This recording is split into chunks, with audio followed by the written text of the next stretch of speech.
when, as they still pressed through the desert southward, the sun declined and set in a clear sky, behold the little passed her full, and just saw that she was 7 days older than on that night she was when they came to Ishan-Nematra.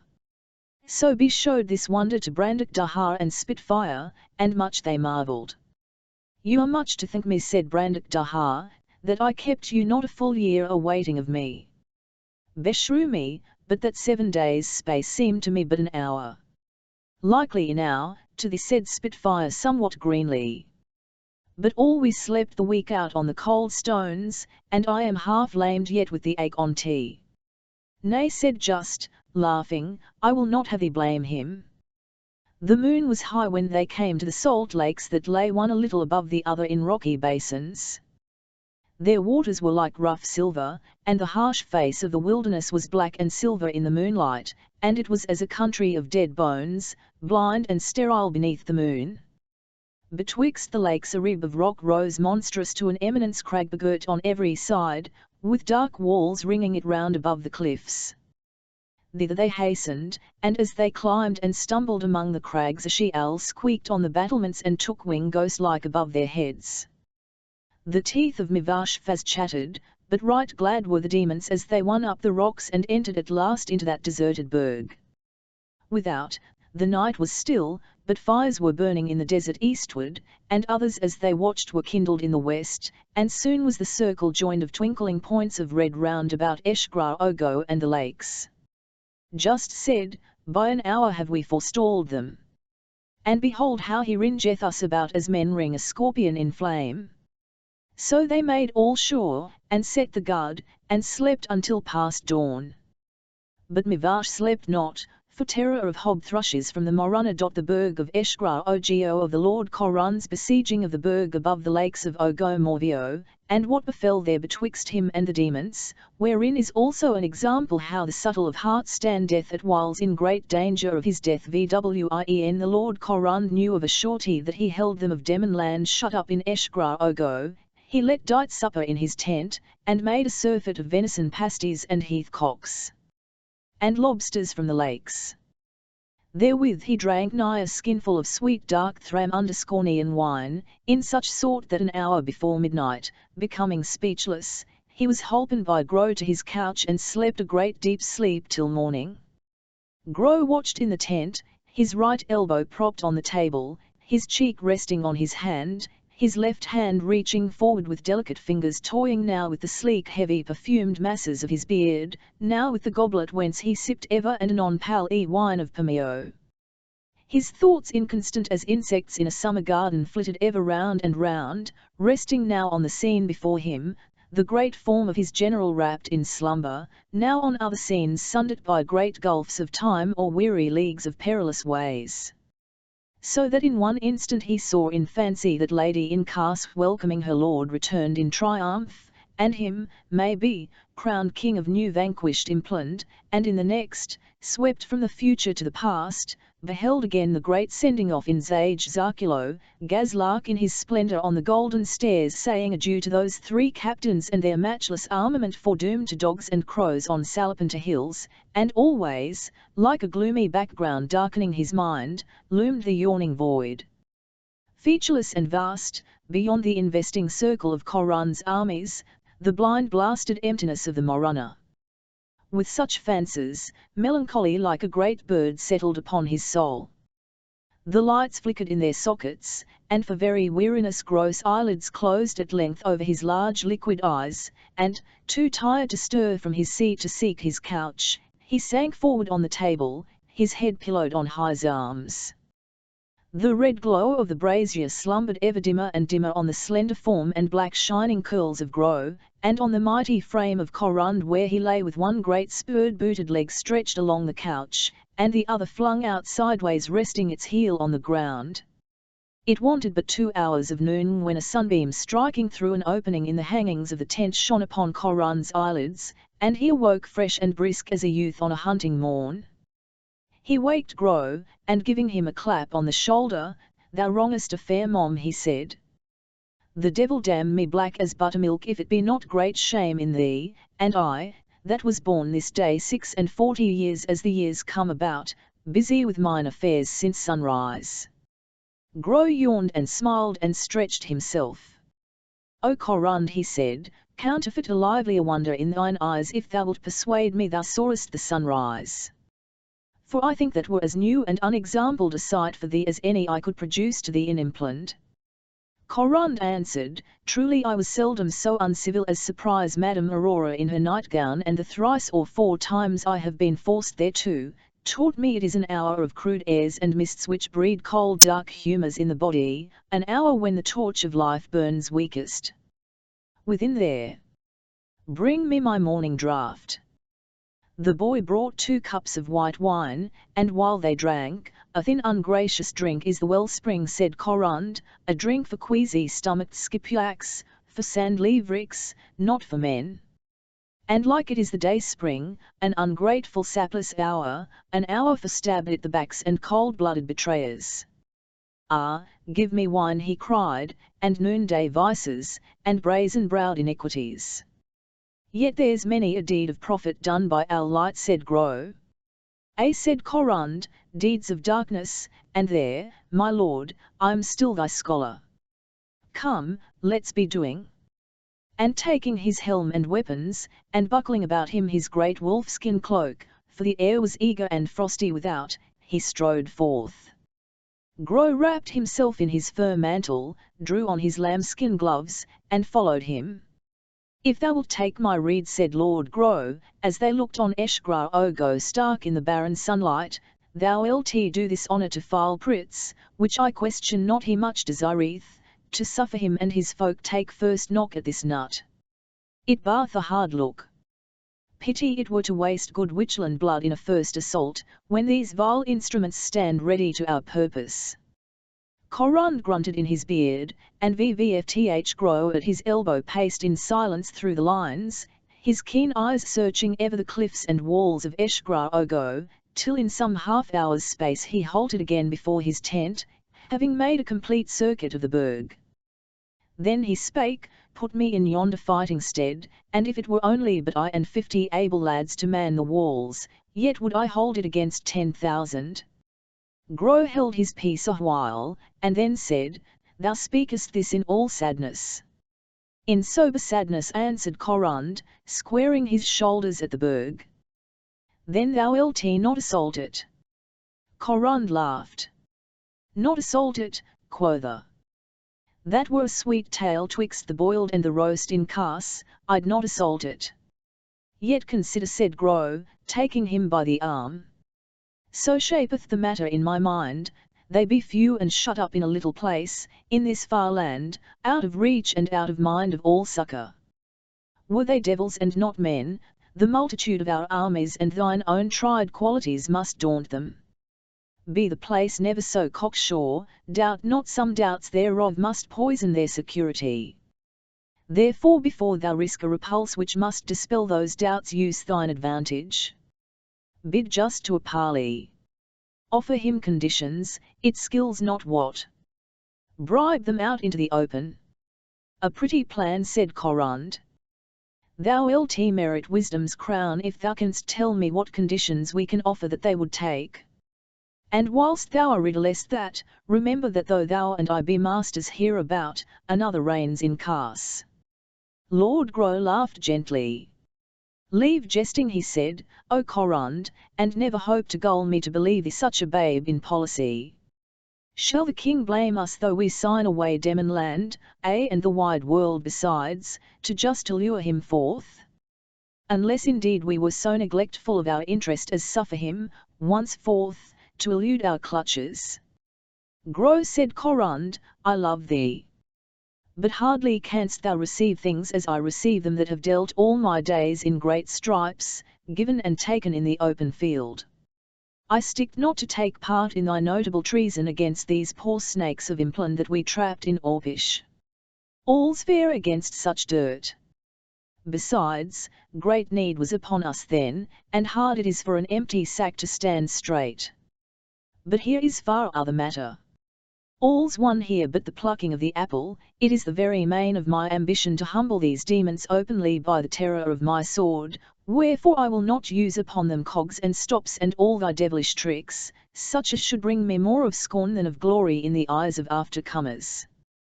So speaking, he issued command and sent an herald to go forth beneath the battlements with a flag of truce. And the herald cried aloud and said, From Corund of Witchland unto the lords of Demon land, thus saith the Lord Corund, I hold this burg of Eshgra Ogo as a nut betwixt the crackers. Come down and speak with me in the baitable land before the burg, and I swear to you peace and grith while we parley, and thereto pledge I mine honour as a man of war. So when the due ceremonies were performed, the Lord just came down from Eshgra Ogo, and with him the Lords Spitfire and Brandock Dahar and 20 men to be their bodyguard. Corund went to meet them with his guard about him, and his 4 sons that fared with him to Impland, Hackman, namely, and Hemming and Viglas and Dormains, sullen and dark young men, likely of look, of a little less fierceness than their father. Grow, fair to see and slender as a race horse, went at his side, muffled to the ears in a cloak of ermine, and behind came File Pritzfaz helmed with a winged helm of iron and gold. A gilded corselet had File Pritz, and trousers of panther's skin, and he came slinking at Corund's heel as the jackal slinks behind the lion. Va hen they were met, just spake and said, This would I know first, my lord Corund, how thou comest hither, and why, and by what right thou disputest with us the ways east var out of Impland. Corund answered, leaning on his spear, I need not answer thee in this. And yet I will. How came I? I answer thee, over the cold mountain wall of Acroscabranth. And Tees affeateth not his fellow in man's remembrance until now, with so great a force and in so short a space of time. Tees well enough said just. I'll grant thee thou hast outrun mine expectations of thee. Next thou demandest why, said Corund. Suffice it for thee that the king hath had advertisement of your farings into Impland and your designs therein. For to bring these to naught am I come. There was many firkins of wine drunk dry in Car, said Hackman, and many a noble person senseless and spewing on the ground ere mom for pure delight, when cursed Goldry was made away. We were little minded these healths should be proved vain at last. Was that ere thou rodest from Pameo, said Lord Brandock Dahar. The merry god roared of our side that night, if my memory cheat not. Thou demandest last, said Corund, my lord just, by what right I bar your passage east away. Know, therefore, that not of mine own self speak I unto you, but as vicar in wide-fronted Impland of our Lord Goris 12, King of Kings, most glorious and most great. There remaineth no way out for you from this place save into the rigour of mine hands. Therefore let us, according to the nature of great men, agree to honourable conditions. And this is mine offer, O just.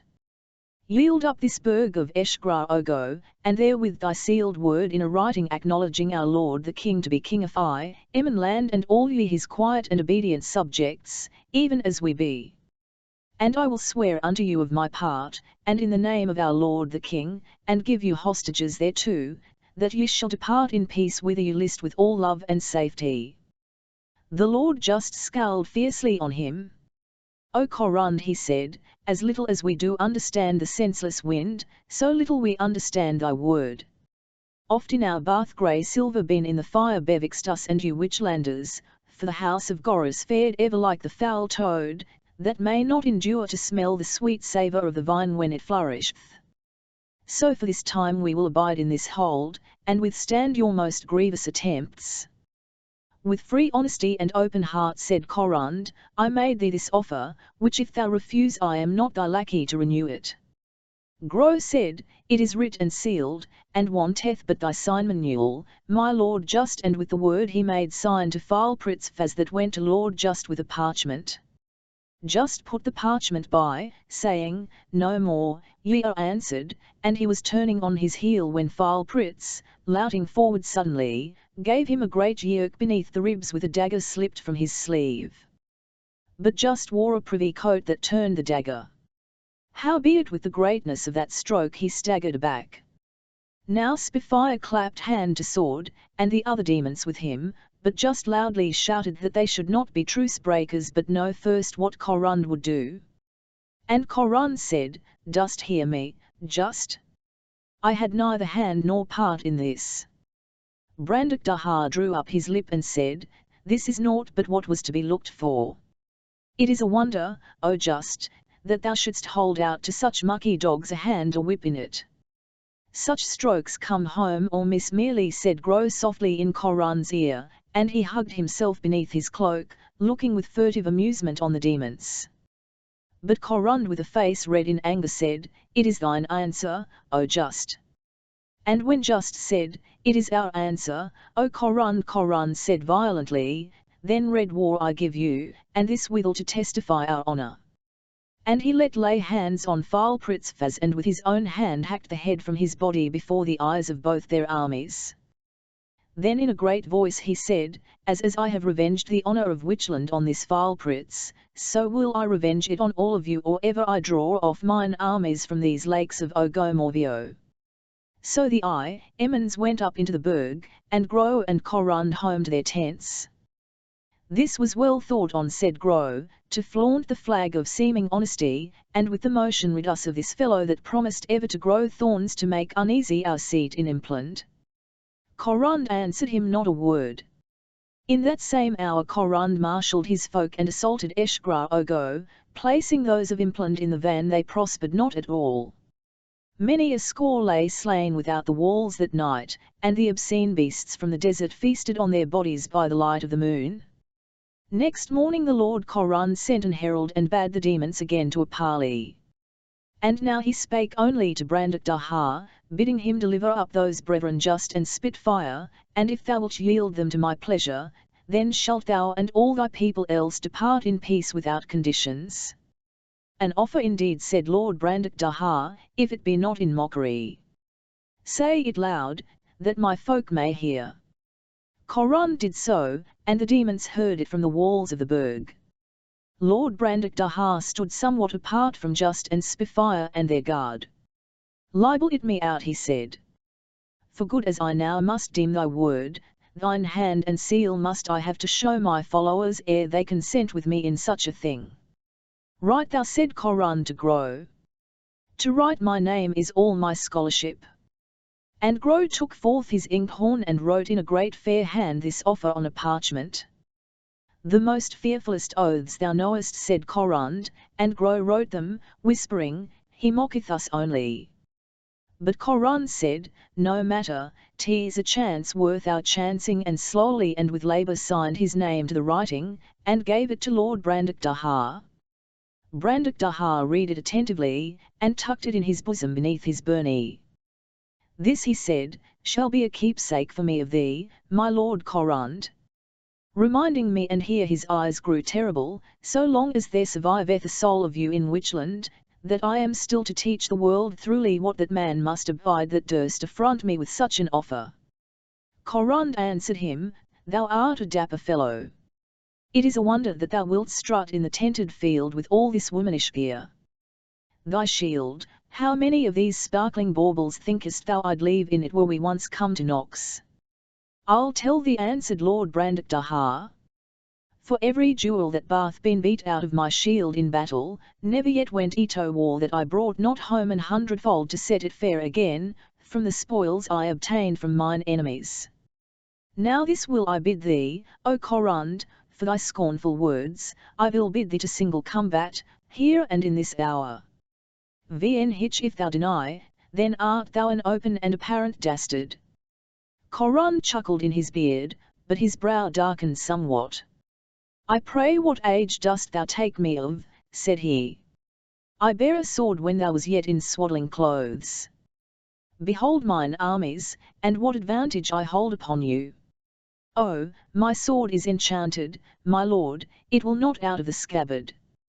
Brandak Daha smiled disdainfully, and said to Spitfire, "Mark well, I pray thee, this great lord of Witchland. How many true fingers hath a witch on his left hand?" "As many as on his right," said Spitfire. "Good. And how many on both?" "Two less than a deuce," said Spitfire, "for they be false facets to the fingers' ends." Very well answered, said Lord Brandakdahar. Your pleasant Coron said. But your fusty jibes move me not a whit. It were a simple part indeed to take thine offer when all wise counsels bid me use my power and crush you. Thou dst kill me soon with thy mouth, said Brandakdahar. In sum, thou art a brave man when it comes to roaring and swearing, a big bubber of wine, as men say to drink drunk is an ordinary matter with thee every day in the week, but I fear thou durst not fight. Doth not thy nose swell at that, said Spitfire. But Coron shrugged his shoulders. A footer for your baits, he answered. I am scarce bounden to do such a kindness to you of Demonland as lay down mine advantage and fight alone, against a sworder. Your old foxes are seldom taken in springs. I thought so, said Lord Brandakdahar. Surely the frog will have hair sooner than any of you Witchlanders shall dare to stand me. So ended the second parley before Eshgra Ogo. The same day Coron essayed again to storm the hold, and grievous was the battle and hard put to it were they of Demonland to hold the walls. Yet in the end were Coron's men thrown back with great slaughter. And night fell, and they returned to their tents. Mine invention, said Gro, when on the next day they took counsel together, bath yet some contrivance in her purse which shall do us if it fall but out to our mind. But I doubt much it will dislike thee. Well, say it out, and I'll give thee my censure on't, said Corond. Gro spake, it bath been shown we may not have down this tree by hewing above ground. Let's dig about the roots. And first give them a 7 nights space for reckoning up their chances, that they may see morning and evening from the burg thine armies set down to invest them. Then, when their hopes are something sobered by that sight, and want of action bath train their minds to sad reflection, call them to parley, going straight beneath the wall, and this time shalt thou address thyself only to the common sort, offering them all generous and free conditions thou canst think on. There's little they can ask that we'd not blithely grant them if they'll but yield us up their captains. It mislikes me, answered Corond. Yet it may serve. But thou shalt be my spokesman herein. For never yet went I cap in hand to ask favour of the common muck o' the world, nor I will not do it now. Oh, but thou must, said Gro. Of thee they will receive in faith what in me they would account but practice. That's true enough, said Corond. But I cannot stomach it. Withal, I am too rough-spoken. Gro smiled. He that hath need of a dog, he said, calleth him Sir Dog. Come, come, I'll school thee to it. Is it not a smaller thing than months of tedious hardship in this frozen desert? Bethink thee too what honour it were to thee to ride home to Cars with Just and Spitfire and Brandakdahar bounden in a string. Not without much persuasion was Corond won to this. Yet at the last he consented. For 7 days and 7 nights his armies sat before the burg without sign, and on the 8th day he bade the demons to a parley, and when that was granted went with his sons and 50 men at arms up the great rib of rock between the lakes, and stood below the east wall of the burg. Bitter chill was the air that day. Powdery snow light fallen blew in little wisps along the ground, and the rocks were slippery with an invisible coat of ice. Lord Gro, troubled with an ague, excused himself from that faring and kept his tent. Corond stood beneath the walls, his folk about him. I have matter of import, he cried, and 'tis needful it be heard both by the highest and the lowest amongst you. Ere I begin, summon them all to this part of the walls, a lookout is enow to shield you of the other parts from any sudden onslaught, which besides I swear to you is clean without my purpose. So when they were thick on the wall above him, he began to say, Soldiers of Demonland, against you had I never quarrel. Behold how in this impland I have made freedom flourish as a flower. I have strook off the heads of File Pritzfaz, and Ilarish, and Lermish, and Gandasa, and Fax Faz, that were the lords and governors here aforetime, abounding in all the and crying sins, oppression, gluttony, idleness, cruelty, and extortion. And of my clemency I delivered all their possessions unto their to hold and order after their own will alone, who before did put on patience and endured with much heart-burning the tyranny of these phases, until by me they found a remedy for their more freedom. In like manner, not against you do I war, O men of Demon land, but against the tyrants that enforced you for their private gain to suffer hardship and death in this remote country, namely, against Just and Spitfire that came hither in quest of their cursed brother whom the might of the great King Bath happily removed. And against Brandock Dahar am I come, of insolence untamed, who liveth a chambering idle life, eating and drinking and exercising tyranny, while the pleasant lands of Crothering and Fales and Stropharden, and the dwellers in the isles, Sorby, Morfay, Strufy, Dalney, and Kennervy, and they of Westernock and all the western parts of Demon land groan and wax lean to feed his luxury. To your hurt only have these three led you, as cattle to the slaughter. Deliver them to me, that I may chastise them, and I, that am great Viceroy of Impland, will make you free and grant you lordships, a lordship for every man of you in this my realm of Impland. Va high 1 Coran spake, the Lord Brandock Dahar went among the soldiers bidding them hold their peace and not murmur against Corand. But those that were most hot for action he sent about an errand preparing what he had in mind. So that when the Lord Corran ceased from his declaiming, all was ready to hand, and one voice the soldiers of Lord Just that stood upon the wall cried out and said, This is thy word, O Corrand, and this our answer, and therewith flung down upon him from pots and buckets and every kind of vessel a deluge of slops and offal and all filth that came to hand. A bucketful took Corrand in the mouth, befooling all his great beard, so that he gave back spitting. And he and his, standing close beneath the wall, and little expecting so sudden and ill an answer, fared shamefully, being all well soused and bemooded with filth and lie. Therewith went up great shouts of laughter from the walls. But Corran cried out, O filth of Demon land, this is my latest word with you. And though 'twere 10 years I must this hold, yet will I take it over your heads. And very ill to do with shall you find me in the end, and very puissant, proud, mighty, cruel, and bloody in my conquest. Vivat, lads, said Lord Brandock Dahar, standing on the battlements, have we not fed this beast with pigwash enow, but he must still be snuffing and snooking at our gate? Give me another pailful. So the witches returned to their tents with great shame. So hot was Corrund in anger against the demons, that he stayed not to eat nor drink at his coming down from Eshgra Ogo, but straight gathered force and made an assault upon the Burg, the mightiest he had yet essayed, and his picked men of Witchland were in that assault, and he himself to lead them. Thrice by main fury they won up into the hold, but all were slain who set foot therein, and Corrun's young son Dormanes wounded to the death. And at even they drew off from the battle. There fell in that fight 180 demons, and of the imps 500, and of the witches 399. And many were hurt of either side. Wrath sat like thunder on Corrun's brow at supper time.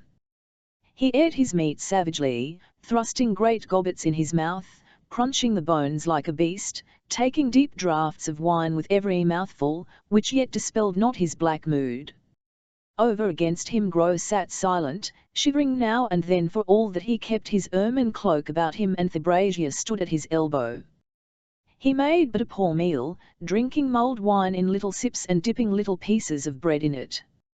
So wore without speech that cheerless and unkindly meal, until the Lord Corrund, looking suddenly across the board at Gro and catching his eye studying him, said, That was a bright star of thine, and then shined clear upon thee when thou tookest this bout of shivering fits, and so wentest not with me to be soused with muck before the Burg. Vivo would have dreamed, answered Gro, of their using so base and shameful a part. Not thou, I'll swear, said Corrund, evilly upon him and marking, as he thought, a twinkling light in Gro's eyes. Gro shivered again, sipped his wine, and shifted his glance uneasily under that unfriendly stare. Corrund drank a while in silence, then flushing suddenly a darker red, said, leaning heavily across the board at him, Dost know why I said not thou? 'Twas scarce needful, to thy friend, said Gro. I said it, said Corrund, because I know thou didst look for another thing when thou didst skulk shamming here. Another thing. Sit not there like some prim-mouthed miss feigning an innocence all know well thou'st not said Corund, or I'll kill thee. Thou plottedst my death with the demons. And because thyself hast no shred of honour in thy soul, thou hadst not the wit to perceive that their nobility would shrink from such a betrayal as thy hopes entertained. Gros said, This is a jest I cannot laugh at, or else tease madman's brabble. I, assembling curs said Corund, be sure that I hold him not less guilty that holds the ladder than him that mounts the wall. It was thy design they should smite us at unawares when we went up to them with this proposal thou didst urge on me so hotly. Gros made as if to rise. Sit down, said Corund. Answer me, didst not thou egg on the poor snipe Vilepritz to that attempt on just? He told me on't, said Gros. Oh, thou art cunning, said Corund. There too I see thy treachery. Had they fallen upon us, thou mightest have thrown thyself safely upon their mercy. This is foolishness, said Gros. We were far stronger, so said Corund. Vimen did I charge thee with wisdom and sober judgment? With treachery I know thou art soaked wet. And thou art my friend, said Gros. Corund said in a while, I have long known thee to be both a subtle and dissembling fox, and now I durst trust thee no more, for fear I should fall further into thy danger. I am resolved to murder thee. Gros fell back in his chair and flung out his arms. I have been here before, he said. I have beheld it, in moonlight and in the barren glare of day, in fair weather and in hail and snow, with the great winds charging over the wastes. And I knew it was accursed. From Morna Morana, ere I was born, or thou, O Corund, or any of us, treason and cruelty blacker than night herself had birth, and brought death to their begetter and all his folk. From Morna Morana bloweth this wind about the waste to blast our love and bring us destruction. Kill me, I'll not ward myself, not I the smallest. 'Tis small matter, goblin, said Corund, whether thou shouldst or no. Thou art but a louse between my fingers, to kill or cast away as shall seem me good. I was King Gazlark's man, said Gros, as if talking in a dream, and between a man and a boy near 15 years I served him true and costly. Yet it was my fortune in all that time and at the ending thereof only to get a beard on my chin and remorse at heart. To what scorn purpose must I plot against him? Pity of Witchland sliding as then into the pit of adverse luck, 'twas that made force upon me. And I served Witchland well, but fate ever fought o' the other side. It was that counselled King Goris 11 to draw out from the fight at Cartadzar. Yet wanton fortune trod down the scale for Demonland. I prayed him not wrathful with Goldry in the Foliot Isles. Thou didst back me. Naught but rebukes and threats of death gat I therefrom, but because my reds were set at naught, evil fell upon Witchland. I helped our lord the king when he conjured and made ascending against the demons. He loved me therefore and upheld me, but great envy was raised up against me in cause for that fact. Yet I bear up, for thy friendship and thy lady wife's were as bright fires to warm me against all the frosts of their ill will, and now, for love of thee, I fared with thee to Impland. And here by the Morana where in old days I wandered in danger and in sorrow, it is fitting I behold at length the emptiness of all my days. Therewith Gros fell silent a minute, and then began to say, O Corund, I'll strip bare my soul to thee before thou kill me. It is most true that until now, sitting before Eshgra Ogo, it hath been present to my heart how great an advantage we held against the demons, and the glory of their defence, so little a strength against us so many, and the great glory of their flinging of us back, these things were a splendour to my soul beholding them. Such glamour hath ever shone to me all my life's days when I behold great men battling still beneath the bludgeonings of adverse fortune that, howsoever they be mine enemies, it lieth not in my virtue to withhold from admiration of them and well nigh love. But never was I false to thee, nor much less ever thought, as thou most unkindly accusest me, to compass thy destruction. Thou dost whine like a woman for thy life, said Corund. Cowardly hounds never stirred pity in me. Yet he moved not, only looking dully on Gro. Gro plucked forth his own foremost across the board sword, and pushed it towards Corundhild. Such words are worse than sword thrusts betwixt us twain, said he. Thou shalt see how I'll welcome death. The king will praise thee, when thou showest the cause. And it will be sweet news to Corineus and them that have held me in their hate, that thy love hath cast me off, and thou hast rid them of me at last. But Corund stirred not. After a space, he filled another cup, and drank, and sat on. And Gro sat motionless before him. At last Corund rose heavily from his seat, and pushing Gro's sword back across the table, Thou dst best to bed, said he. But the night is shrewd for thine ug. Sleep on my couch tonight. The day dawned cold and gay, and with the dawn Corund ordered his lines round about Eshgra Ogo and sat down for a siege. For 10 days he sat before the burg, and naught befell from dawn till night. From night till dawn, only the sentinels walked on the walls and Corund's folk guarded their lines. On the 11th day came a bank of fog rolling westward from the Morunna, chill and dank, blotting out the features of the land. Snow fell, and the fog hung on the land, and night came of such a pitchy blackness that even by torchlight a man might not see his hands stretched forth at arm's length before him. 5 days the fog held. On the 5th night, it being the 24th of November, in the darkness of the 3rd hour after midnight, the alarm was sounded and Corund summoned by a runner from the northward that a sally was made from Eshgra Ogo, and the lines bursten through in that quarter, and fighting going forward in the murk. Corund was scarce harnessed and gotten forth into the night, when a second runner came hot foot from the south with tidings of a great fight thereaway. All was confounded in the dark, and naught certain, save that the demons were broken out from Eshgra Ogo. In a space, as Corund came with his folk to the northern quarter and joined in the fight, came a message from his son Hemming that Spitfire and a number with him were broken out at the other side and gotten away westward, and a great band chasing him back towards Outer Impland, and therewith that more than 100 demons were surrounded and penned in by the shore of the lakes, and the burg entered and taken by Corund's folk, but of Just and Brandock Dahar no certain news, save that they were not of Spitfire's company, but were with those against whom Corund went in person, having fared forth naught away. Went the battle through the night. Corund himself had sight of Just, and exchanged shots with him with 12 spears in a lifting of the fog toward dawn, and a son of his bare witness of Brandock Dahar in that same quarter, and had gotten a great wound from him. Va hen night was past, and the witches returned from the pursuit. Corund straightly questioned his officers, and went himself about the battlefield hearing each man's story and viewing the slain. Those demons that were hemmed against the lakes had all lost their lives, and some were taken up dead in other parts, and some few alive.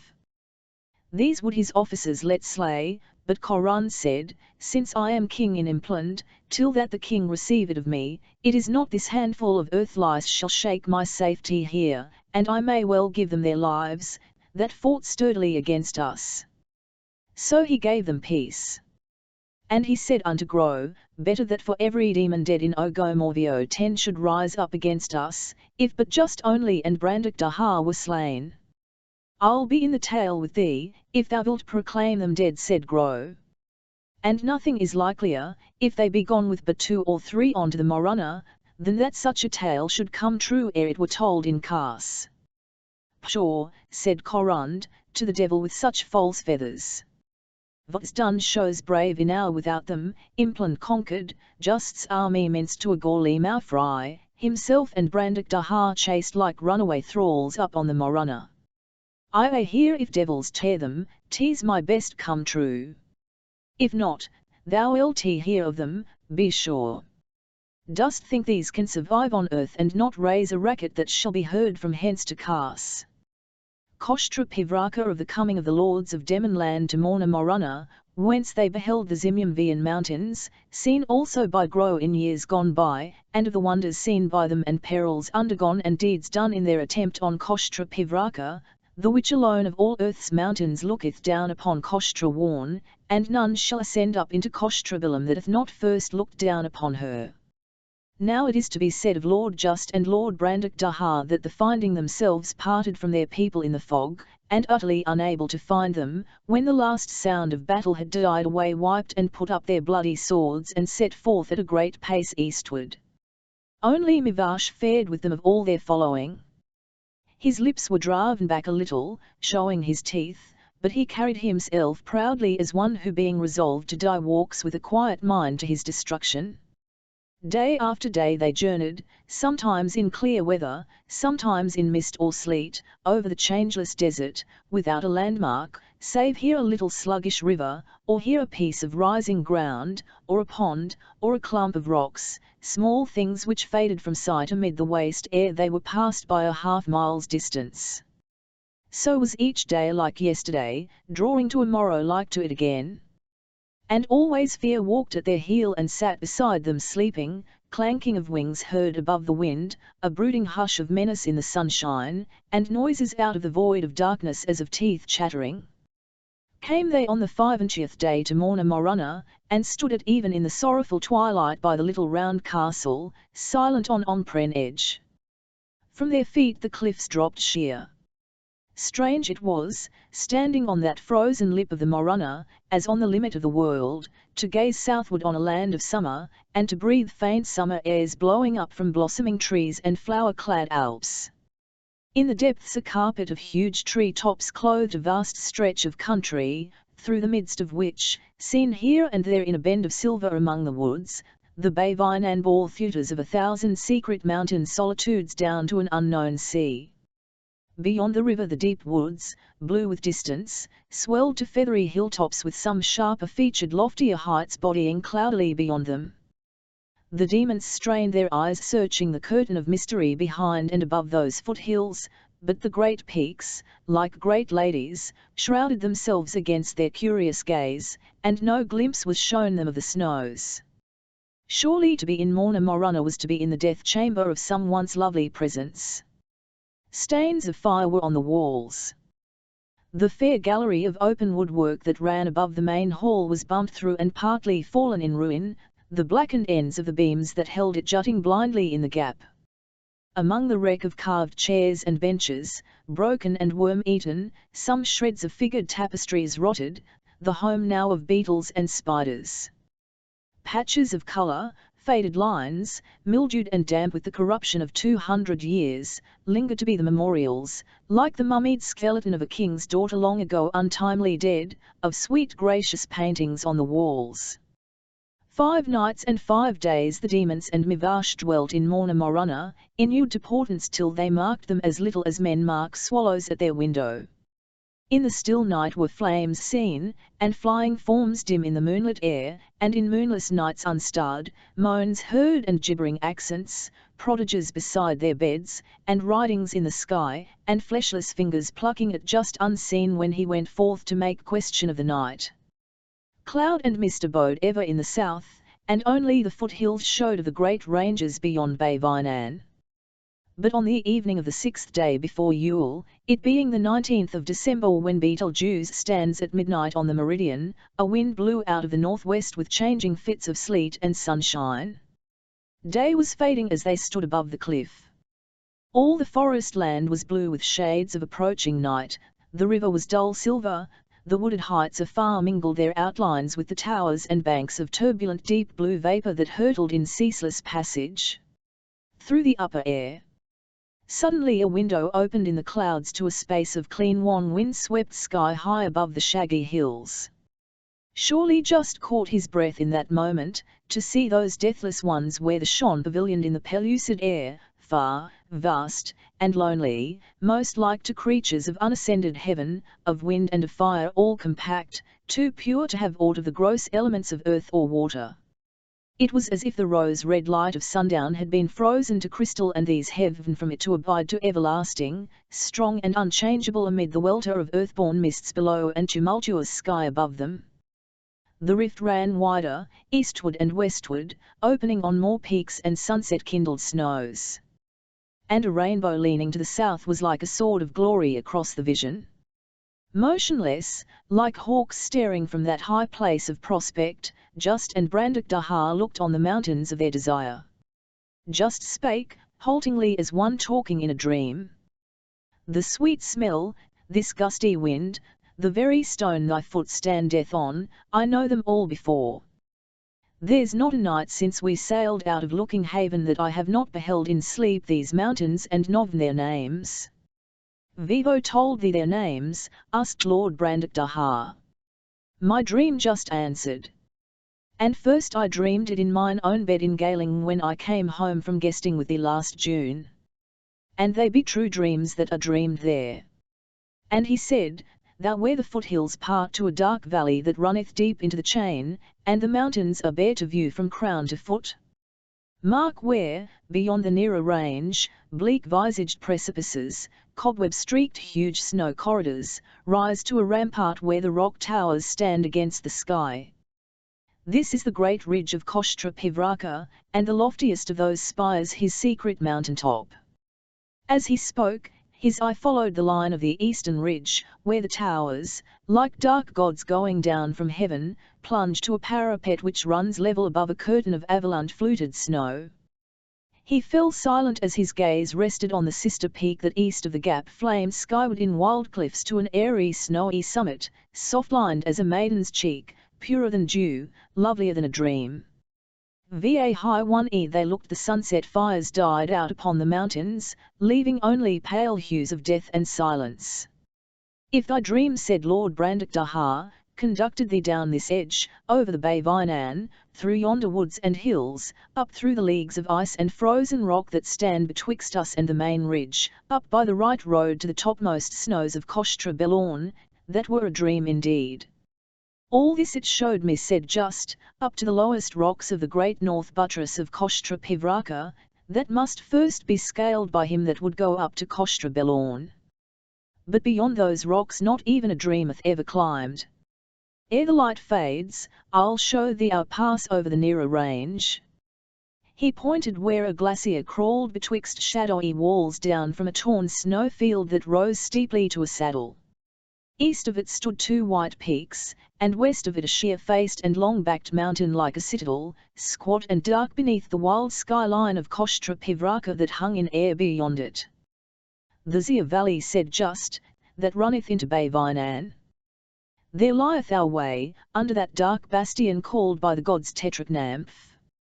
On the morrow Lord Brandak Daha came to Mivashfaz and said, It is needful that this day we go down from Ompren Edge. I would for no sake leave thee on the Morana, but 'tis no walking matter to descend this wall. Art thou a cragsman?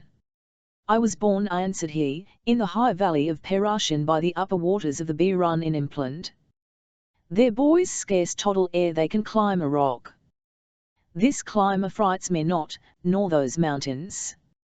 But the land is unknown and terrible, and many loathly ones inhabit it, ghosts and eaters of men.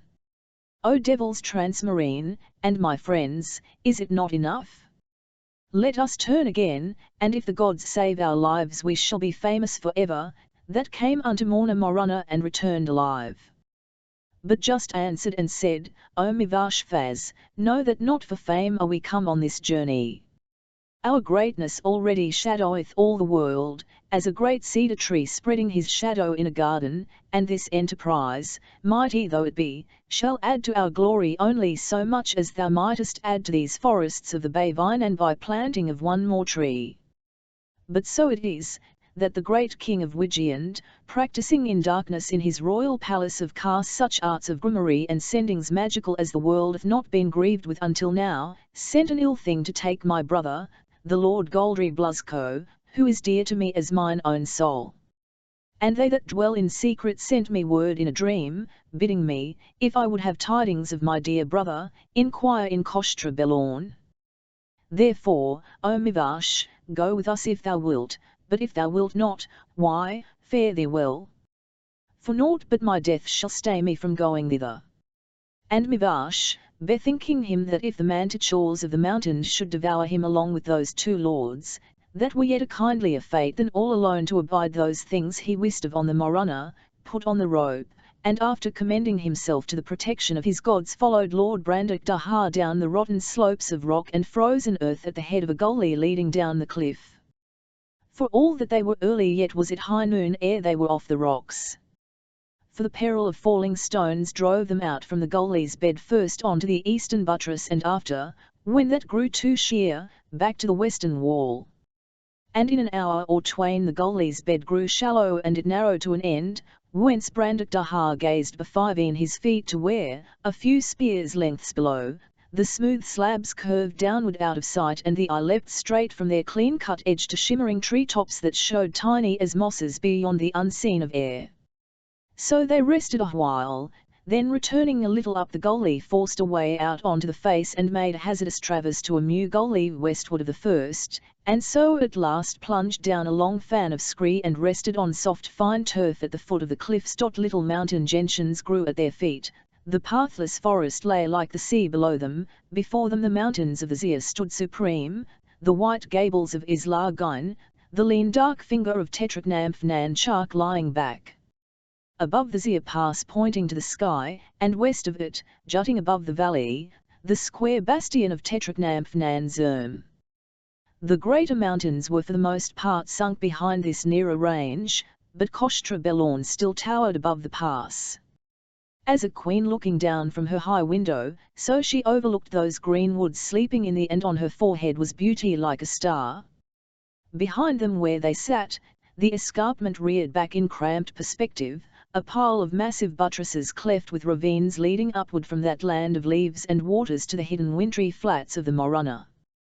That night they slept on the fell under the stars, and next day, going down into the woods, came at dusk to an open glade by the waters of the broad-bosomed Bay Vinan.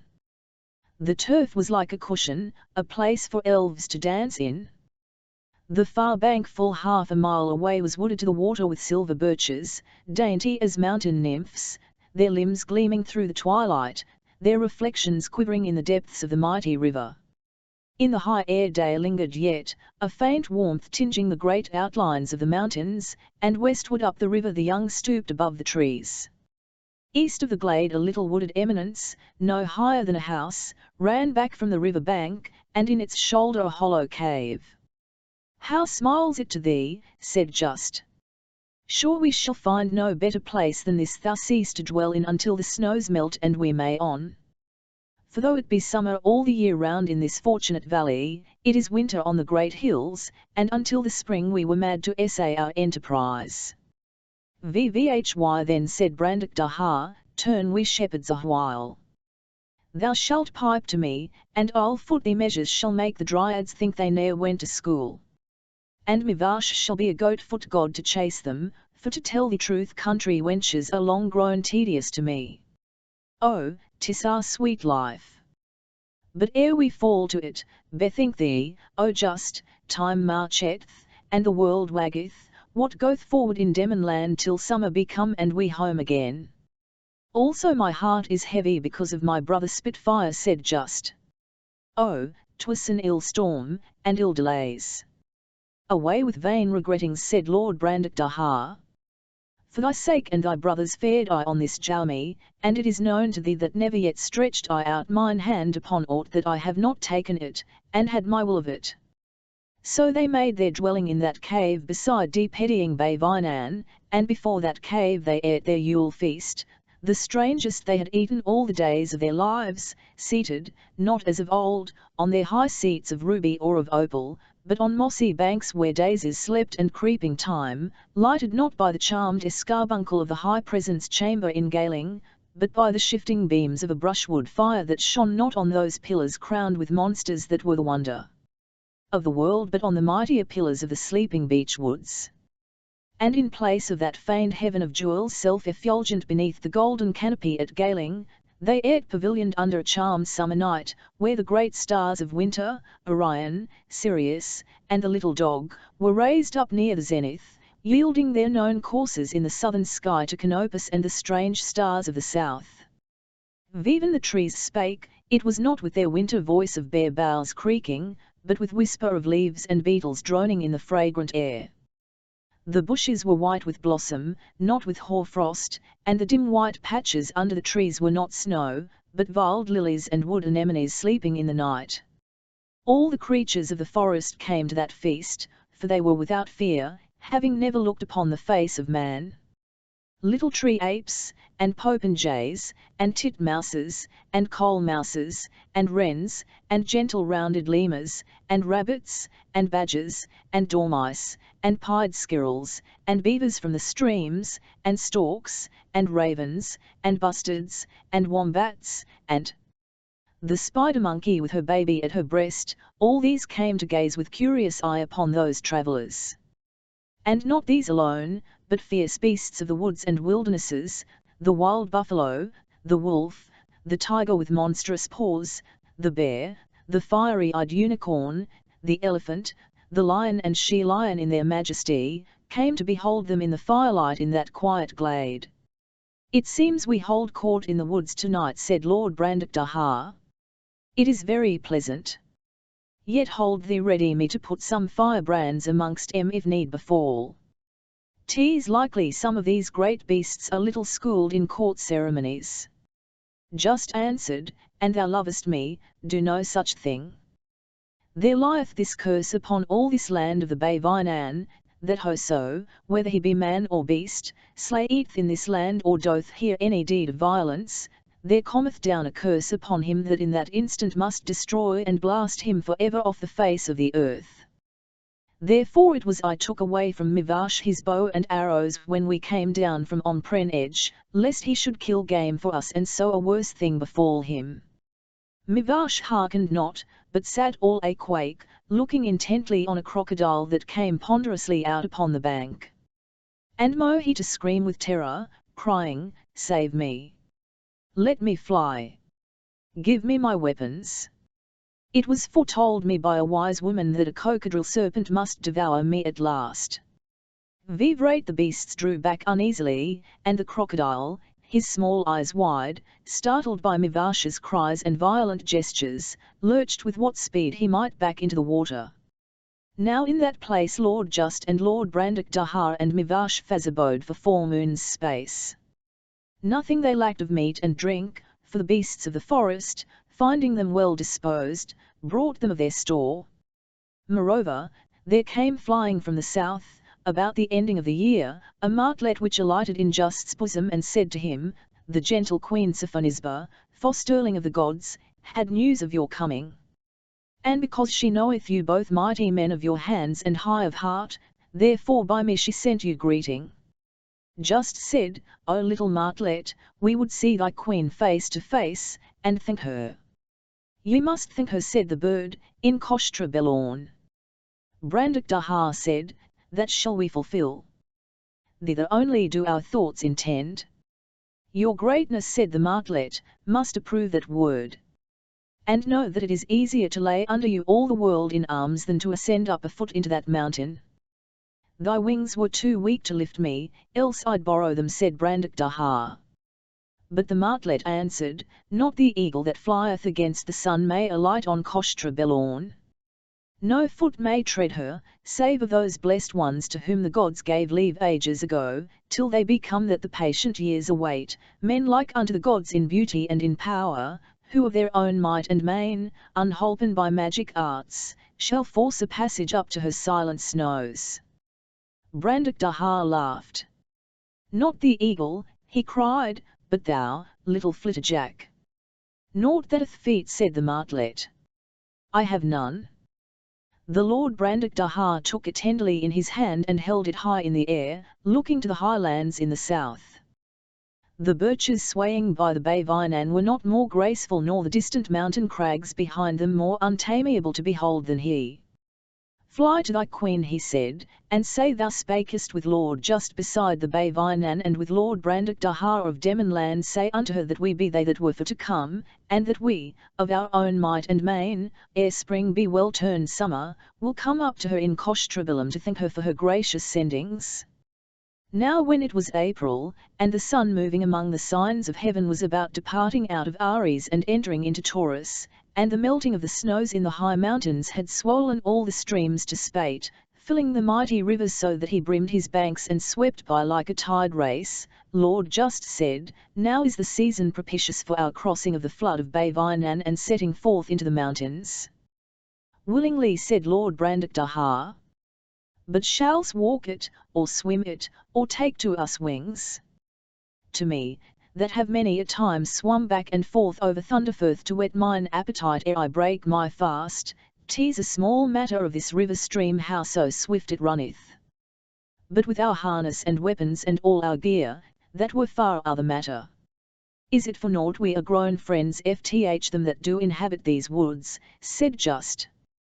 The crocodile shall bear us over Bay Vinan for the asking. It is an ill fish, said Mivash, and it sore dislikes me.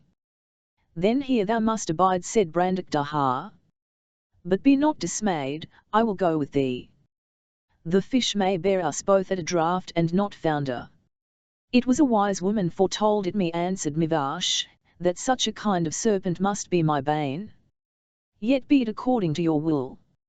So they whistled them up the crocodile, and first the Lord just fared over Bay Vinan, riding on the back of that serpent with all his gear and weapons of war, and landed several hundred paces downstream, for the stream was very strong, and thereafter the crocodile returning to the north bank took the Lord Brandakdahar and Mivashfaz and put them across in like manner.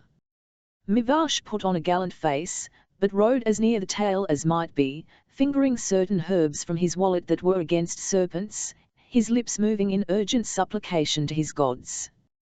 6 When they were come ashore they thanked the crocodile and bade him farewell and went their way swiftly through the woods. And Mivash, as one new loosed from prison, went before them with a light step, singing and snapping his fingers.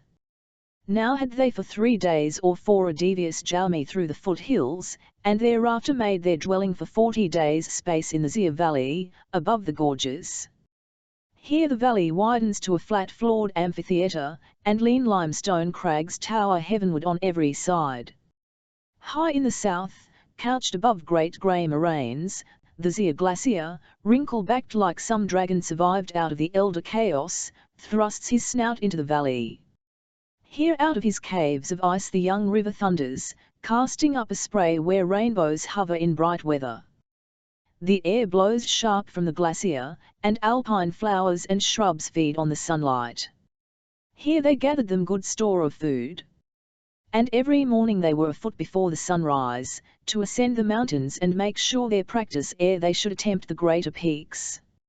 So they explored all the spurs of Tetrachnamph and Islargun, and those peaks themselves, the rock peaks of the lower Nuan range overlooking Bay Vinan, the snow peaks east of Islargun, Ufsik, Gyamzur, Mashu, Vishnagun, and Borkmehetharsk, loftiest of the range, by all his ridges, dwelling a week on the moraines of the Mehetharsk glacier above the upland valley of Fona, and westward the Dolomite group of Buryazishra and the Great Wall of Shellac. Now were their muscles by these exercises grown like bands of iron, and they hardy as mountain bears and sure of foot as mountain goats. So on the 9th day of May they crossed the Zia Pass and camped on the rocks under the south wall of Tetrachnamph Nanchak. The sun went down, like in a cloudless sky. On either hand and before them, the snows stretched blue and silent. The air of those high snowfields was bitter cold. A league and more to the south a line of black cliffs bounded the glacier basin. Over that black wall, 12 miles away, Kostra Belorn and Kostra Pivraka towered against an opal heaven. Va high 1e they supped in the fading light, Just said, the wall thou seest is called the Bamus of Shur. Though over it lieth the straight way to Kostra Pivraka, yet is it not our way, but an ill way.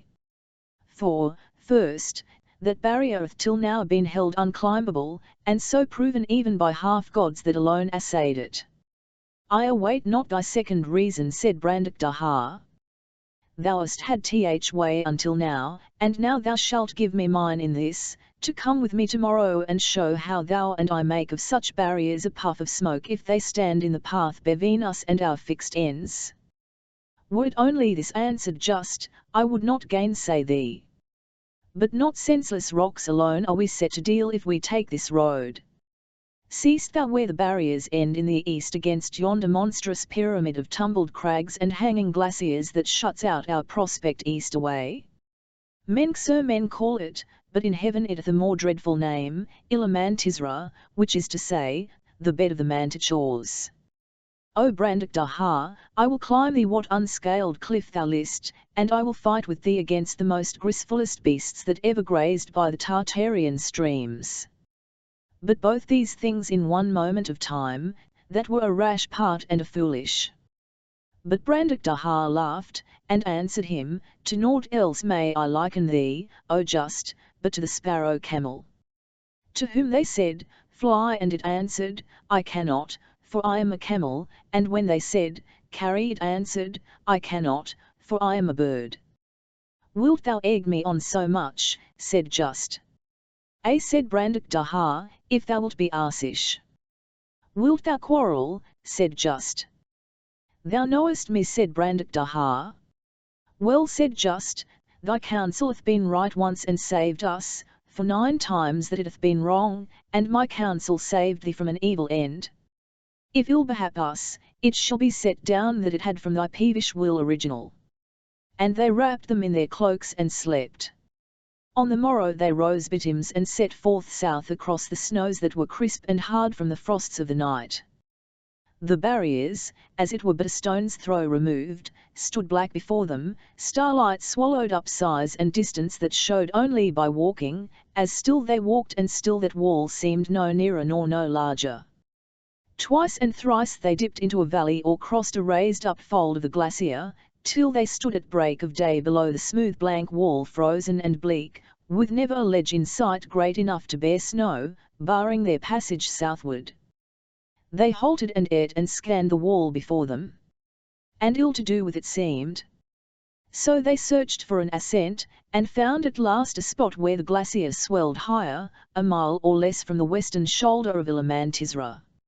Here the cliff was but 400 or 500 feet high, yet smooth enow and ill enow to look on, yet their likeliest choice.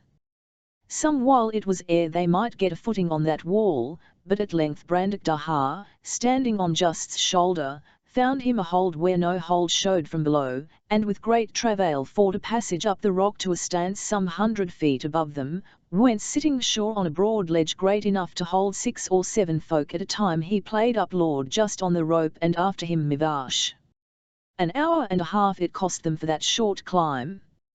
The northeast buttress of Ilstak was children's gruel till said Lord Just.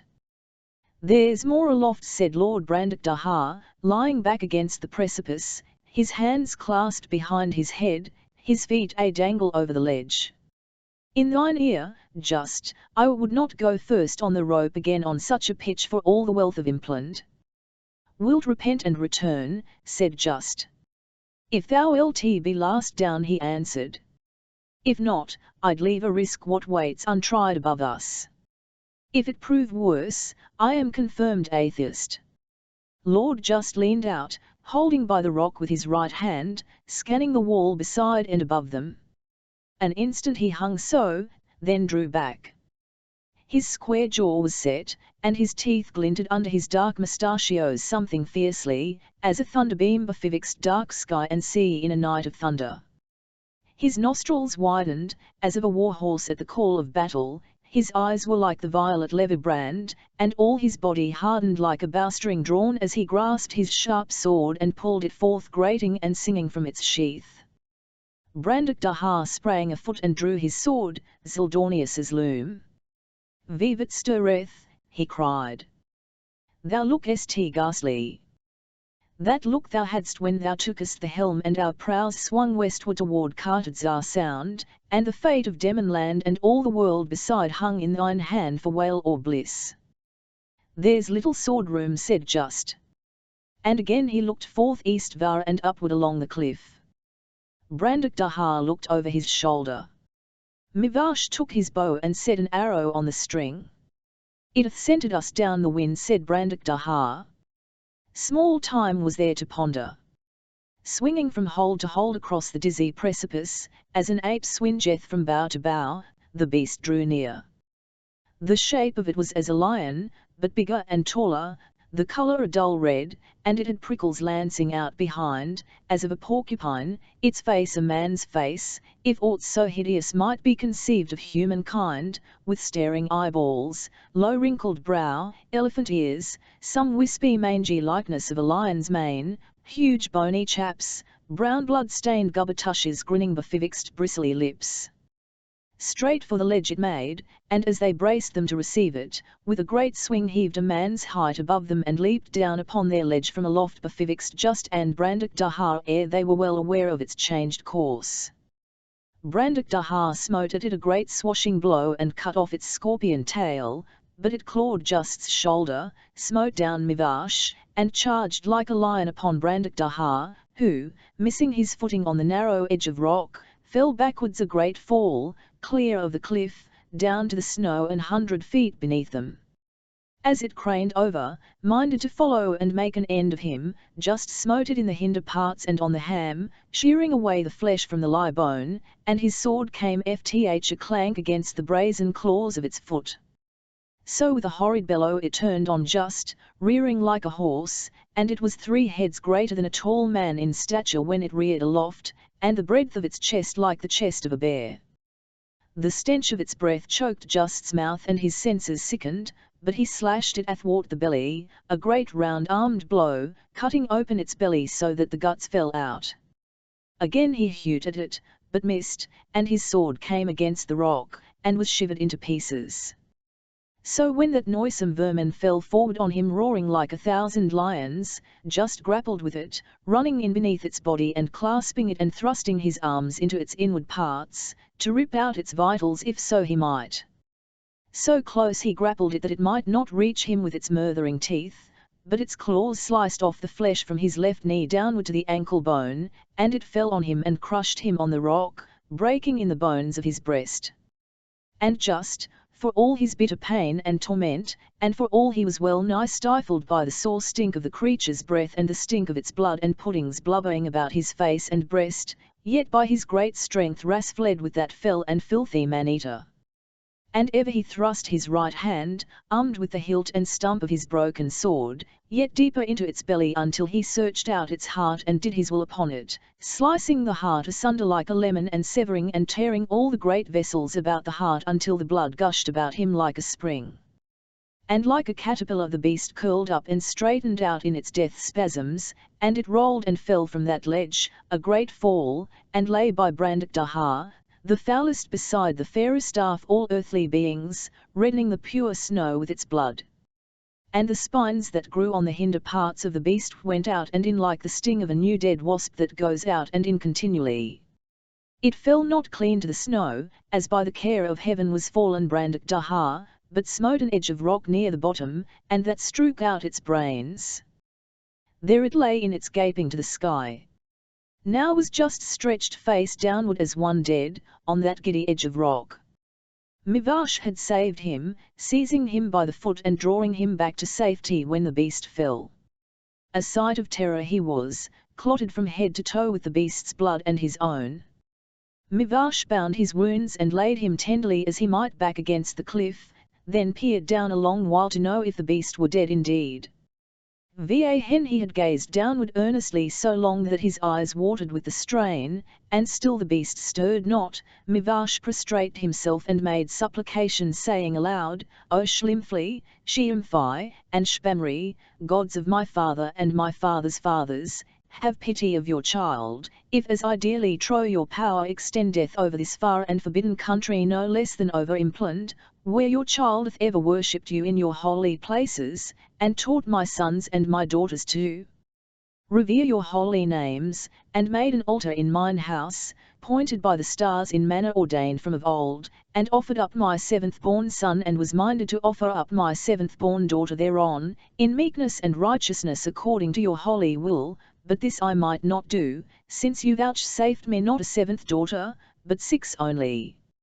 Therefore I beseech you, of your holy name's sake, strengthen my hand to let down this my companion safely by the rope, and thereafter bring me safely down from this rock, howsoever he be a devil and an unbeliever. O save his life, save both their lives. For I am sure that if these be not saved alive, never shall your child return, but in this far land starve and die like an insect that dureth but for a day. So prayed Mivash.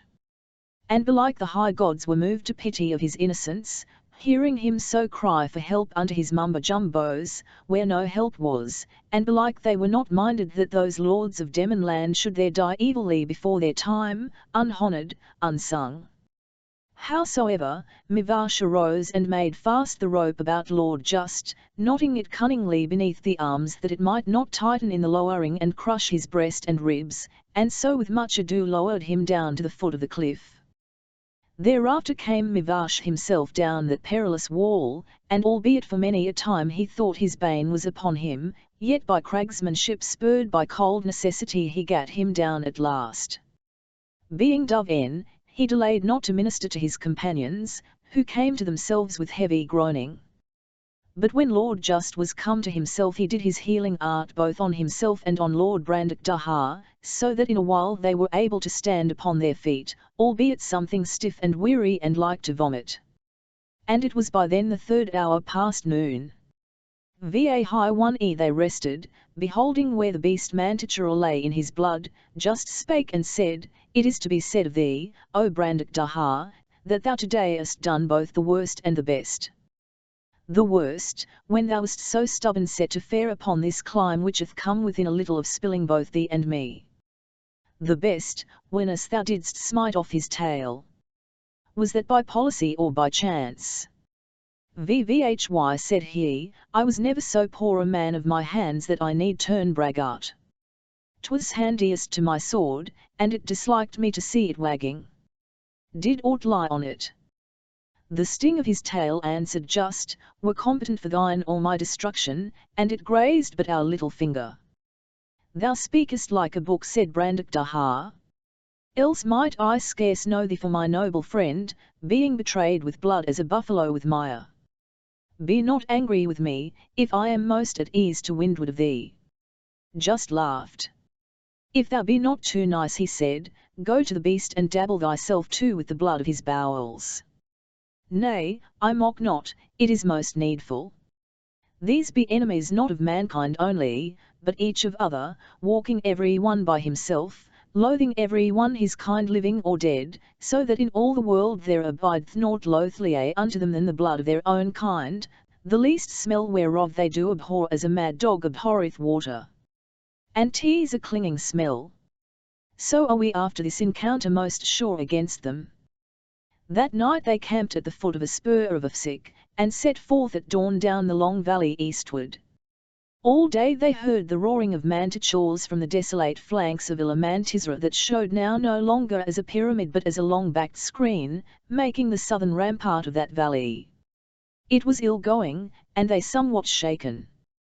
Day was nigh gone when beyond the eastern slopes of Ila they came where the white waters of the river they followed thunder together with the black water rushing down from the southwest. Below, the river ran east in a wide valley dropping afar to tree-clad depths. In the fork above the watersmeet the rocks enclosed a high green knoll, like some fragment of a kindlier clim that overlived into an age of ruin. Here, too, said Just, my dream walked with me. And if it be ill crossing there where this stream breaketh into a dozen branching cataracts a little above the watersmeet, yet well I think 'tis our only crossing. So, ere the light should fade, they crossed that perilous edge above the waterfalls, and slept on the green knoll. That knoll just named Throselgarth, after a thrush that waked them next morning, singing in a little wind-stunted mountain thorn that grew among the rocks. Strangely sounded that homely song on the cold mountain side, under the unhallowed heights of Ila, close to the confines of those enchanted snows which guard Koshtra Belorn. No sight of the high mountains had they from Throselgarth, nor, for a long while, from the bed of that straight steep glen of the black waters up which now their journey lay. Rugged spurs and buttresses shut them in. High on the left bank above the cataracts they made their way, buffeted by the wind that leaped and charged among the crags, their ears sated with the roaring sound of waters, their eyes filled with the spray blown upward. And Mivash followed after them. Silent they fared, for the way was steep and in such a wind and such a noise of torrents a man must shout lustily if he would be heard. Very desolate was that valley, having a dark aspect and a ghastful, such as a man might look for in the infernal glens of Piriflagethan or Icheron. No living thing they saw, save at whiles high above them an eagle sailing down the wind, and once a beast's form running in the hollow mountain side. This stood at gaze, lifting up its foul human platter face with glittering eyes bloody and great as saucers, scented its fellow's blood, started, and fled among the crags. So fared they for the space of 3 hours, and so, coming suddenly round a shoulder of the hill, stood on the upper threshold of that glen at the gates of a flat upland valley. Here they beheld a sight to darken all earth's glories and strike dumb all her singers with its grandeur. Framed in the crags of the hillsides, canopied by blue heaven, Koshtra Pivraka stood before them. So huge he was that even here at 6 miles distance the eye might not at a glance behold him, but must sweep back and forth as over a broad landscape from the ponderous roots of the mountain where they sprang black and sheer from the glacier, up the vast face, where buttress was piled upon buttress and tower upon tower in a blinding radiance of ice-hung precipice and snow-filled gully, to the lone heights where like spears menacing high heaven the white teeth of the summit ridge cleft the sky. From right to left he filled nigh a quarter of the heavens, from the graceful peak of Ailinan looking over his western shoulder, to where on the east the snowy slopes of Jalchi shut in the prospect, hiding Koshtra Belorn. The camp that evening on the left moraine of the high glacier of Tamam. Long spidery streamers of cloud, filmy as the gauze of a lady's veil, blew eastward from the spires on the ridge, signs of wild weather aloft. Just said, glassy clear is the air. That forerunneth not fair weather. Well, time shall wait for us if need be, said Brandak Daha. So mightily my desire crieth unto me from those horns of ice that, having once looked on them, I had as lief die as leave them unclimbed. But of thee, O just, I make some marvel. Thou wast bidden inquire in Koshtra Belorn, and sure she were easier one than Koshtra Pivraka, going behind Jalchi by the snowfields and so avoiding her great western cliffs. There is a sore in Impland, answered Just, whereof a tall wife. Even so there lieth a curse on any that shall attempt Koshtra Belorn that hath not first looked down upon her, and he shall have his death or ever he have his will. And from one point only of earth may a man look down on Koshtra Belorn, and tease from yonder unascended tooth of ice where thou seest the last beam burn. For that is the topmost pinnacle of Koshtra Pivraka. And it is the highest point of the stablished earth. They were silent a minute's space. Then Just spake, Thou wast ever greatest amongst us as a mountaineer. Vivek way likes thee best for our climbing up him. O Just, said Brandak Daha, on ice and snow thou art my master. Therefore give me thy rede. For mine own choice and pleasure, I have settled it this hour and more, namely to ascend into the gap between the 2 mountains, and thence turn westward up the east ridge of Pivraka. It is the fearsomest climb to look on, said Just, and belike the grandest, and for both counts I had wagered it thy choice.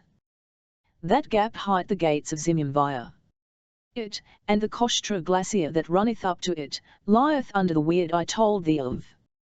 It were our death to adventure there ere we had looked down upon Koshtra Belorn, which done, the charm is broke for us, and from that time forth it needeth but our own might and skill and a high heart to accomplish whatsoever we desire. Vvhy then, the great north buttress, cried Brandak Daha. So shall she not behold us as we climb, until we come forth on the highest tooth and overlook her and tame her to our will. So they supped and slept. But the wind cried among the crags all night long, and in the morning snow and sleet blotted out the mountains. All day the storm held, and in a lull they struck camp and came down again to Throselgarth, and there abode 9 days and 9 nights in wind and rain and battering hail.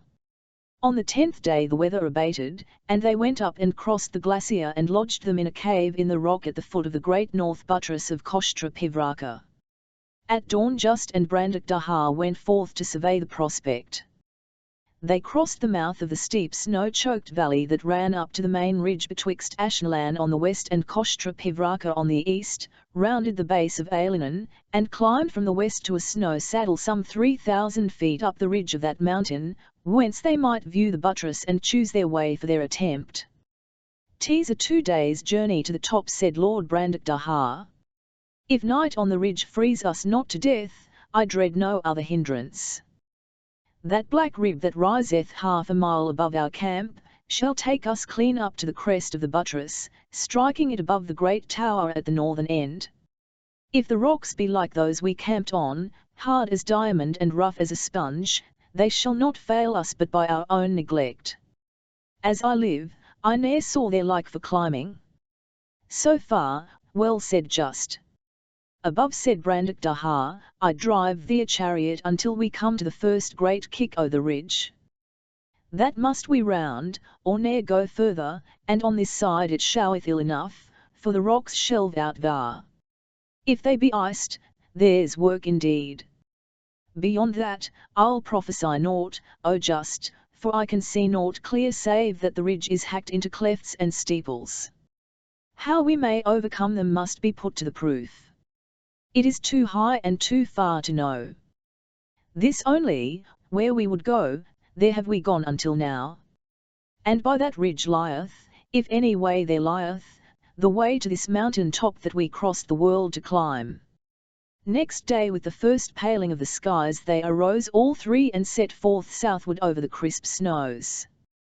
They roped at the foot of the glacier that came down from the saddle, some 5,000 feet above them, where the main ridge dips between Ashnalan and Kostra Pivraka.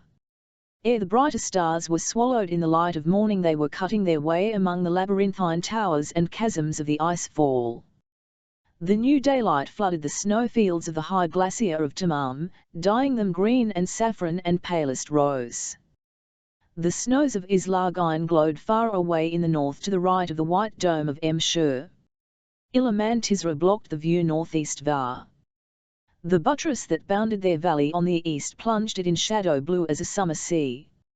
High on the other side the great twin peaks of Ailinan and Ashnalan, roused by the warm beams out of their frozen silence of the night, growled at whiles with avalanches and falling stones. Just was their leader in the ice fall, guiding them now along high knife edges that fell away on either hand to unsound depths, now within the very lips of those chasms, along the bases of the ice towers. These, 5 times a man's height, some square, some pinnacled, some shattered or piled with the ruins of their kind, leaned above the path, as ready to fall and overwhelm the climbers and dash their bones for ever down to those blue-green secret places of frost and silence where the chips of ice chinked hollow as Just pressed onward, cutting his steps with Mivasha's axe. At length the slope eased and they walked out on the unbroken surface of the glacier, and passing by a snow bridge over the great rift betwixt the glacier and the mountain side came 2 hours before noon to the foot of the rock rib that they had scanned from Ailimam. Now was Brandakdahar to lead them.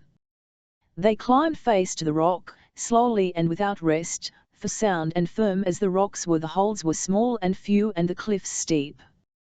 Here and there a chim_ne gave them passage upward, but the climb was mainly by cracks and open faces of rock, a trial of main strength and endurance such as few might sustain. For a short while only, but this wall was 3,000 feet in height. By noon they gained the crest, and there rested on the rocks too weary to speak, looking across the avalanche-swept face of Kostra Pivraka to the corniced parapet that ended against the western precipices of Kostra Belorn. For some way the ridge of the buttress was broad and level.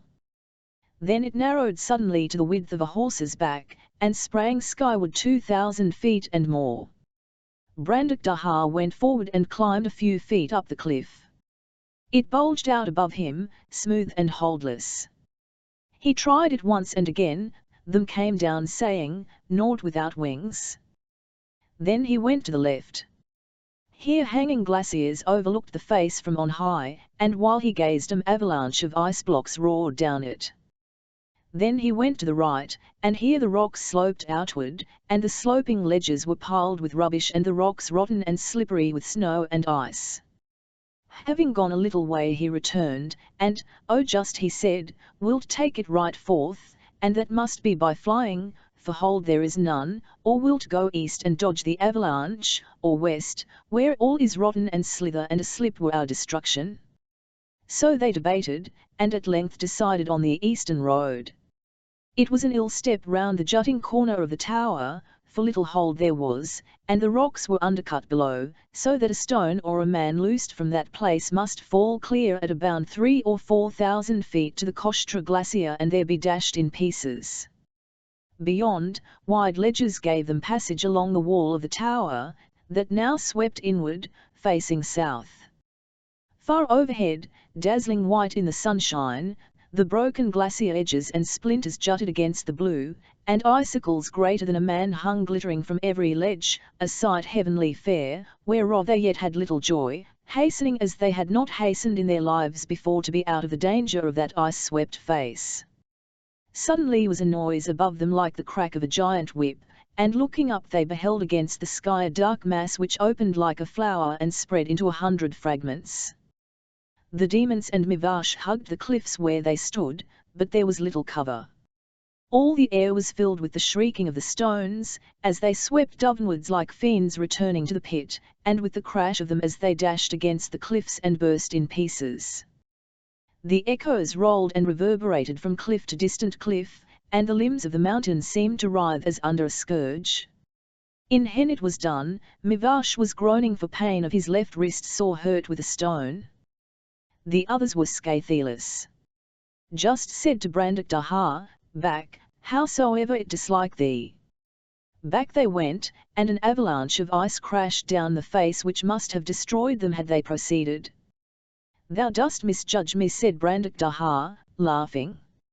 "Give me where my life lieth on mine own might and main, then is danger meat and drink to me, and naught shall turn me back. But here on this cursed cliff, on the ledges whereof a cripple might walk at ease, we be the toys of chance. And it were pure folly to abide upon it a moment longer. 2 ways be left us," said Just. "To turn back, and that were our shame for ever, and to essay the western traverse. And that should be the bane of any save of me and thee," said Brandak Daha. "And if our bane, why, we shall sleep sound." "Mivash," said Just, "is naught so bounden to this adventure. He hath bravely held by us, and bravely stood our friend. Yet here we be come to such a pass, I sore misdoubt me if it were less danger of his life to come with us than seek safety alone." But Mivash put on a hardy face. Never a word he spake, but nodded his head, as who should say, "Forward." "First I must be thy leech," said Just. And he bound up Mivash's wrist. And because the day was now far spent, they camped under the great tower, hoping next day to reach the top of Kostra Pivraka that stood unseen some 6,000 feet above them. Next morning, when it was light enough to climb, they set forth. For 2 hours' space on that traverse not a moment passed but they were in instant peril of death. They were not roped, for on those slabbery rocks one man had dragged a dozen to perdition had he made a slip. The ledges sloped outward, they were piled with broken rock and mud, the soft red rock broke away at a hand's touch and plunged at a leap to the glacier below. Down and up and along, and down and up again they wound their way, rounding the base of that great tower, and came at last by a rotten gully safe to the ridge above it. Va high 1e they climbed, white wispy clouds which had gathered in the high gullies of Silenan in the morning had grown to a mass of blackness that hid the mountains to the west. Great streamers ran from it across the gulf below, joined and boiled upward, lifting and sinking like a full-tide sea, rising at last to the high ridge where the demons stood and wrapping them in a cloak of vapour with a chill wind in its folds, and darkness in broad noonday. They halted, for they might not see the rocks before them. The wind grew boisterous, shouting among the splintered towers. Snow swept powdery and keen across the ridge. The cloud lifted and plunged again like some great bird shadowing them with its wings. From its bosom the lightning flared above and below. Thunder crashed on the heels of the lightning, sending the echoes rolling among the distant cliffs. Their weapons, planted in the snow, sizzled with blue flame, just had counselled laying them aside lest they should perish holding them. Crouched in a hollow of the snow among the rocks of that high ridge of Koshtra Pivraka, Lord Just and Lord Brandak Dahar and Mivashfaz weathered that might of terror. Va hen night came they knew not, for the storm brought darkness on them hours before sundown. Blinding snow and sleet and fire and thunder, and wild winds shrieking in the gullies till the firm mountains seemed to rock, kept them awake. They were near frozen, and scarce desired aught but death, which might bring them ease from that hellish roundelay. Day broke with a weak grey light, and the storm died down. Just stood up weary beyond speech. Mivash said, "Ye be devils, but of myself I marvel. For I have dwelt by snow mountains all my days, and many I wot of that have been on the snows in wild weather. And not one but was starved by reason of the cold. I speak of them that were found. Many were not found, for the spirits devoured them." Nriat Lord Brandak Dahar laughed aloud, saying, "O Mivash, I fear me that in thee I have but a graceless dog. Look on him, that in hardihood and bodily endurance against all hardships of frost or fire surpasseth me as greatly as I surpass thee. Yet is he weariest of the three. Wouldst know why? I'll tell thee. All night he hath striven against the cold, chafing not himself only but me and thee to save us from frostbite. And be sure naught else had saved thy carcass. By them was the mist grown lighter, so that they might see the ridge for 100 paces or more where it went up before them, each pinnacle standing out shadowy and unsubstantial against the next succeeding one more shadowy still. And the pinnacles showed monstrous huge through the mist, like mountain peaks in stature.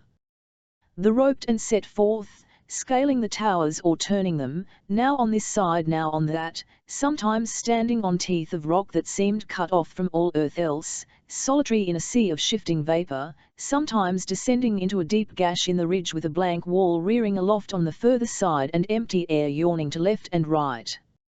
The rocks were firm and good, like those they had first climbed from the glacier. But they went but a slow pace, for the climbing was difficult and made dangerous by new snow and by the ice that glazed the rocks. As the day wore the wind was fallen, and all was still when they stood at length before a ridge of hard ice that shot steeply up before them like the edge of a sword. The east side of it on their left was almost sheer, ending in a blank precipice that dropped out of sight without a break. The western slope, scarcely less steep, ran down in a white even sheet of frozen snow till the clouds engulfed it.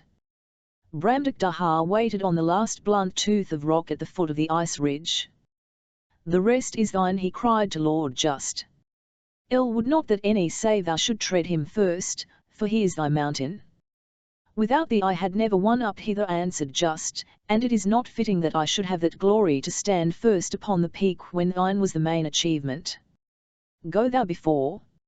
"I will not," said Lord Brandak Dahar. And it is not so. So Just went forward, smiting with his axe great steps just below the backbone of the ridge on the western side, and Lord Brandak Dahar and Mivashfaz followed in the steps. Presently a wind arose in the unseen spaces of the sky, and tore the mist like a rotten garment. Spears of sunlight blazed through the rifts. Distant sunny lands shimmered in the unimaginable depths to the southward, seen over the crest of a tremendous wall that stood the abyss. A screen of black rock buttresses seemed with 1,000 gullies of glistening snow, and crowned as with battlements with a row of mountain peaks, savage and fierce of form, that made the eye blink for their brightness, the lean spires of the summit ridge of Koshtra Pivraka. These, that the demons had so long looked up to as in distant heaven, now lay beneath their feet. Only the peak they climbed still reared itself above them, clear now and near to view, showing a bare beetling cliff on the northeast, overhung by a cornice of snow. Just marked the cornice, turned him again to his step-cutting, and in half an hour from the breaking of the clouds stood on that unascended pinnacle, with all earth beneath him. They went down a few feet on the southern side and sat on some rocks. A fair lake studded with islands lay bosomed in wooded and crag-girt hills at the foot of a deep-cut valley which ran down from the gates of Zimyamvaya. Ailinan and Ashnalam rose nearby in the west, with the delicate white peak of Akragash showing between them. Beyond mountain like the sea. Just looked southward where the blue land stretched in fold upon fold of rolling country, soft and misty, till it melted in the sky. Thou and I, said he, first of the children of men, mo behold with living eyes the fabled land of Zimyamvaya. Is that true, thinkest thou, which philosophers tell us of that fortunate land, that no mortal foot may tread it, but the blessed souls do inhabit it of the dead that be departed, even they that were great upon earth and did great deeds when they were living, that scorned not earth and the delights and the glories thereof, and yet did justly and were not dastards nor yet oppressors. Vivo knoweth, said Brandak Daha, resting his chin in his hand and gazing south as in a dream. Vivo shall say he knoweth. They were silent a while.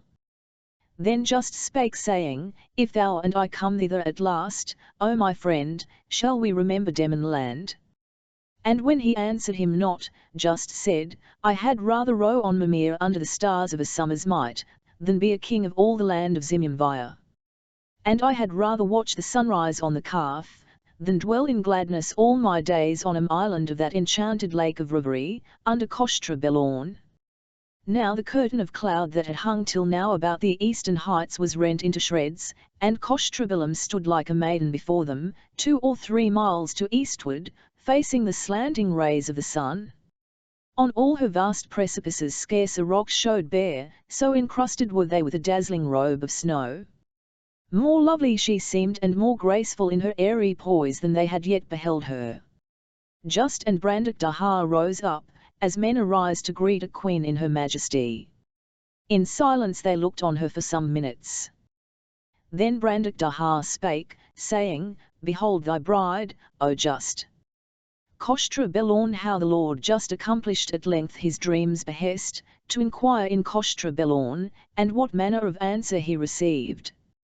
That night they spent safely, by favour of the gods, under the highest crags of Kostra Pivraka, in a sheltered hollow piled round with snow. Dawn came like a lily, saffron-hued, smirched with smoke-grey streaks that slanted from the north. The great peaks stood as islands above a main of level cloud, out of which the sun walked flaming, a ball of red-gold fire. An hour before his face appeared, the demons and Mivash were roped and started on their eastward journey. Ill to do with as was the crest of the great north buttress by which they had climbed the mountain, 7 times worse was this eastern ridge, leading to Kostra Belorn. Leaner of back it was, flanked by more profound abysses, deeply agashed, too treacherous and too sudden in its changes from sure rock to rotten and perilous, piled with tottering crags, hung about with comics of uncertain snow, girt with cliffs smooth and holdless as a castle wall. Small marvel that it cost them 13 hours to come down that ridge. The sun wheeled towards the west when they reached at length that frozen edge, sharp as a sickle, that was in the gates of Zimyamvaya.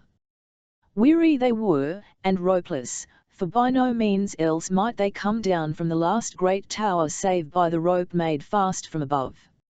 A fierce northeaster had swept the ridges all day, bringing snowstorms on its wings. Their fingers were numbed with cold, and the beards of Lord Brandak Daha and Mivash faz stiff with ice. Too weary to halt, they set forth again, just leading. It was many hundred paces along that ice edge, and the sun was near setting when they stood at last within a stone's throw of the cliffs of Kostra Belorn. Since before noon avalanches had thundered ceaselessly down those cliffs. Now, in the cool of the evening, all was still. The wind was fallen. The deep blue sky was without a cloud. The fires of sunset crept down the vast white precipices before them till every ledge and fold and frozen pinnacle glowed pink colour, and every shadow became an emerald. The shadow of Kostra Pivraka lay cold across the lower stretches of the face on the Zimyamvian side. The edge of that shadow was as the division betwixt the living and the dead. Vivat dost think on, said Just to Brandak Daha, that leaned upon his sword surveying that glory. Brandak Daha started and looked on him. Viney, said he, on this, that it is likely thy dream was but a lure, sent thee by the king to tempt us on to mighty actions reserved for our destruction? On this side at least 'tis very certain there lieth no way up Kostra Belorn. Vivid of the little martlet said Just, who, whiles we were yet a great way off, flew out of the south to greet us with a gracious message. Well, if it were not a devil of his, said Brandock Daha. I will not turn back, said Just. Thou needest not to come with me. And he turned again to look on those frozen cliffs. No, said Brandock Daha. Nor thou with me. Thou wilt make me angry if thou wilt so vilely wrest my words. Only fare not securely, and let that axe still be ready in thine hand, as is my sword, for kindlier work than step-cutting. And if thou embrace the hope to climb her by this wall before us, the king's enchanter made thee fay. By then was the sun gone down. Under the wings of night uplifted from the east, the unfathomable heights of air turned a richer blue, and here and there, most dim and hard to see, throbbed a tiny point of light, the greater stars opening their eyelids to the gathering dark. Gloom crept upward, brimming the valleys far below like a rising tide of the sea. Frost and stillness waited on the eternal might to resume her reign. The solemn cliffs of Kostrabilam stood in tremendous silence, death pale against the sky. Just came backward a step along the ridge, and laying his hand on Brandock Daha's, "Be still," he said, "and behold this marvel." A little up the face of the mountain on the Zimyamvian side, it was as if some leavings of the afterglow had been entangled among the crags and frozen curtains of snow. As the gloom deepened, that glow brightened and spread, filling a rift that seemed to go into the mountain. "It is because of us," said Just, in a low voice. "She is afire with expectation of us."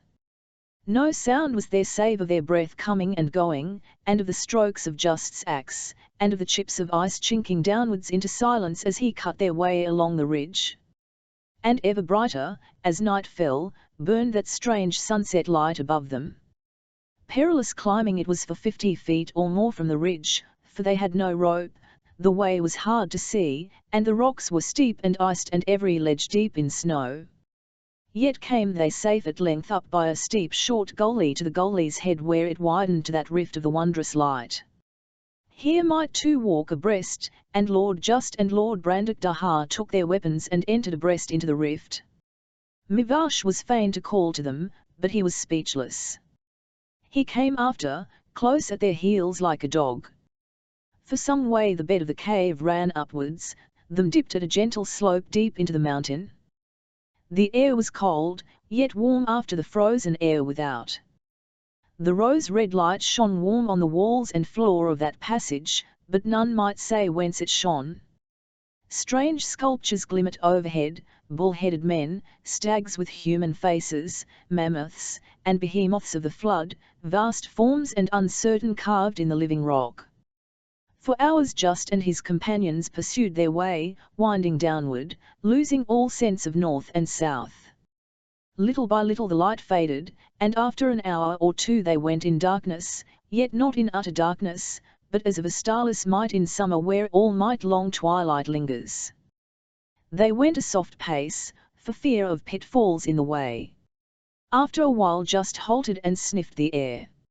"I smell new mown hay," he said, "and flower scents.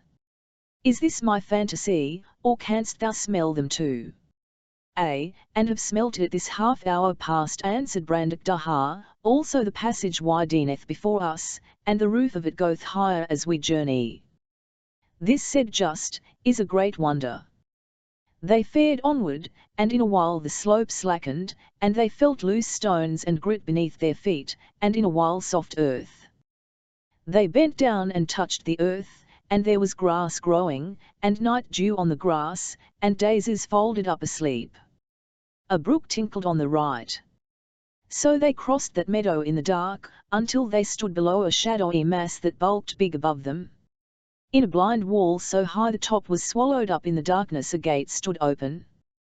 They crossed that threshold and passed through a paved court that clanked under their tread. Before them a flight of steps went up to folding doors under an archway. Lord Brandock Daha felt Mivash pluck him by the sleeve. The little man's teeth were chattering together in his head for terror. Brandak Daha smiled and put an arm about him. Just had his foot on the lowest step. In that instant came a sound of music playing, but of what instruments they might not guess. Great thundering chords began it, like trumpets calling to battle, first high, then low, then shuddering down to silence, then that great call again, sounding defiance. Then the keys took new voices, groping in darkness, rising to passionate lament, hovering and dying away on the wind, until naught remained but a roll as of muffled thunder, long, low, quiet, but menacing ill. And now out of the darkness of that induction burst a mighty form, 3 ponderous blows, as of breakers that plunge and strike on a desolate shore, a pause, those blows again, a grinding pause, a rushing of wings, as of furies steaming up from the pit, another flight of them dreadful in its deliberation, then a wild rush upward and a swooping again, confusion of hell, raging serpents blazing through might sky. Then on a sudden out of a distant key, a sweet melody, long drawn and clear, like a blaze of low sunshine piercing the dust clouds above a battlefield. This was but an interlude to the terror of the great main theme that came in tumultuous strides up again from the deeps, storming to a grand climacteric of fury and passing away into silence. Now came a majestic figure, stately and calm, born of that terror, leading to it again. Battlings of these themes in many keys, and at last the great triple blow, thundering in new strength, crushing all joy and sweetness as with a mace of iron, battering the roots of life into a general ruin. But even in the maim stride of its outrage and terror, that great power seemed to shrivel. The thunderblasts crashed weaklier, the harsh blows rattled awry, and the vast frame of conquest and destroying violence sank down panting, tottered and rumbled ingloriously into silence. Like men held in a trance, those lords of Demonland listened to the last echoes of the great sad chord where that music had breathed out its heart, as if the very heart of wrath were broken. But this was not the end. Cold and serene as some chaste virgin vowed to the gods, with clear eyes which see naught below high heaven, a quiet melody rose from that grave of terror. Weak it seemed at first, a little thing after that cataclysm, a little thing, like spring's first bud peeping after the blasting rain of cold and ice. Yet it walked undismayed, gathering as it went beauty and power. And on a sudden the folding doors swung open, shedding a flood of radiance down the stairs. Lord Just and Lord Brandak Daha watched, as men watch for a star to rise, that radiant portal. And like a star indeed, or like the tranquil appearing, they beheld after a while one crowned like a queen with a diadem of little clouds that seemed stolen from the mountain sunset, scattering soft beams of rosy brightness. She stood alone under that mighty portico with its vast shadowy forms of winged lions in shining stone black as jet. Youthful she seemed, as one that hath but just bidden adieu to childhood, with grave sweet lips and grave black eyes and hair like the night. Little black martlets perched on her either shoulder, and a dozen more skimmed the air above her head, so swift of wing that scarcely the eye might follow them. Meantime, that delicate and simple melody mounted from height to height, until in a while it burned with all the fires of summer, burned as summer to the uttermost, fierce and compulsive in its riot of love and beauty. So that, before the last triumphant chords died down in silence, that music had brought back to just all the glories of the mountains, the sunset fires on Koshtra Warn, the first great revelation of the peaks from Morna Morana, and over all these, as the spirit of that music to the eye made manifest, the image of that queen so blessed fair in her youth and her clear brow's sweet solemn respect and promise, in every line and pose of her fair form, virginal dainty as a flower, and kindled from withinward as never flower was with that divinity before the face of which speech and song fall silent and men may but catch their breath and worship. When she spoke, it was with a voice like crystal, thanks be and praise to the blessed gods. For too, the years depart, and the fated years bring forth as the gods ordain. And ye be those that were for to come. Shorty, those great lords of Demonland stood like little boys before her. She said again, are not ye Lord Just and Lord Brandak Daha of Demonland, come up to me by the way ban to all mortals else, come up into Kostra Belorn. Then answered Lord Just for them both and said, Surely, O Queen Saphamisba, we be they thou namest. Now the Queen carried them into her palace, and into a great hall where was her throne and state. The pillars of the hall were as vast towers, and there were galleries above them, tier upon tier, rising higher than sight could reach, all the light of the gentle lamps in their stands that lighted the tables and the floor. The walls and the pillars were of a sombre stone unpolished, and on the walls strange portraitures, lions, dragons, micas of the sea, spread eagles, elephants, swans, unicorns, and other, lively made and richly set forth with curious colours of painting, all of giant size beyond the experience of humankind, so that to be in that hall was as it were to shelter in a small spot of light and life, canopied, vaulted, and embraced by the circumambient unknown. The Queen sate on her throne that was bright like the face of a river ruffled with wind under a silver moon. Save for those little martlets she weighed unattended. She made those lords of Demonland sit down before her face, and there were brought forth by the agency of unseen hands tables before them and precious dishes filled with unknown viands. And there played a soft music, made in the air by what unseen art they knew not. The Queen said, WWLD, ambrosia which the gods do eat and nectar which they drink, on which meat and wine myself do feed, by the bounty of the blessed gods. And the savour thereof wearieth not, and the glow thereof and the perfume thereof dieth not for ever. So they tasted of the ambrosia, that was white to look on and crisp to the tooth and sweet, and being eaten revived strength in the body more than a surfeit of bullock's flesh, and of the nectar that was all afoam and coloured like the inmost fires of sunset. Surely somewhat of the peace of the gods was in that nectar divine. The Queen said, Tell me, why are ye come? Just answered, Surely there was a dream sent me, O Queen Saphamisba, through the gate of horn, and it bade me inquire hither after him I most desire, for want of whom my whole soul languisheth in sorrow this year gone by, even after my dear brother, the Lord Goldry Blusco. His words ceased in his throat. For with the speaking of that name the firm fabric of the palace quivered like the leaves of a forest under a sudden squall. Colour went from the scene, like the blood chased from a man's face by fear, and all was of a pallid hue, like the landscape which one beholds of a bright summer day after lying with eyes closed for a space face upward under the blazing sun, all grey and cold, the warm colours bumped to ashes. Withal, followed the appearance of hateful little creatures issuing from the joints of the paving stones and the great blocks of the walls and pillars, some like grasshoppers, human heads and wings of flies, some like fishes with stings in their tails, some fat like toads, some like eels wriggling with puppy dogs' heads and asses' ears, loathly ones, exiles of glory, scaly and obscene. The horror passed. Colour returned. The Queen sat like a graven statue, her lips parted. After a while she said with a shaken voice, low and with downcast eyes, Sirs, you demand of me a very strange matter, such as wherewith never hitherto I have been acquainted.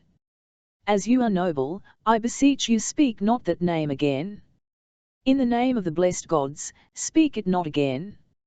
Lord Just was silent. Naught good were his thoughts within him. In due time a little martlet by the Queen's command brought them to their bedchambers. And there in great beds soft and fragrant they went to rest. Just waked long in the doubtful light, troubled at heart. At length he fell into a troubled sleep. The glimmer of the lamps mingled his dreams and his dreams with it, so that scarce he wist whether asleep or waking he beheld the walls of the bedchamber dispart in sunder, disclosing a prospect of vast paths of moonlight, and a solitary mountain peak standing naked out of a sea of cloud that gleamed white beneath thee. It seemed to him that the power of flight was upon him, and that he flew to that mountain and hung in air beholding it near at hand, and a circle as the appearance of fire round about it, and on the summit of the mountain the likeness of a burg or citadel of brass that was green with eld and surface battered by the frosts and winds of ages. On the battlements was the appearance of a great company, both men and women, never still, now walking on the wall with hands lifted up as in supplication to the crystal lamps of heaven, now flinging themselves on their knees or leaning against the brazen battlements to bury their faces in their hands, or standing at gaze as night walkers gazing into the void.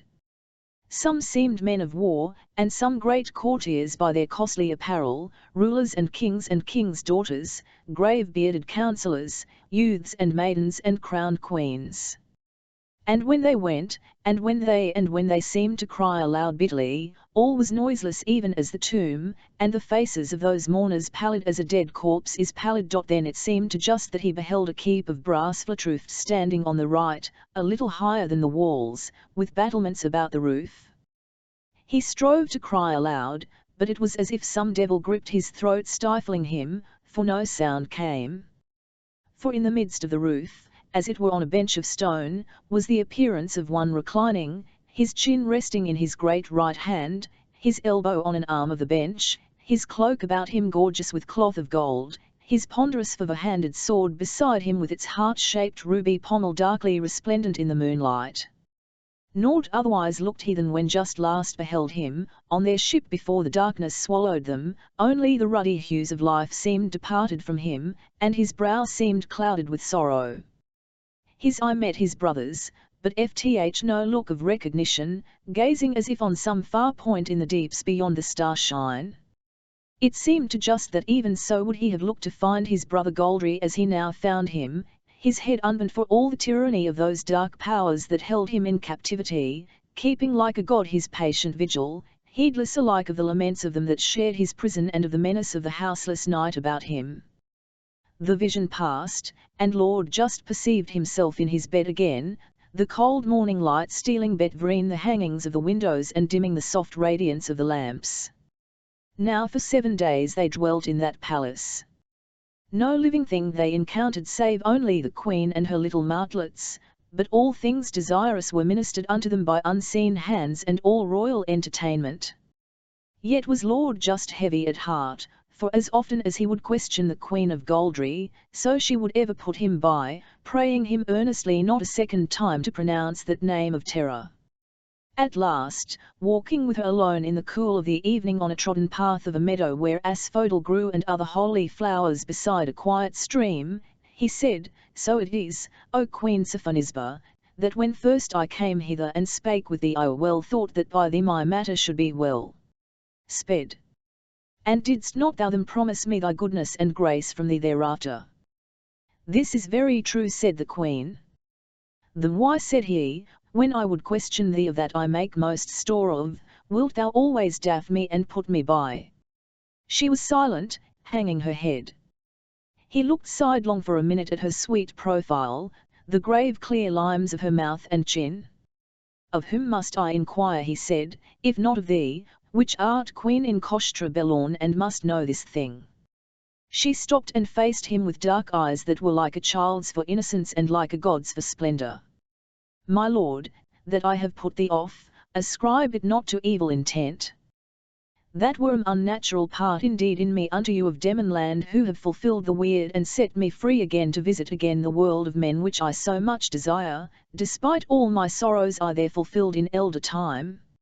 Or shall I forget you are at enmity with the wicked house of Witchland, and therefore doubly pledged my friends?" "That the event must prove, O Queen," said Lord Just. "Oh, saw ye Morna Morana," cried she. "Saw ye it in the wilderness?" And when he looked on her still dark and mistrustful, she said, "Is this forgot? And methout it should be mention and remembrance made thereof unto the end of the world. I pray thee, my lord, what age art thou?" "I have looked upon this world," answered Lord Just, "for thrice 10 years. And I, said the Queen, but 17 summers. Yet that same age had I when thou wast born, and thy grandson before thee, and his before him. For the gods gave me youth for evermore, when they brought me hither after the realm rate that befell our house, and lodged me in this mountain." She paused, and stood motionless, her hands clasped lightly before her, her head bent, her face turned a little away so that he saw only the white curve of her neck and her cheek's soft outline. All the air was full of sunset, though no sun was there, but a scattered splendour only, shed from the high roof of rock that was like a sky above them, self-effulgent. Very softly she began again to speak, the crystal accents of her voice sounding like the faint motes of a bell borne from a great way off on the quiet air of a summer evening. Surely time past is gone by like a shadow since those days, when I was queen in Morna Morana, dwelling there with my lady mother and the princes my cousins in peace and joy. Until Goris came out of the north, the great king of Witchland, desiring to explore these mountains, for his pride's sake and his insolent heart, which cost him dear.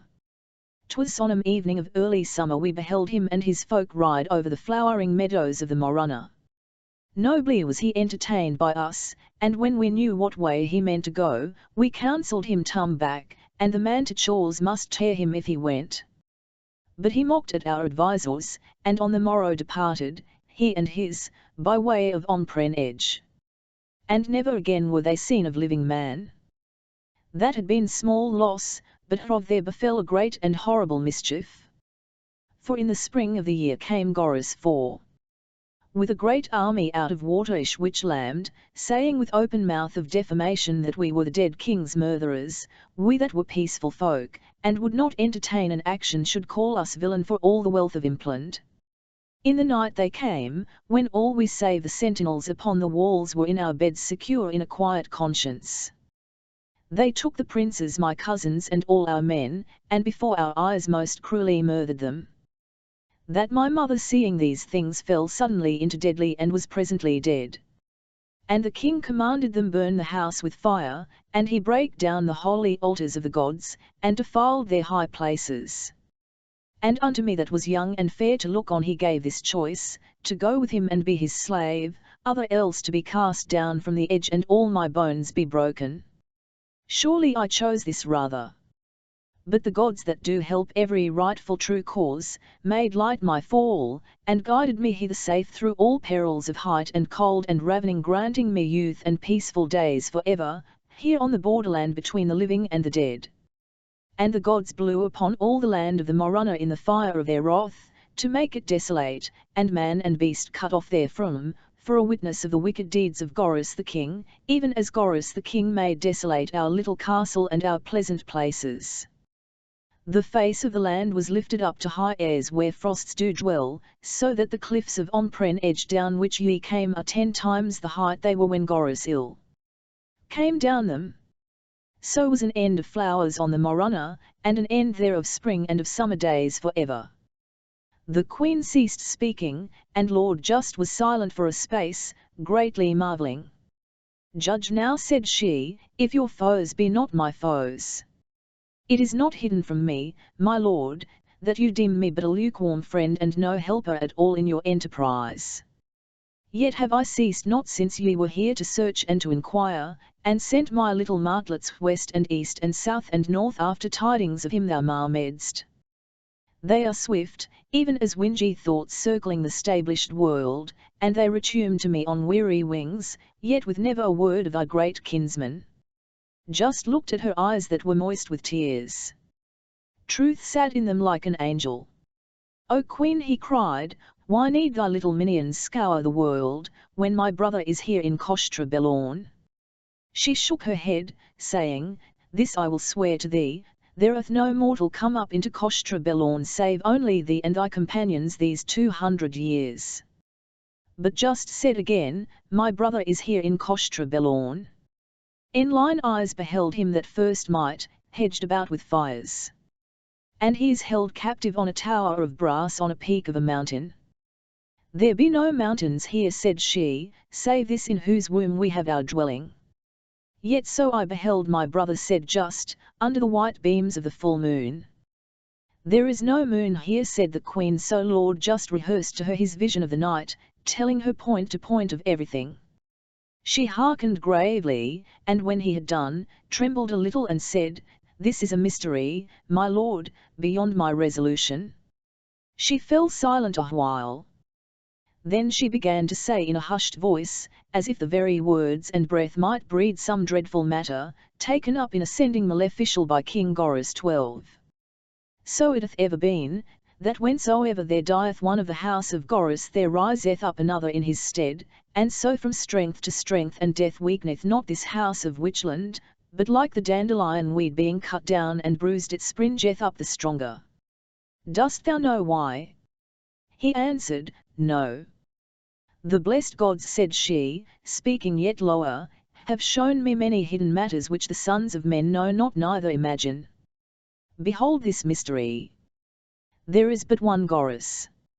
And by the favour of heaven, that moveth sometimes in a manner our weak judgment seeketh in vain to justify, this cruel and evil one, every time whether by the sword or in the fulness of his years he cometh to die, departeth the living soul and spirit of him into a new and sound body, and liveth yet another lifetime to vex and to oppress the world, until that body die, and the next in his turn, and so continually, having thus in a manner life eternal.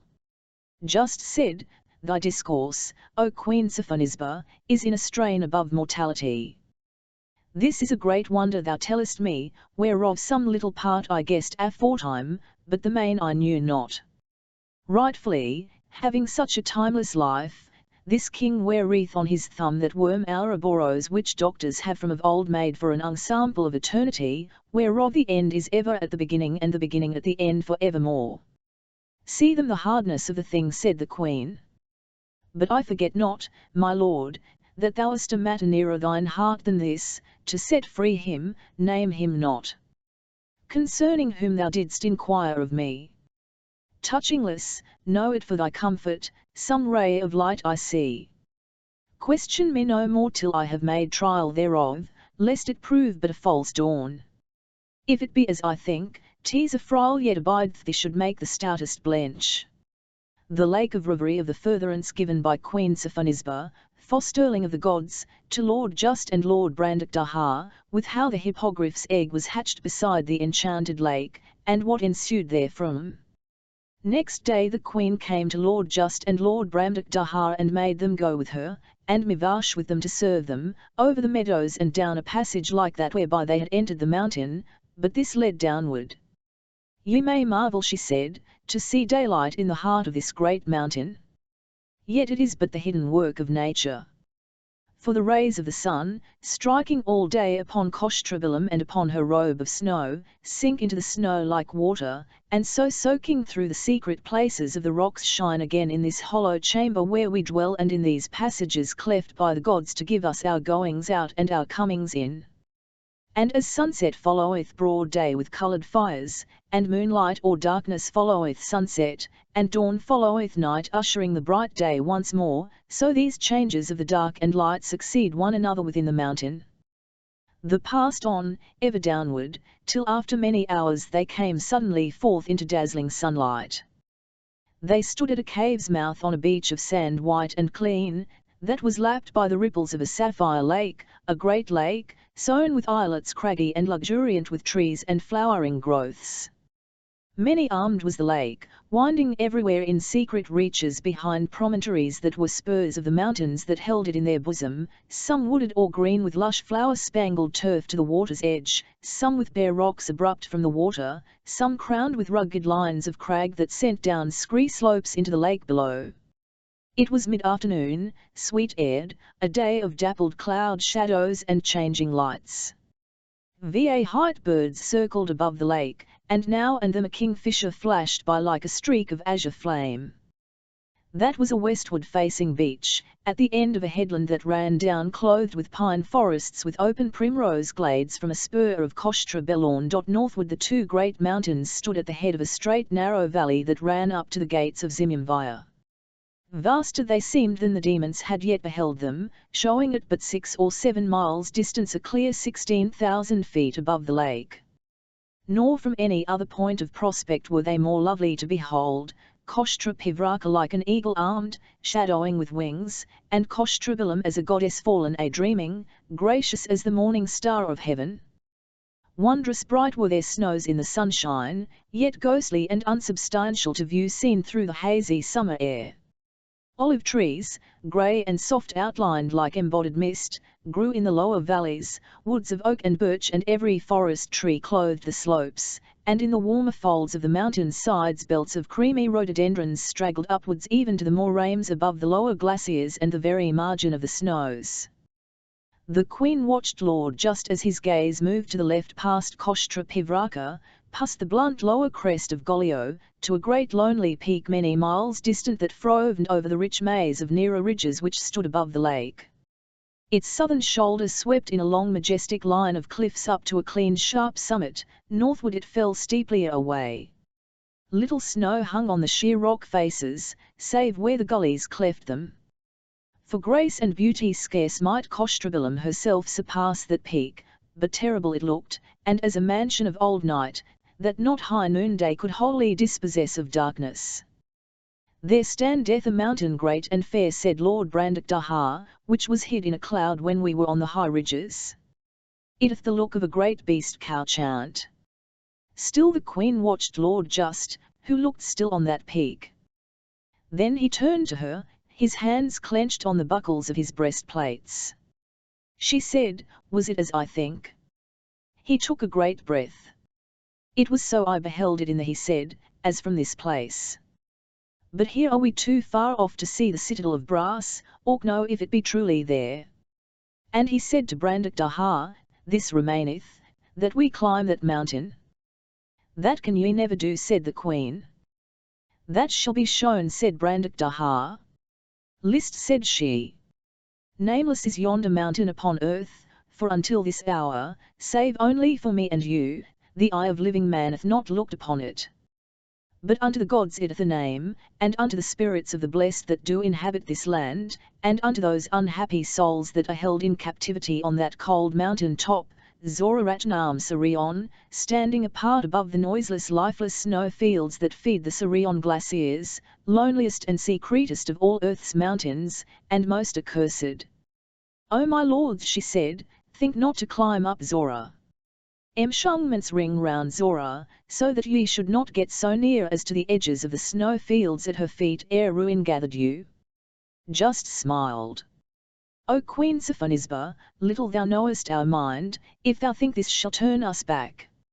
I say it, said the Queen, with no such vain purpose, but to show you the necessity of that way I shall now tell you of, since well I know ye will not give over this attempt.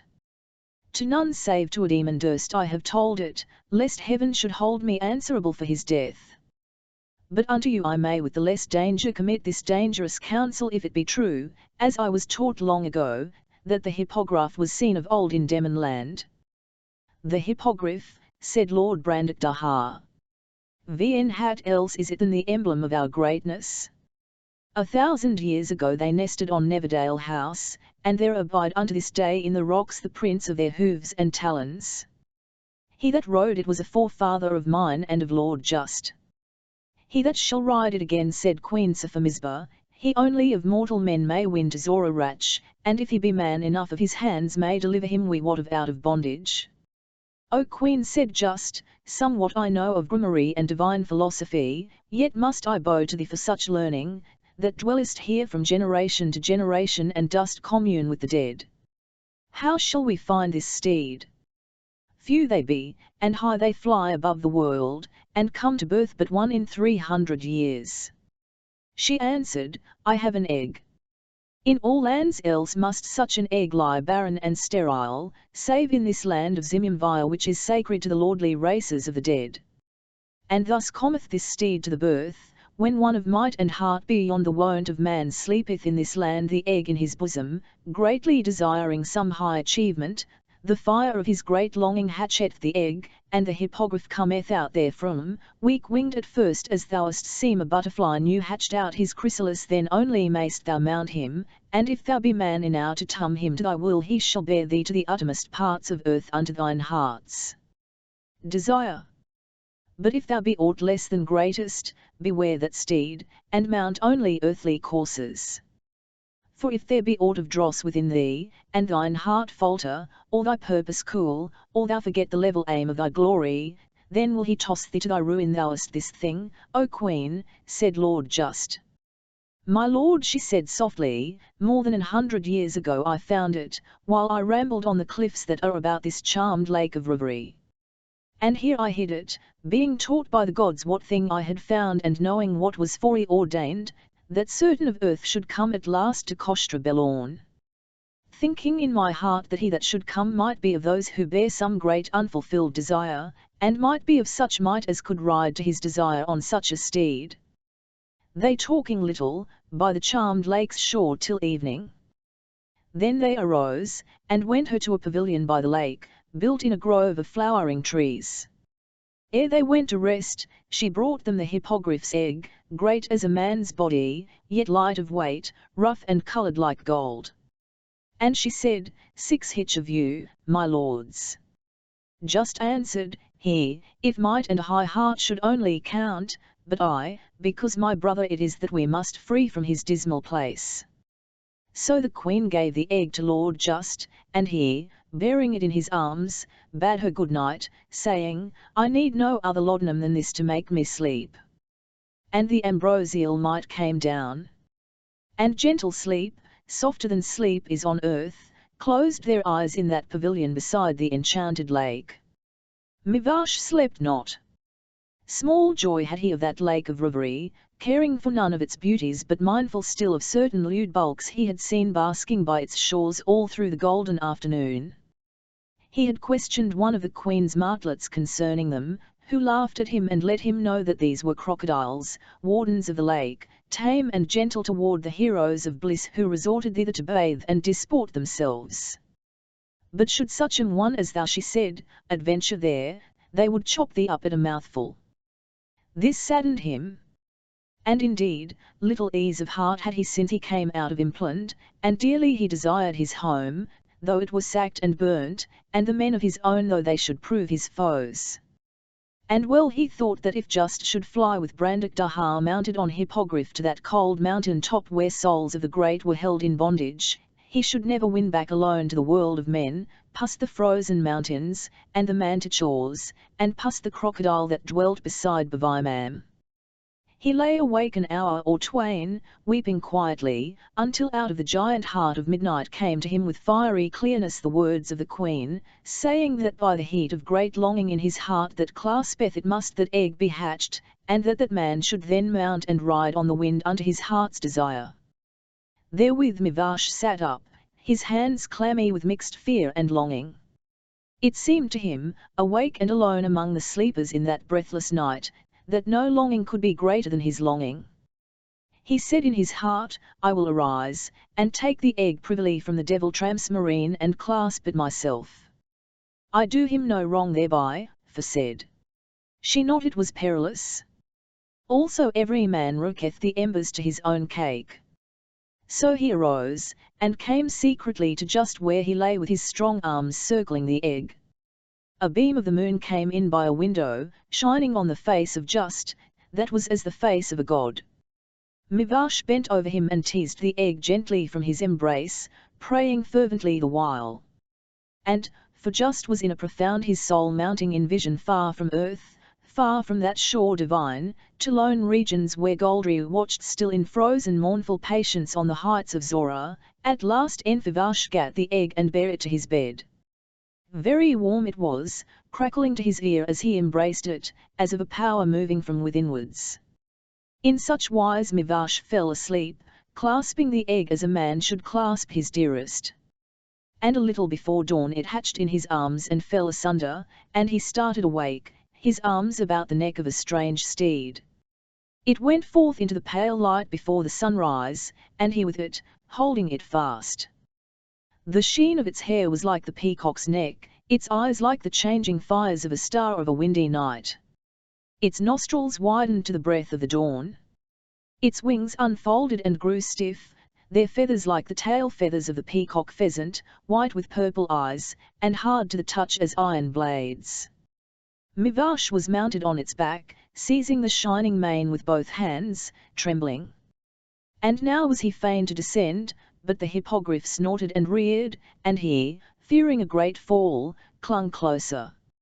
It stamped with its silver hoofs, flapping its wings, ramping like a lioness, tearing up the grass with its claws.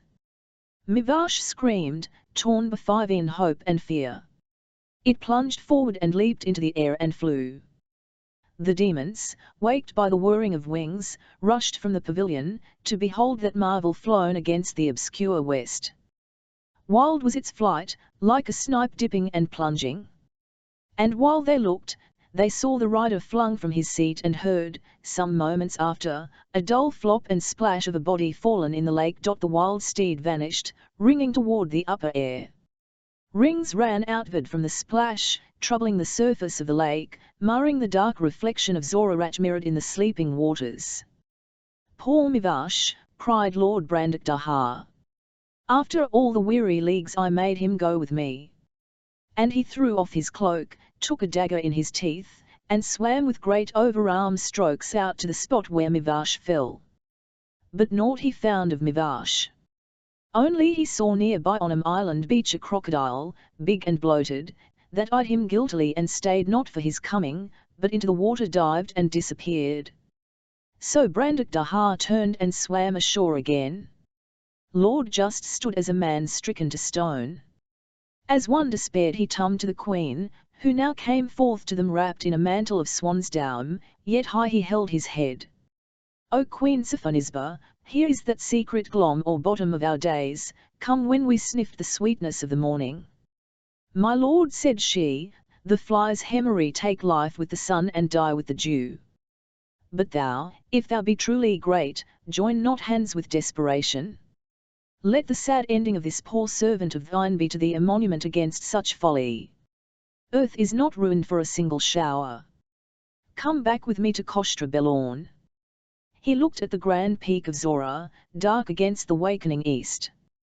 "Madam," he said, "thou art little more than half my years, and yet by another computation thou art 7 times mine age. I am not light of will, nor thou shalt not find me a fool to thee. Let us go back to Kostra Belorn." They brake their fast quietly and returned by the way they came. And the Queen said, "My lords Just and Brandakdahar, there be few steeds of such a kind to carry you to Zorarat Mamsarion, and not ye, though ye be beyond the half-gods in your might and virtue, might have power to ride them, but if ye take them from the egg. So high they fly, so shy they are, ye should not catch them though ye waited 10 men's lifetimes. I will send my martlets to see if there be another egg in the world." So she dispatched them, north and west and south and east. And in due time those little birds returned on weary wing, all save one, without tidings. "All have come back to me," said the Queen, "save Arabella alone. Dangers attend them in the world, birds of prey, men that slay little birds for their sport. Yet hope with me that she may come back at last." But the Lord Just spake and said, "Zero Queen Sophonisba, to hope and wait lieth not in my mature, but to be swift, resolute, and exact whensoever I see my way before me. This have I ever proved, that the strawberry groweth underneath the nettle still. I will essay the ascent of Zora." Nor might all her prayers turn him from this rashness, wherein the Lord Brandakdahar besides did most eagerly second him. 2 nights and 2 days they were gone, and the Queen abode them in great trouble of heart in her pavilion by the enchanted lake. The 3rd evening came Brandakdahar back to the pavilion, bringing with him Just that was like a man at point of death, and himself besides deadly sick. "Tell me not anything," said the Queen. "Forgetfulness is the only sovereign remedy, which with all my art I will strive to induce in thy mind and in his. Surely I despaired ever to see you in life again, so rashly entered into those regions forbid." Brandakdahar smiled, but his look was ghastly. "Blame us not overmuch, dear Queen. Vho shoots at the midday sun, though he be sure he shall never hit the mark, yet as sure he is he shall shoot higher than who aims but at a bush." His voice broke in his throat, the whites of his eyes rolled up, he caught at the Queen's hand like a frightened child. Then with a mighty effort mastering himself, "I pray bear with me a little," he said. "After a little good meats and drinks taken 'twill pass. I pray look to Just, is a dead, think you. Days passed, and months, and the Lord just lay yet as it were in the article of death, tended by his friend and by the Queen in that pavilion by the lake. At length, when winter was gone in Middle Earth, and the spring far spent, back came that last little martlet on weary ring, she they had long given up for lost. She sank in her mistress's bosom, almost dead indeed for weariness.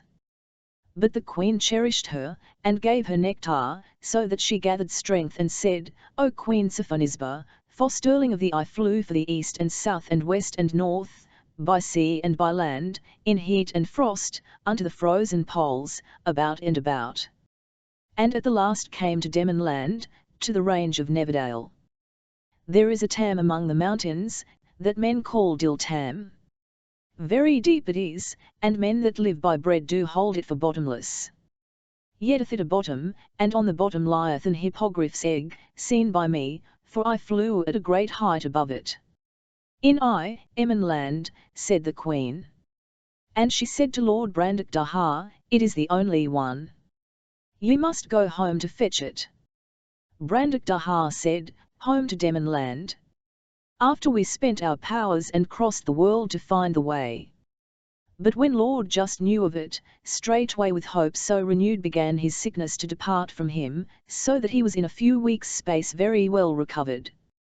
And it was now a full year gone by since first the demons came up into Kostra Belorn. Queen Presmira, how the Lady Presmira discovered to Lord Grow what she would have brought about for Demon land, in which should also appear her lord's yet more greatness and advancement, and how her too loud speaking of her purpose was the occasion whereby the Lord Corinius was to learn the sweetness of bliss deferred.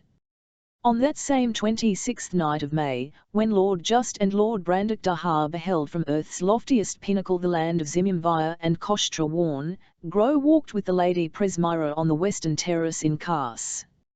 It wanted yet 2 hours of midnight. The air was warm, the sky a bower of moonbeam and starbeam. Now and then a faint breeze stirred as if night turned in her sleep. The walls of the palace and the iron tower cut off the terrace from the direct moonlight, and flamboys spreading their wobbling light made alternating regions of brightness and galloping strains of music, and the noise of revelry came from within the palace.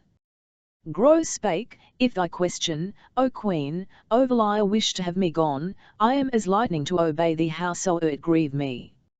'Twas an idle wonder only, she said. Stay and it like thee.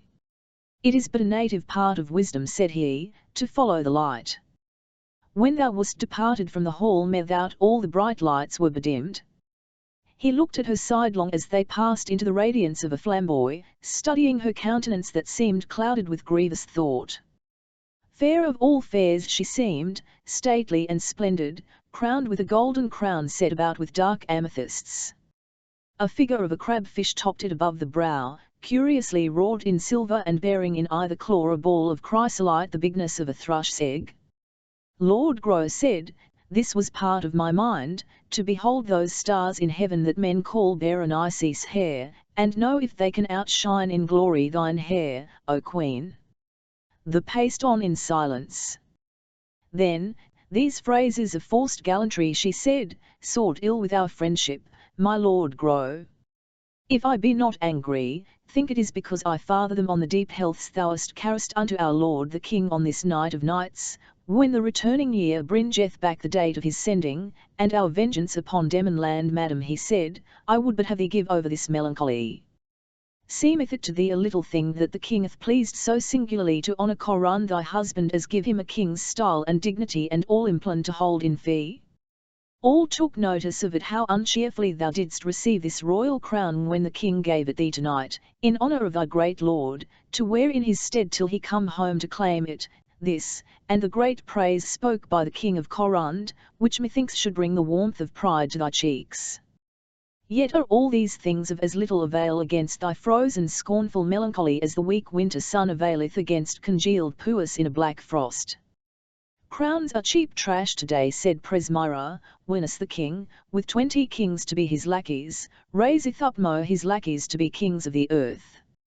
Canst wonder if my joyance in this crown were dashed some little when I looked on that other given by the king to Laxus?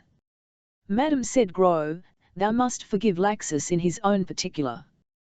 Thou knowest he set not so much as a foot in Pikesaland, and if now he must be called king thereof, that should rather please thee, in despite of Corineus that carried war there and by whatsoever means of skill or fortune overcame thy noble brother and drave him into exile. Corineus, she answered, tasteth in that miss that bane or ill hap which I dearly pray all they may groan under who would fatten by my brothers them should Corineus's grief lift up thy joy, said Grow. Yet certain it is, fate is a blind puppy, build not on her next turn. Am not I a queen, said Presmira. Is not this Witchland? Have we not strength to make curses strong, if fate be blind indeed? They halted at the head of a flight of steps leading down to the inner ward.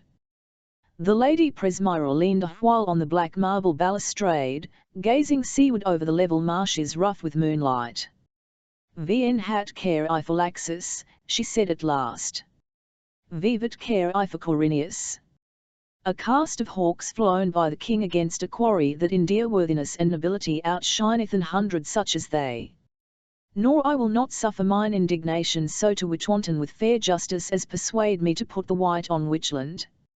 It is most true the prince my brother practised with our enemies the downthrow of our fortunes, breaking open, had he but known it, the gate of destruction for himself and us, that night when our banquet was turned by him to a battle and our whimy mirths to bloody rages. She was silent for a time, then said, Oath breakers, a most odious name, flat against all humanity. 2 faces in one hood. Oh, that earth would start up and strike the sins that tread on her. I see thou lookest west over sea, said Grow. There's somewhat thou canst see them, my lord Grow, by our light, said Presmira.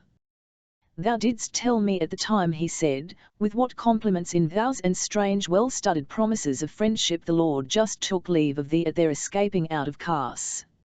Yet art thou to blame, O Queen, if thou take in too ill part the breaking of such promises given in extremity, which prove commonly like fish, mew, stale, and stinking in 3 days. Sure, 'tis a small matter, said she, that my brother should cast aside all ties of interest and alliance to save these great ones from an evil death, and they, being delivered, should toss him a light gramercy and go their ways, leaving him to be exterminated out of his own country and, for all they know or reck, to lose his life. May the great devil of hell torture their souls, madam, said Lord Grow. I would have thee view the matter soberly, and leave these bitter flashes. The demons did save thy brother once in Ladananguna, and his delivering of them out of the hand of our lord the king was but just payment therefor. The scales hang equal. She answered, do not defile mine ears with their excuses. They have shamefully abused us, and the guilt of their black deed planteth them day by day more firmly in my deeper settled hate. Art thou so deeply read in nature and her large philosophy, and I am yet to teach thee that deadliest hellebore or the vomit of a toad are qualified poison to the malice of a woman? The darkness of a great cloud bank spreading from the south swallowed up the moonlight. Presmira turned to resume her slow pacing down the terrace. The yellow fiery sparkles in her eyes glinted in the flamboy's flare. She looked dangerous as a lioness, and delicate and graceful like an antelope. Grow walked beside her, saying, did not Corun drive them forth in winter onto the Moruma, and can they continue there in life, alone amid so many devouring perils? Oh my lord, she cried, say these good tidings to the kitchen wenches, not to me. Why, thyself didst enter in past years the very heart of the Moruma and yet camest off, else art thou the greatest liar. This only canker frets my soul, that days go by, and months, and Witchland beateth down all peoples under him, and yet he suffereth the crown of pride, these rebels of Demonland, to go yet untrodden under feet. Doth he deem it the better part to spare a foe and spoil a friend? That were an unhappy and unnatural conclusion. Or is he fey, even as was Goris 11. Heaven for shield it, yet as ill an end may betches him and utter ruin come on all of us if he will withhold his scourge from Demomland until Just and Brandock Dahar come home again to meet with him. Madam, said Lord Grow, in these few words thou hast given me the picture of mine own mind in small. And forgive me that I bespake thee warily at the first, for these are matters of heavy moment, and ere I opened my mind to thee I would know that it agreed with thine. Let the king smite Mo, in the happy absence of their greatest champions. Shall we be in strength against them if they return again, and perchance Goldry with them? She smiled, and it seemed as if all the sultry night freshened and sweetened at that lady's smile. Thou art a dear companion to me, she said. Thy melancholy is to me as some shady wood in summer, where I may dance if I will, and that is often, or be sad if I will, and that is in these days oftener than I would, and never thou crossest my mood. Save but now thou didst so, to plague me with thy precious flattering jargon, till I had thought this skin changed with Laxus or young Corineus, seeking such lures as gallants spread their rings to stoop in ladies' bosoms. For I would shake thee from this late received sadness, said Gro. And he said, Thou art to commend me too, since I spake naught but truth. Oh, have done, my lord, she cried, or I'll dismiss thee hence.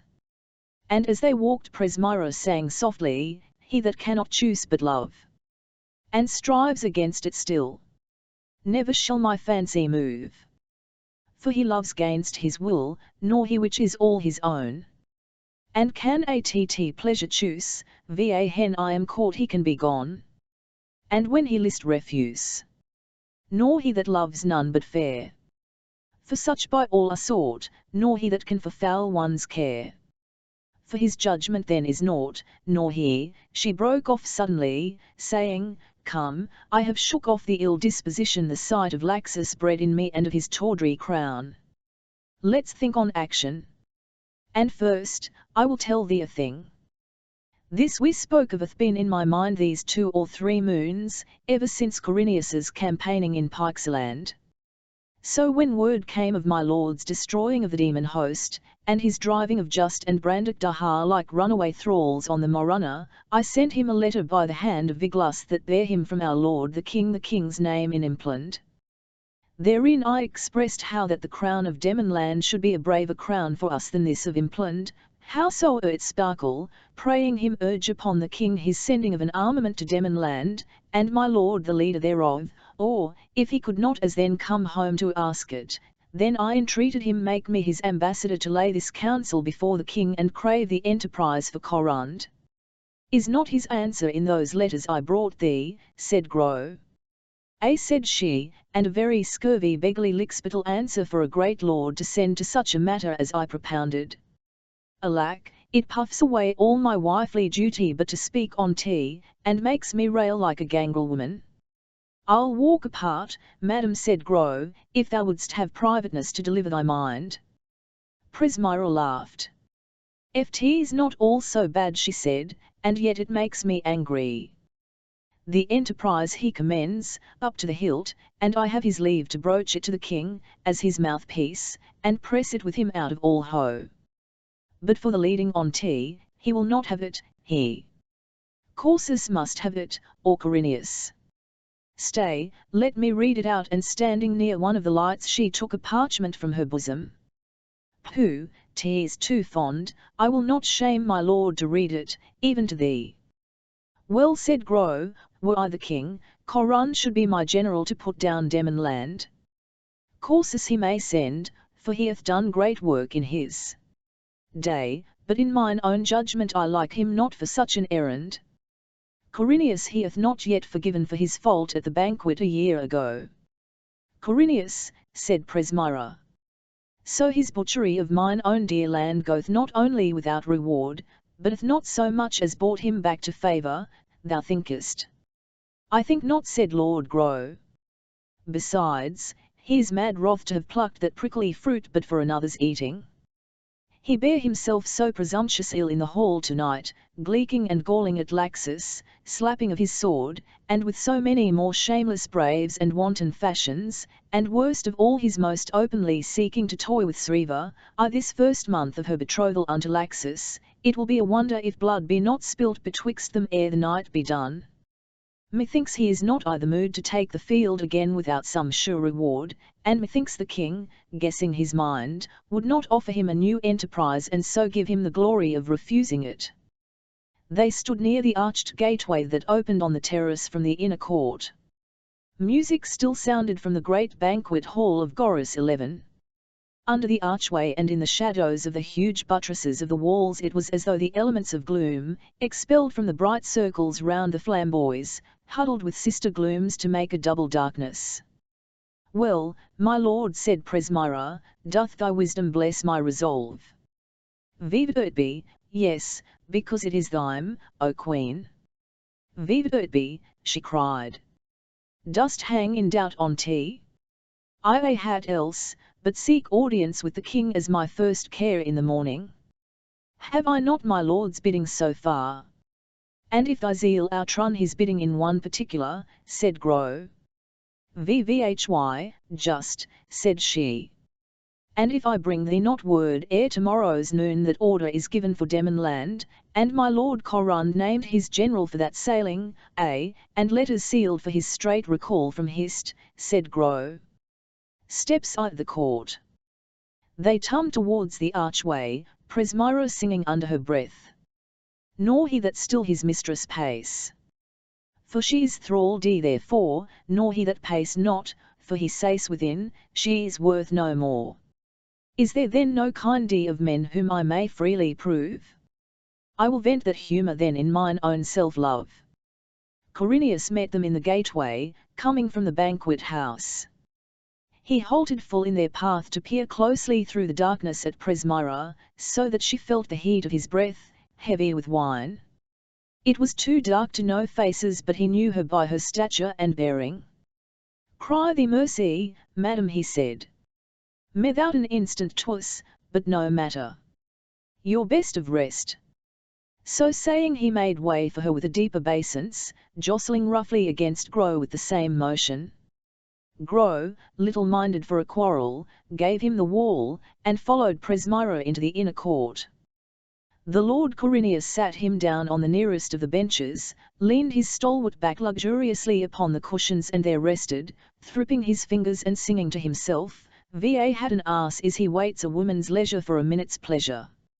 And perhaps may be Goldie at last, and lose her, Va had an ass is he. Va had need I to care for a woman's favour, if another have her. Vn high should I despair? Va hen for gold and labour I can have my share. If I chance to see one that's brown, I love her. Till I see another brown is than she, for I am a lover of my liberty." A rustle behind him on his left made him turn his head. A figure stole out of the deep shadow of the buttress nearest the archway. He leapt up and was first in the gate, blocking it with open arms. "Ah!" he cried, "so Titmus roost I the shade, ha? 6 hat ransom shall I have of thee for making me keep empty tryst last night? And wast creeping hence to make me a fool once more the night long, and I had not caught thee." The lady laughed. "Last night my father kept me by him, and tonight, my lord, wouldst thou not have been fitly served for thy shameless ditty? Is that a sweet serenade for ladies' ears? Sing it again, to thy liberty, and show thyself an ass. Thou art very bold to provoke me, madam, with not even a star to be thy witness if I quite thee for tea. These flamboys are old roisterers, grown grey in scenes of riot. They shall not blab. Nay, if thou speakest in wine I'm gone, my lord," and as he took a step towards her, "and I writ 'em not, here or otherwise, but fling thee off for ever," she said. "I will not be entreated like a serving maid. I have borne too long with thy forced soldier fashions." Corineus caught his arms about her, lifting her against his broad chest so that her toes scarce kept footing on the ground. "Sriva," he said thickly, bending his face to hers, "dost think to light so great a fire, and after walk through it and not be scorched thereat?" Her arms were close pinioned at her sides in that strong embrace. She seemed to swoon, as a lily swooning in the flaming noonday. Corineus bent down his face and kissed her fiercely, saying, "By all the sweets that ever darkness tasted, thou art mine tonight." "Tomorrow," she said, as if stifled. But Corineus said, "My dearest happiness, tonight." My dear lord, said the lady Sriva softly, sith thou hast made such a conquest of my love, be not a harsh and forward conqueror. I swear to thee by all the dreadful powers that clip the earth about, there's matter in it I should to my father this night, nay more, now on the instant. 'Twas this only made me avoid thee, but now, this, and no light conceit to vex thee. He can attend our pleasures, said Corineus. 'Tis an old man, and oft sitteth late at his book. How? And thou leftest him carousing, said she. There's that I must impart to him ere the wine quite o'erflow his wits. Even this delay, how sweet soever to us, is dangerous. But Corineus said, I will not let thee go. Well, said she, be a beast, then. But no, I'll cry on a rescue shall make all Cars run to find us, and my brothers, and Laxus, if he be a man, shall deal thee bitter payment for thy violence toward me. But if thou wilt be thy noble self, and respect my love with friendship, let me go. And if thou come to my chamber door, an hour past midnight, I think thou wilt find no bolt to it. Ha, thou swearest it, he said. She answered, else may steep destruction swallow me quick. An hour past midnight. And until then 'tis a year in my desires, said he. There spoke my noble lover, said Sriva, giving him her mouth once more. And swiftly she fared through the shadowy archway and across the court to where in the north gallery her father Corsus had his chamber. The Lord Corineus went back to his seat, and there reclined for a space in slothful ease, humming to an old tune, My mistress is a shuttlecock. Composed of cork and feather, each battledore sets on her dock and bumps her on the leather. But cast her off which way you will, she will recoil to another still. La, la, la, la, lane. He stretched his arms and yawned. Well, Laxus, my chub-faced mecock, this medicine hath eased powerfully my discontent. 'Tis but fair, sith I must miss my crown, that I should have thy mistress. And to say true, seeing how base, little, and ordinary a kingdom is this of Pikesaland, and what a delectable sweet wagtail this Sriva, whom besides I have these 2 years past ne'er looked on but my mouth watered, why, I may hold me part paid for the nonce, until I weary of her. Love is all my life.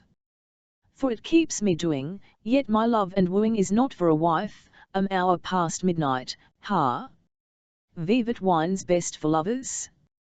I'll go drink a stoop, and so to dice with some of these lads to pass away the time till then. The Lady Sriva's embassage, how the Duke Corsus thought it proper to commit an errand of state unto his daughter, and how she prospered therein. Sriva fared swiftly to her father's closet, and finding her lady mother sewing in her chair, nodding towards sleep, 2 candles at her left and right, she said, My lady mother, there's a queen's crown waits the plucking. 'Twill drop into the foreign woman's lap if thou and my father bestir you not. 6 Here is he. Still at the banquet house? Thou or I must fetch him on the instant. Fie, cried Zenambria. How thou st startled me. Fall somewhat into a slower speech, my girl. With such wild sudden talk I know not what thou meanest nor what's the matter. But Sriva answered, Matter of state. Thou goest not? Then I fetch him. Thou shalt hear all anon, mother, and so turned towards the door. Nor might all her mothers crying out upon the scandal of their so returning to the banquet long past the hour of the women's withdrawal turn her from this. That the Lady Zenambria, seeing her so wilful, thought it less evil to go herself, and so went, and in a while returned with Corsus. Corsus sat in his great chair over against his lady wife, while his daughter told her tale. Twice and thrice, said she, they passed me by, as near as I stand to thee, O my father, she leaning most familiarly on the arm of her curled philosopher. 'Twas plain they had never thought that any was by to overhear them. She said so, and therewith Sreva told all that was spoke by the Lady Presmira as to an expedition to Demomland, and as to her purposed speaking with the king, and as to her design that Corun should be his general for that sailing, and letters sealed on the morrow for his straight recall from Orpish. The Duke listened unmoved, breathing heavily, leaning heavily forward, his elbow on his knees, one great fat hand visiting and pushing back the sparse grey growth of his mustachios. His eyes shifted with sullen glance about the chamber, and his blabber cheeks, scarlet from the feast, flushed to a deeper hue. Zenambria said, "Alas, and did not I tell thee long ago, my lord, that Corun did ill to wed with a young wife? And thence cometh mo that shame that was but to be looked for. It is pity indeed of so goodly a man, mo past his prime age, she should so play at fast and loose with his honour, and he at the far end of the world. Indeed and indeed, I hope he will revenge it on her at his coming home. For sure I am, Corund is too high-minded to buy advancement at so shameful a price." "Thy talk, wife," said Corsus, "showeth long hair and a short wit. In brief, thou art a fool." He was silent for a space, then raised his gaze to Sreva, where she rested, her back to the massive table, half standing, half sitting, a dainty jewel-besparkled hand planted on the table's edge at her either side, her arms like delicate white pillars supporting that fair frame. Somewhat his dull eye brightened, resting on her. "Come hither," he said, "on my knee, so." Va hen she was seated. "'Tis a brave gown," said he, "thou wearest tonight, my pretty pug. Red, for a sanguine humour." His great arm gave her a back, and his hand, huge as a platter, lay like a buckler beneath her breast. "Thou smellest passing sweet." "'Tis Malabathrum in the leaf," answered she. "I'm glad it likes thee, my lord," said Zenambria. "My woman still protesteth that such, being boiled with wine, yieldeth a perfume that passeth all other." Corsus still looked on Sreva. After a while he asked, "Vivat madest thou on the terrace I the dark, ha?" She looked down, saying, "It was Laxus prayed me meet him there." "Hum," said Corsus. "'Tis strange then he should await thee this hour gone by in the paved alley of the Privy Court." "He did mistake me," said Sreva. "And well is he served, for such neglect." "So. And thou comest politician tonight, my little puss-cat," said Corsus. "And thou smellest an expedition to Demonland. 'Tis like enow. But methinks the king will send Corinius." "Corinius," said Sreva. "It is not thought so. 'Tis Corund must have it, if thou push not the matter to a decision with the king tonight, O my father, ere my lady Fox be private with him tomorrow." "Bah," said Corsus. "Thou art but a girl, and knowest naught. She hath not the full blood nor the resolution to carry it thus. No, 'tis not Corund stands I the light, it is Corinius. It is therefore the king withheld from him Pixeland, which was his due, and tossed the bauble to Laxus." "Vvhy, 'tis a monstrous thing," said Zenambria, "if Corinius shall have Demonland, which surely much surpasseth this crown of Pixeland. Shall this novice have all the meat, and thou, because thou art old, have naught but the bones and the parings?" "Hold thy tongue, mistress," said Corsus, looking upon her as one looketh on a sour mixture. "Hadst not the wit to angle for him for thy daughter?" "Truly, husband, I am sorry for it," said Zenambria. The Lady Sreva laughed, placing her arm about her father's bullock neck and playing with his whiskers.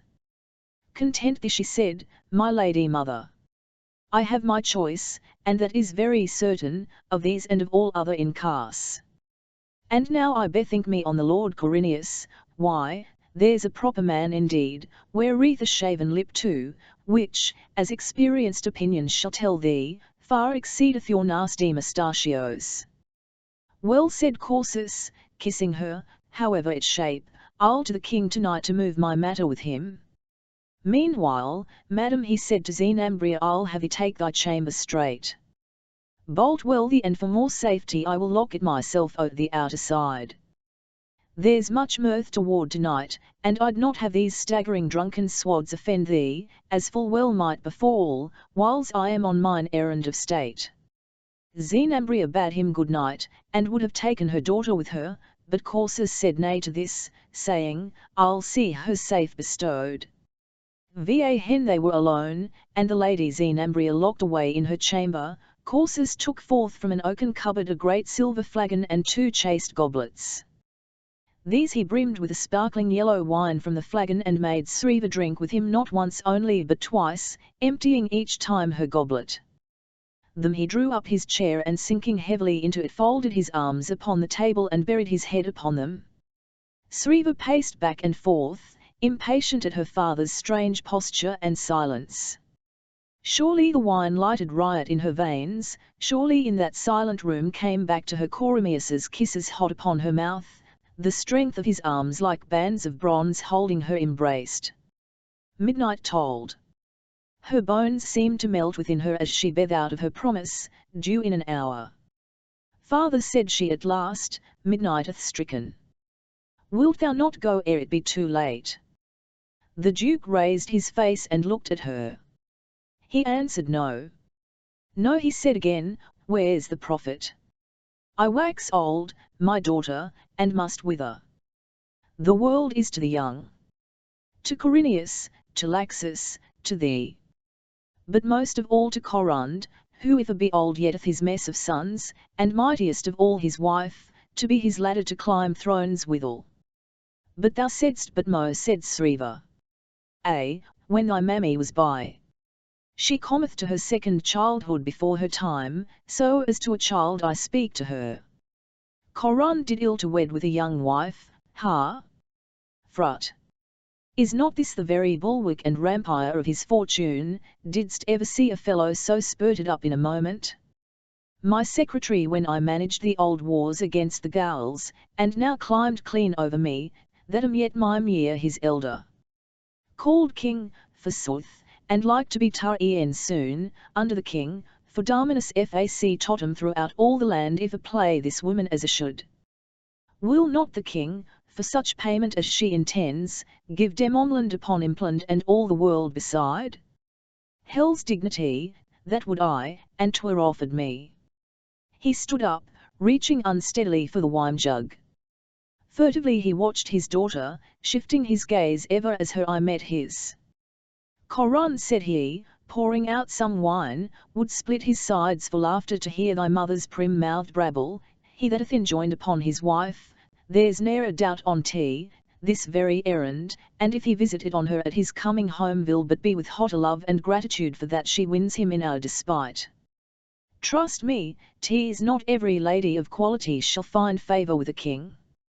The casement stood open, and while they stood without speech sounds of a lute trembled upward from the court below, and a man's voice, soft and deep, singing this song, homes to the bull hooves to the steed. To little hares light feet for speed. And unto lions she giveth teeth they gaping dangerously. Fishes to swim. And birds to fly. And men to judge and reason why. She teacheth. Yet for womankind none of these things hath she. For women beauty she hath made their onely shield their only blade. O sword and fire they triumph still. Sae they but beauteous be. The lady Sriva knew it was Laxus singing to her chamber window. Her blood beat wildly, the spirit of enterprise wringing her imagination not toward him, nor yet Corineus, but into paths strangely and perilously inviting, undreamed of until now. The Duke her father came towards her, thrusting the chairs from his way, and saying, Corund and his mess of sons. Corund and his young queen. If he conjure with the white rose, why not thou and I with the red? It hath as fair a look, the devil damn me else, and savoureth as excellent sweet perfume. She stared at him big-eyed, with blushing cheeks. He took her hands in his. Shall this outland woman, he said, and her sallow-cheeked gallant still ruffle it over us? Long beards, whether they be white or black, are too huge a blemish in our eye, methinks. The thing seemeth not supportable, that this precise madam with her foreign fashions, dost fear to stand I the field against her. Sriva put her forehead on his shoulder and said, scarce to be heard, and it come to that, I'll show thee. It must be now, said Corsus. Prismira, thou hast told me, seeketh audience betimes I the morning. Women are best at night time, too. If Laxus should hear thee, she said. He answered, tush, he need never blame thee, even if he knew on tea, and we can manage that. Thy silly mother prated but now of honour. 'Tis but a school name, and if 'twere other, tell me whence springeth the fount of honour if not from the King of Kings? If he receive thee, then art thou honoured, and all they that have to do with thee. I am yet to learn dishonour lieth on that man or woman whom the king doth honour. She laughed, turning from him toward the window, her hands still held in his. Fob, thou hast given me a strong potion. And I think that swayeth me more than thy many arguments, O my father, which to say truth I cannot well remember because I did not much believe. Duke Corsus took her by the shoulders. His face overlooked her by a little, for she was not tall of build. By the gods, he said, 'tis a stronger sweet scent of the red rose to make a great man drunk withal than of the white, though that be a bigger flower. And he said, Vn high not, for a game, for a madcap jest? A mantle and hood, a mask if thou wilt, and my ring to prove thee mine ambassador. I'll attend thee through the courtyard to the foot o' the stairs. She said nothing, smiling at him as she turned for him to put the great velvet mantle about her shoulders. Ha, said he, 'tis well seen a daughter is worth 10 sons. In the meanwhile Gonse the king sate in his private chamber writing at a parchment spread before him on the table of polished marmolite. A silver lamp burned at his left elbow. The window stood open to the night. The king had laid aside his crown, that sparkled darkly in the shadow below the lamp. He put down his pen and read again what he had writ, in manner following, From me, Goris the 12th, great Kyng of Witchlandi and of Yimpelandi and of Demonlandi and of Alkingdomes the Sonny doth spread high spems over, unto Corsus my servant, thus is to signify to thee that thou shalt with all convenience bid repair with a sufficient strength of men and skips to Demonlandi, by cause that untoward and traitorly catell that do there inhabit are to feel by the sharpens of my correction. IWYLL thee is holdinge the place of my general there, that thou enter forcibly into the Sade country and do with all diligence spoil Ravisk and depopulate that landi, enslaving, oppressing and putting to the death as thou shalt think serviceable all them that shall fall into thy power, and in particular pulling down and ruinating all their strong herds or castles, as Galinge, Drepaby, Crothring, Alswick, and are there. Thys enterprise in head is one of the greatest that ever was since YT is to tramp down Demonlandi and once and for all to cut their combs whose crests may danger us, and thou art to understand that without extraordinary exponents of thy former merits I wold not commit to the so great a charge, and especially in such a time. And since all great enterprises ought to be so dainly and resolutely prosecuted, therefore thys ought to be done and executed at furthest in harvest next.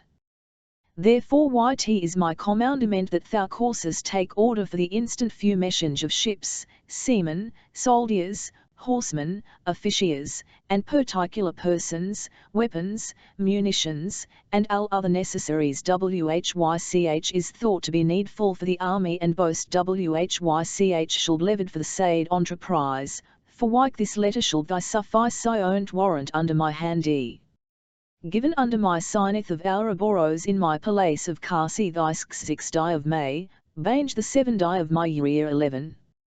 The king took wax and a taper from the great gold inkstand, and sealed the warrant with the ruby head of the worm Ouroboros, saying, the ruby, most comfortable to the heart, brain, vigour, and memory of man. So, 'tis confirmed. In that instant when the wax was yet soft of the king's seal sealing that commission for Corsus, one tapped gently at the chamber door. The king bade enter, and there came the captain of his and stood before the king, with word that one waited without, framed instant audience, and showed me for a token, O my lord the king, a bull's head with fiery nostrils graven in a black opal in the bezel of a ring, which I knew for the signet of my lord Corsus that his lordship beareth alway on his left thumb. And 'twas this, O king, that only persuaded me to deliver the message unto your majesty in this unseasonable hour. Vivic, if it be a fault in me, I do humbly hope your majesty will pardon. Knowest thou the man? Said the king. He answered, ill might not know him, dread lord, for the mask and great hooded cloak he weareth. It is a little man, and speaketh a husky whisper. Admit him, said King Gorus, and when Sriva was come in, masked and hooded and holding forth the ring, he said, Thou lookest questionable, albeit this token opened a way for thee. Put off these trappings and let me know thee. But she, speaking still in a husky whisper, prayed that they might be private ere she disclosed herself. So the king bade leave them private.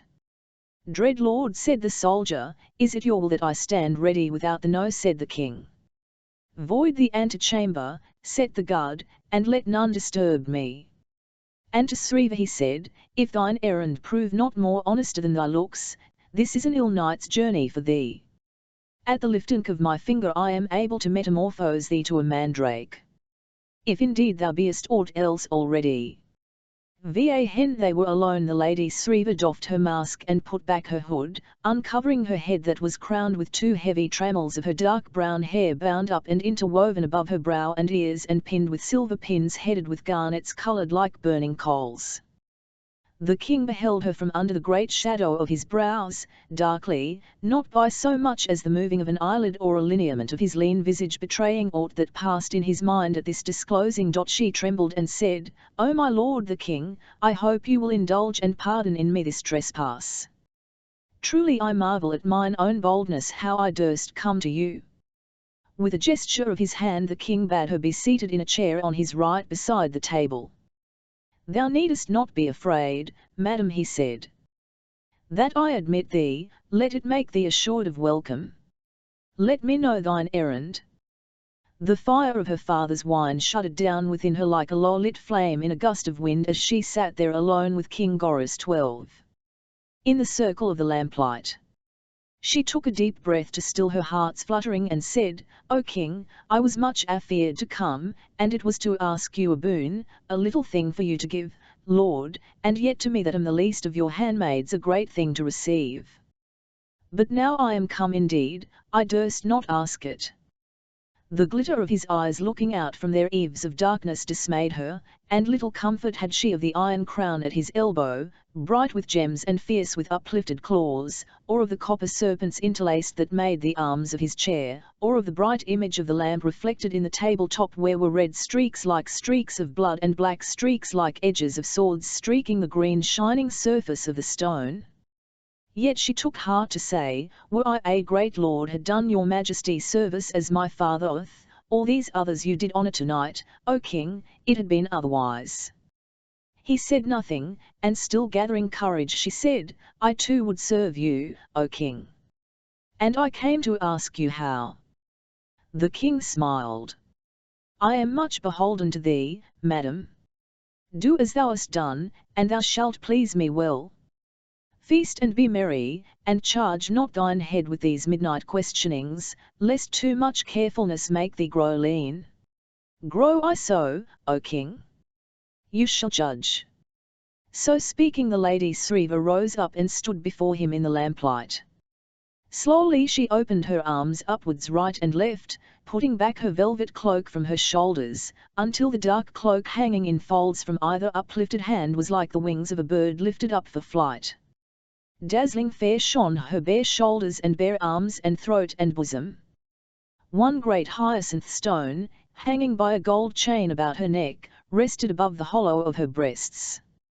It flashed and slept with her breathing's alternate fall and swell. You did threaten me, lord, but now she said, to transmute me to a mandrake. Would you might change me to a man?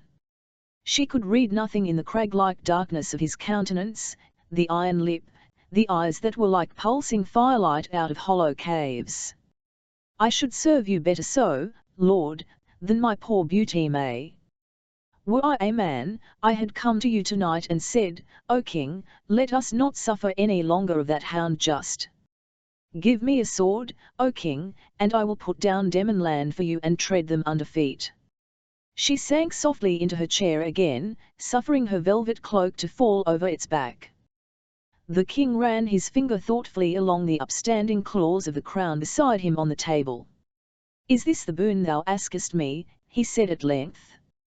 "An expedition to Demon Land," she answered it was. "Must they sail tonight?" said the king, still watching her. She smiled foolishly. "Only," he said, "I would know what gadfly of urgency stung thee on to come so strangely and suddenly and after midnight." She paused a minute, then summoning courage, "Lest another should first come to you, O King," she answered. "Believe me, I know of preparations, and one that shall come to you in the morning praying this thing for another. Vn hat intelligence soever someth, I am sure of that to be true that I have." "Another," said the king. Sriva answered, "Lord, I'll say no names. But there be some, O King, be dangerous sweet suppliants, hanging their hopes belike on other strings than we may tune." She had bent her head above the polished table, looking curiously down into its depths. Her corsage and gown of scarlet silk brocade were like the chalice of a great flower, her white arms and shoulders like the petals of the flower above it. At length she looked up. "Thou smilest, my lady Sriva," said the king. "I smiled at mine own thought," she said. "You'll laugh to hear it, O my lord the king, being so different from what we spoke on. But sure, of women's thoughts is no more surety nor rest than is in a vein that turneth at all winds." "Let me hear it," said the king, bending forward, his lean hairy hand flung idly across the table's edge. "Vvhy thus it was, Lord," said she. "There came me in mind of a sudden that saying of the Lady Presmyril when first she was wed to Corund and dwelt here in Kars. She said all the right part of her body was of Witchland but the left pixie. Upon our people that were by rejoiced much that she had given the right part of her body to Witchland. Whereupon she said, but her heart was on the left side." "And where wearest thou thine?" asked the king. She durst not look at him, and so saw not the comic light go like summer lightning across his dark countenance as she spoke Presmyra's name. His hand had dropped from the table edge, Sriva felt it touch her knee. She trembled like a full sail that suddenly for an instant the wind leaves. Very still she sat, saying in a low voice, "There's a word, my lord the king, if you'd but speak it, should be my light to show you mine answer." But he leaned closer, saying, "Dost think I'll chaffer with thee? I'll know the answer first I the dark." "Lord," she whispered, "I would not have come to you in this deep and dead time of the night but that I knew you noble and the great king, and no amorous surfeiter that should deal false with me." Her body breathed spices, soft warm scents to make the senses reel, perfume of Malabathrum bruised in wine, essences of sulphur-coloured lilies planted in Aphrodite's garden. The king drew her to him. She cast her arms about his neck, saying close to his ear, "Lord, I may not sleep till you tell me they must sail, and Corsus must be their captain." The king held her gathered up like a child in his embrace. He kissed her on the mouth, a long deep kiss, then he sprang to his feet, set her down like a doll before him upon the table by the lamp, and so sat back in his own chair again and sat regarding her with a strange and disturbing smile. On a sudden his brow darkened, and thrusting his face towards hers, his thick black square-cut beard jutting beneath the curl of his shaven upper lip, "Girl," he said, "who sent thee this errand?" He rolled his eye upon her with such a Gorgon look that her blood ran back with a great leap towards her heart, and she answered, scarce to be heard, "Truly, O king, my father sent me." "Was he drunk when he sent thee?" asked the king. "Truly, Lord, I think he was," said she. "That cup that he was drunken withal," said King Gaunce, "let him prize and cherish it all his life natural. For if in his sober senses he should make no more estimation of me than think to bribe my favours with a bono roba, by my soul, in his evil health he had sought to do it, for it should cost him nothing but his life. Sriva began to weep, saying, O king, your gentle pardon. But the king paced the room like a prowling lion. Did he fear I should supply Korund in his place, said he. This was a cocksure way to make me do it, if indeed his practice had might to move me at all. Let him learn to come to me with his own mouth if he hope to get good of me.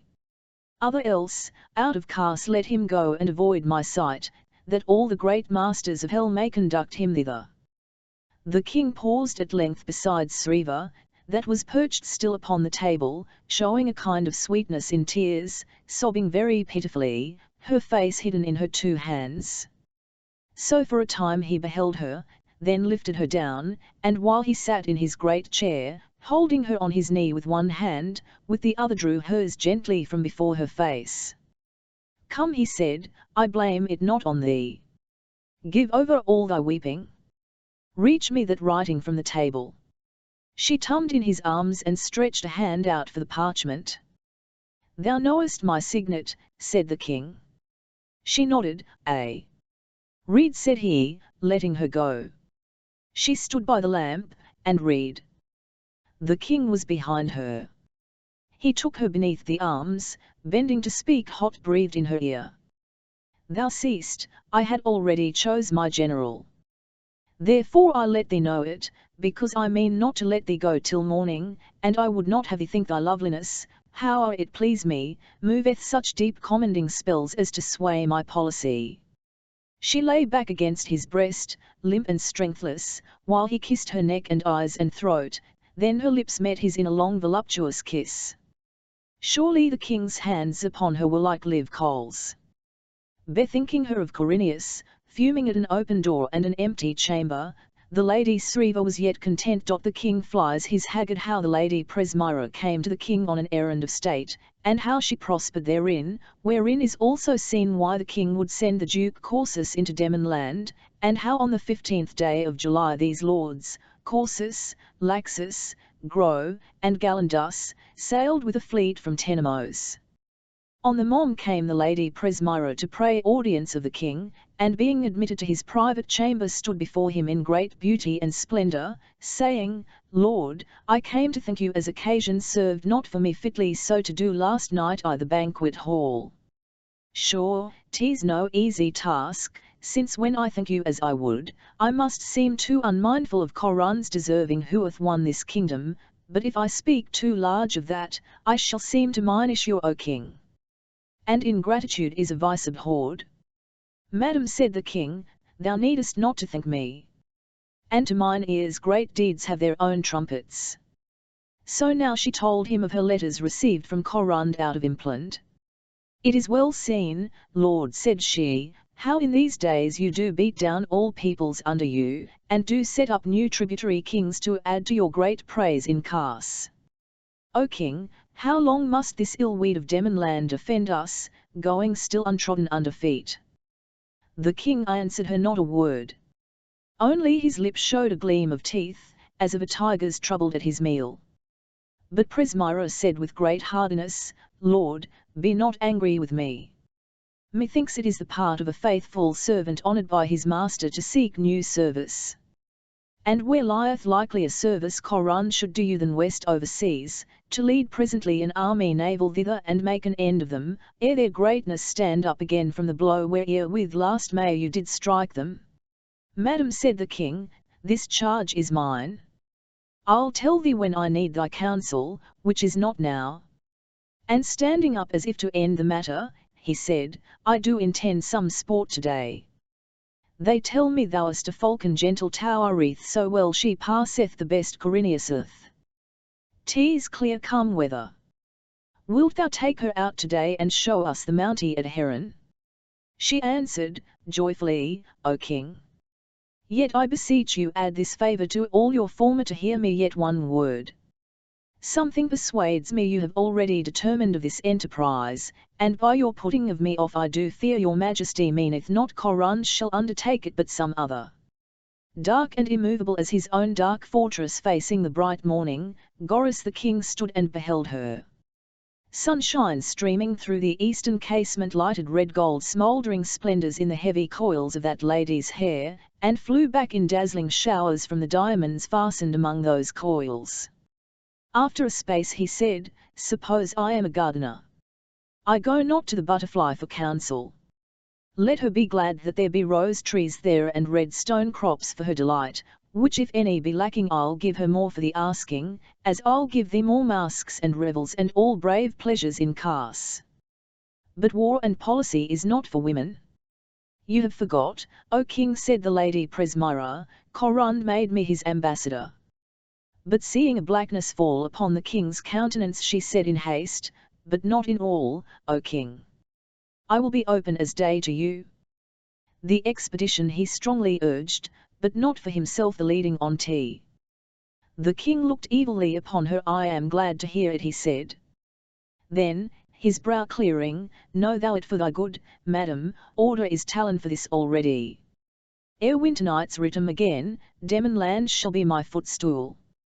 Therefore write to thy lord I gave him his wish beforehand." Presmira's eyes danced triumph. "Oh the glad day," she cried. "Mine also, oh if thine be his," said the king. "Ah," said she, "you know mine outgallops it." "Then school thine, madam," said the king, "to run in harness. Vvhy thinkest thou I sent Korund into Impland, but that I knew he had excellent wit and noble courage to govern a great kingdom? Wouldst have me a wilful child snatch Impland from him like a sampler half-stitched?" Then, taking leave of her with more gracious courtesy, "We shall look to see thee then, madam, o the 3rd hour before noon," he said, and smote on a gong, summoning the captain of his guard. "Soldier," he said, "conduct the Queen of Impland. And bid the Duke coursers straight attend me." The 3rd hour before noon the Lord Gros met with Presmira in the gate of the inner court. She had a riding habit of dark green tiffany and a narrow ruff edged with margery pearls. She said, "Thou comest with us, my lord? Surely I am beholden to thee. I know thou lovest not the sport, yet to save me from Corinius I must have thee. He plagueth me much this morning with strange courtesies, though why thus on a sudden I cannot tell. In this," said Lord Gros, "as in greater matters, I am thy servant, O Queen. 'Tis yet time enough, though. This half hour the king will not be ready. I left him closeted with Corsus, that setteth presently about his arming against the demons. Thou hast heard." "Am I deaf?" said Presmira, "to a bell clangeth through all Kars." "Alas," said Gros, "that we waked long last night, and lay too long abed I the morning." Presmira answered, "That did not I. And yet I'm angry with myself now that I did not so." "How? Thou sawest the king before the council?" She bent her head for yes. "And he nay said thee?" "With infinite patience," said she, "but most irrevocably. My lord must hold by Impland till it be well broke to the saddle. And truly, when I think on tea, there's reason in that." Gros said, "Thou takest it, madam, with that clear brow of nobleness and reason I had looked for in thee." She laughed. "I have the main of my desire, if Demon land shall be put down. Natheless, it maketh a great wonder the king picketh for this work so rude a bludgeon when so many goodly blades lie ready to his hand. Behold but his armoury." For, standing in the gateway at the head of the steep descent to the river, they beheld where the lords of Witchland were met beyond the bridge gate to ride forth to the hawking. And Presmira said, "Is it not brave, my lord Gros, to dwell in Kars? Is it not passing brave to be in Kars, that lordeth it over all the earth?" They down and by the bridge to the way of kings to meet with now came them on the open mead on the left bank of Druma. Presmira said to Laxus that rode on a black gelding full of silver hairs, "I see thou hast thy goshawks forth today, my lord." "Ay, madam," said he. "There is not a stronger hawk than these. Withal they are very fierce and crabbed, and I must keep them private lest they slay all other sort. Sriva, that was by, put forth a hand to stroke them. Truly, she said, I love them well, thy goshawks. They be stout and kingly. And she laughed and said, Truly today I look not lower than on a king. Thou mayst look on me, then said Laxus, albeit I bear not my crown I the field. Tease therefore I'll mark thee not, said she. Laxus said to Presmyra, Wilt thou not praise my hawks, O queen? I praise them, answered she, circumspectly. For methinks they fit thy temper better than mine. These be good hawks, my lord, for flying at the bush. I am for the high mountie. Her stepson Hemming, black-browed and sullen-eyed, laughed in his throat, knowing she mocked and thought on Demon land. Meanwhile Corineus, mounted on a great white lion like silver with black ear-tips, mane, and tail, and all 4 feet black as coal, drew up to the lady Sriva and spoke with her apart, saying secretly so that none but she might hear, Next time thou shalt not carry it so, but I will have thee when and where I would. Thou mayst gull the devil with thy perfidiousness, but not me a second time, thou lying cozening vixen. She answered softly, Man, I did perform the very article of mine oath, and left thee an open door last night. If thou didst look to find me within, that were beyond aught I promised. And know for that I'll seek a greater than thou, and a nicer to my liking, one less ready to swap each kitchen slut on the lips. I know thy practice, my lord, and thy conditions. His face flamed red. Were that my custom, I'd now amend it. Thou art so true a runt of their same litter, they shall all be loathly to me as thou art loathly. Mew, said she, wittily spoke, I faith, and right in the manner of a common horse boy. 6 hitch indeed thou art. Corineus struck spurs into his horse so that it bounded aloft, then cried out and said to Presmyra, Incomparable lady, I shall show thee my new horse, what rounds, what bounds, what stop he makes I the full course of the gallop galliard. And therewith, trotting up to her, made his horse fetch a close turn in a flying manner upon 1 foot, and so away, rising to a racking pace, an amble, and thence after some double tumps returning at the gallop and coming to a full stop by Presmyra. "'Tis very pretty, my lord," said she. "Yet I would not be thy horse." "So, madam," he cried. "Thy reason?" "Vvhy," said she, "were I the most temperate, strongest, and of the gentlest nature I the world, of the heat of the ginger, most swift to all high curvets and capriles, I'd fear my crest should fall I the end, tired with thy spur galling." Nriat the lady Sriva fell a laughing. Now came Goris the king among them with his ostrangers and falconers and his huntsmen with setters and spaniels and great fierce boarhounds drawn in a string. He rode upon a black mare with eyes fire red, so tall a tall man's head scarce topped her withers. He wore a leather gauntlet on his right hand, on the wrist whereof an eagle sat, hooded and motionless, gripping with her claws. He said, "It is met. Courses goeth not with us, I fly him at higher game." His sons attend him, losing not an hour in preparation for this journey. The rest take pleasure in the chase. So they praised the king, and rode forth with him east away. The lady Sriva whispered Corineus in the ear, "Enchanter my lord, ruleth in Kars, and this it must be bringeth it about that none may see nor touch me twixt midnight hour and cock-crow save he that must be king in Demon land." But Corineus made as not to hear her, turning toward the lady Presmyra, that turned thence toward Grow. Sriva laughed. Merry of heart she seemed that day, eager as the small merlin sitting on her fist, and willing at every turn to have speech with King Goris. But the king heeded her not at all, and gave her not a look nor a word. So rode they a while, jesting and discoursing, toward the Pikesaland, rousing herons by the way whereat none made better sport than Presmyra's falcons, flown from her fist at many hundred paces as the quarry rose, and mounting with it to the clouds in corkscrew flights, ring upon ring, up and up till the fowl was but a speck in the upper sky, and her falcons 2 lesser specks beside it. But when they were come to the higher ground and the scrub and underwood, Then the king whistled his eagle off his fist.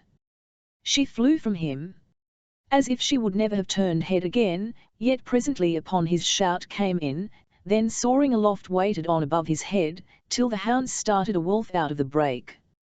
Thereon she swooped sudden as a thunderbolt, and the king lighted down and helped her with his hunting knife, and so again, thrice and 4 times till 4 wolves were slain. And that was the greatest sport. The king made much of his eagle, giving her the last wolf's lights and liver to gorge herself withal. And he gave her over to his falconer, and said, Ride we now into the flats of Armony, for I will fly my haggard eagle caught this march in the hills of Lagos. Many a good night's rest she cost me, to wake her and man her and teach her to know my call and be obedient. I will fly her now at the big black boar of Lagos that afflicteth the farmers hereabout these 2 years past and bringeth them death and loss. So shall we see sport, if she be not coy and wild. So the king's falconer brought the haggard and the king took her on his fist. A black eagle she was, red-beaked and glorious to look on. Her jesses were of red leather with little silver vavels whereon the crab of Witchland was engraved in small. Her hood was of red leather tasselled with silver. First she baited from the fist of the king, screaming and flapping her wings, but soon was quiet. And the king rode forth, sending his great brindled hounds before him to put up the boar, and all his company followed after. In no long time they roused the boar, that turned red-eyed and moody mad on the king's hounds, and charged among them ripping up the foremost so that her bowels gushed out. The king unhooded his eagle and flew her off his fist. But she, wild and gentle, fastened not upon the boar but on a hound that held him by the ear. She fixed her cruel claws in the hound's neck and picked his eyes out ere a man might speak 2 curses on her. Grow, that was by the king, muttered, Oh, I like not that. 'Tis ominous. By then was the king ridden up, and thrust the boar through with his spear, piercing him above and a little behind the shoulders so that the blade went through the heart of him and he sank down dying in his blood. Then the king smote his eagle in his wrath with the butt of his spear shaft, but smote her lightly and with a glancing blow, and away she flew and was lost to sight. And the king was angry, for all that the boar was slain, for the loss of his hound and his haggard, and for her ill behaviour. So he bade his huntsman skin the boar and bring home his skin to be a trophy, and so turned homeward. After a while the king called to him the Lord Grow to ride forward a little with him and out of earshot of the rest. The king said to him, Thou hast a discontented look. Is it that I send not Corund into Demon land to crown the work he began at Eshgra Ogo? Thou babblest besides of omens. Grow answered, My lord the king, pardon my fears. For omens, indeed 'tis oft as the saw saith, as the fool thinketh, so the bell blinketh. I spake in haste. Vhv ho shall weep fate from her determined purpose? But since you did name Corun's name, I named him, said the king, because I am still ringing in the ears with women's talk. 6 Hereto also I doubt not thou art privy. Only so much answered he, that this is my thought, he were our best, O king. Haply so said the king. But wouldst have me therefore hold my stroke in the air while occasion knocketh at the gate? I'll tell thee, I am potent in art magical, but scarce may I stay time's wing the while I fetch Corund out of Impland and pack him west away. Grow held his peace. Well, said the king, I will hear more from thee. Lord, he answered, ill like not courses. The king gave him a frump to his face. Grow held his peace again a while, but seeing the king would have more, he said, Since it likes your majesty to demand my counsel, I will speak. You know, Lord, of all your men in Cas Corinius is least my friend, and if I back him you will be little apt to think me moved by interest. In my clear judgment, if Corund be barred from this journey, as reason is, I freely embrace it, he must bide in Impland, both to harvest there his victories and to deny the road to Just and Brandock Dahar if haply they return from the Morunna, and besides, time, as you most justly say, O king, calleth for speedy action if he be bard, you have no better than Corineus. A complete soldier, a tried captain, young, fierce, and resolute, and one that sitteth not down again when once he standeth up till that his will be accomplished. Send him to Demon land. No, said the king. I will not send Corineus. Hast thou not seen hawks that be in their prime and full pride for beauty and but must be tamed ere they be flown at the quarry? Such an one is he, and I will tame him with harshness and due rest till I be certain of him. Also I have sworn and told him, last year when in his drunkenness he betrayed my counsel and overset all our plans, broke me from Pyxeland and set my prisoners free, that Corund and Corsus and Laxus should be preferred and advanced before him until by quiet service he shall purchase my good will again. Give then the glory to Corsus, but to Corineus the rude work on for attiring. Send him as Corsus's secretary, and your work shall be better performed, O king. But the king said, No. Thou art a fool to think he would receive it, that being in disgrace could not humble himself but look bigger than before. And certainly I will not ask him, and so give him the glory to refuse it. My lord the king said, Grow, when I said unto you, I like not Corsus, you did scoff. Yet 'tis no simple niceness made me say it, but because I do fear he shall prove a false cloth, he will shrink in the wetting and can abide no by the blight of Sithanas. Said the king, What crazy talk is this? Hast forgot the gals 12 years ago? True, thou wast not here. And yet, what skills it? Vn hen the fame hath gone back and forth through all the world of their great spill when Witchland stood I the greatest strait that ever she stood, and more than any other Corsus was to praise for our delivering. And since then, 5 years later, when he held Harkham against Goldry Blusco, and made him at last to give over the siege and go home most ingloriously, and else had all the Cibrian coast been the demon's appanage not ours. Grow bowed his head, having naught to say. The king was silent a while, then bared his teeth. Viven I would burn mine enemy's house, he said, I choose me a good brand, full of pitch and rosin, apt to sputter well I the fire and fry them. Such an one is Corsus, since he fared to Goblinland 10 years ago, on that ill-faring which, had I been king, I never had agreed to, when Brandock Dahar took him prisoner on Lormarin field and despitefully used him, stripped him stark naked, shaved him all of one side smooth as a tennis ball and painted him yellow and sent him home with mickle shame to Witchland. Hell devour me, but I think his heart is in this enterprise. I think thou lt see brave doings in Demon land when he comes thither. Still Grow was silent, and the king said after a while, I have given thee reasons enow, I think, why I send Corsus into Demon land. There is yet this other, that by itself weigheth not one doit, yet with the others beareth down the balance if more thou lookest for. Unto mine other servants great tasks have I given, and great rewards, to Corund implant and a king's crown therefore, to Laxus the like in Pyxeland, to thee by anticipation Goblinland, for so I do intend. But this old hunting dog of mine sitteth yet in's kennel with ne'er a bone to busy his teeth withal. That is not well, and shall no longer be neither, since there's no reason for tea.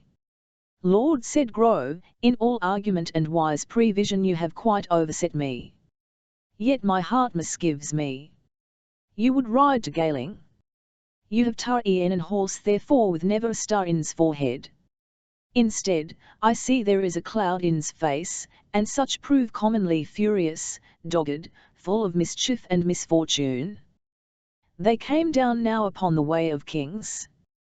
Westward before them lay the marshes, with the great bulk of Cars 8 or 10 miles distant Thurchifest landmark, and the towers of Tenemos breaking the level horizon line beyond it.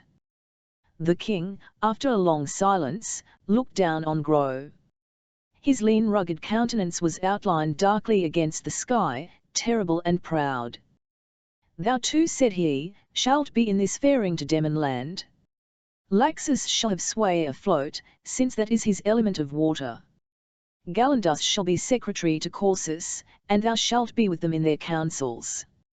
But the main command, as I have decreed, lieth in Corsus. I'll not crop his authority, no, not by an hair's breadth. Sith justeth called the main, I will go hazard with Corsus. If I throw out with him, hell rot him for a false die. But 'tis not such a cast shall cast away all my fortune. I have a langret in my purse shall crossbite for me I the end and win me all, howsoe'er the demons cog against me. So ended that day's sporting. And that day, and the next, and near a month thereafter was the Duke Corsus busied up and down the land preparing his great armament. And on the 15th day of July was the fleet busked and bound in Tenemo's roads, and that great army of 5,000 men at arms, with horses and all instruments of war, marched from their camp without cast down to the sea. First of them went Laxus with his guard of mariners, he wearing the crown of Pixeland and they loudly acclaiming him as king and Goris of Witchland as his overlord. A gallant man he seemed, ready-looking and hard, well armed, with open countenance and bright seaman's eyes, and brown, crisp, curly beard and hair.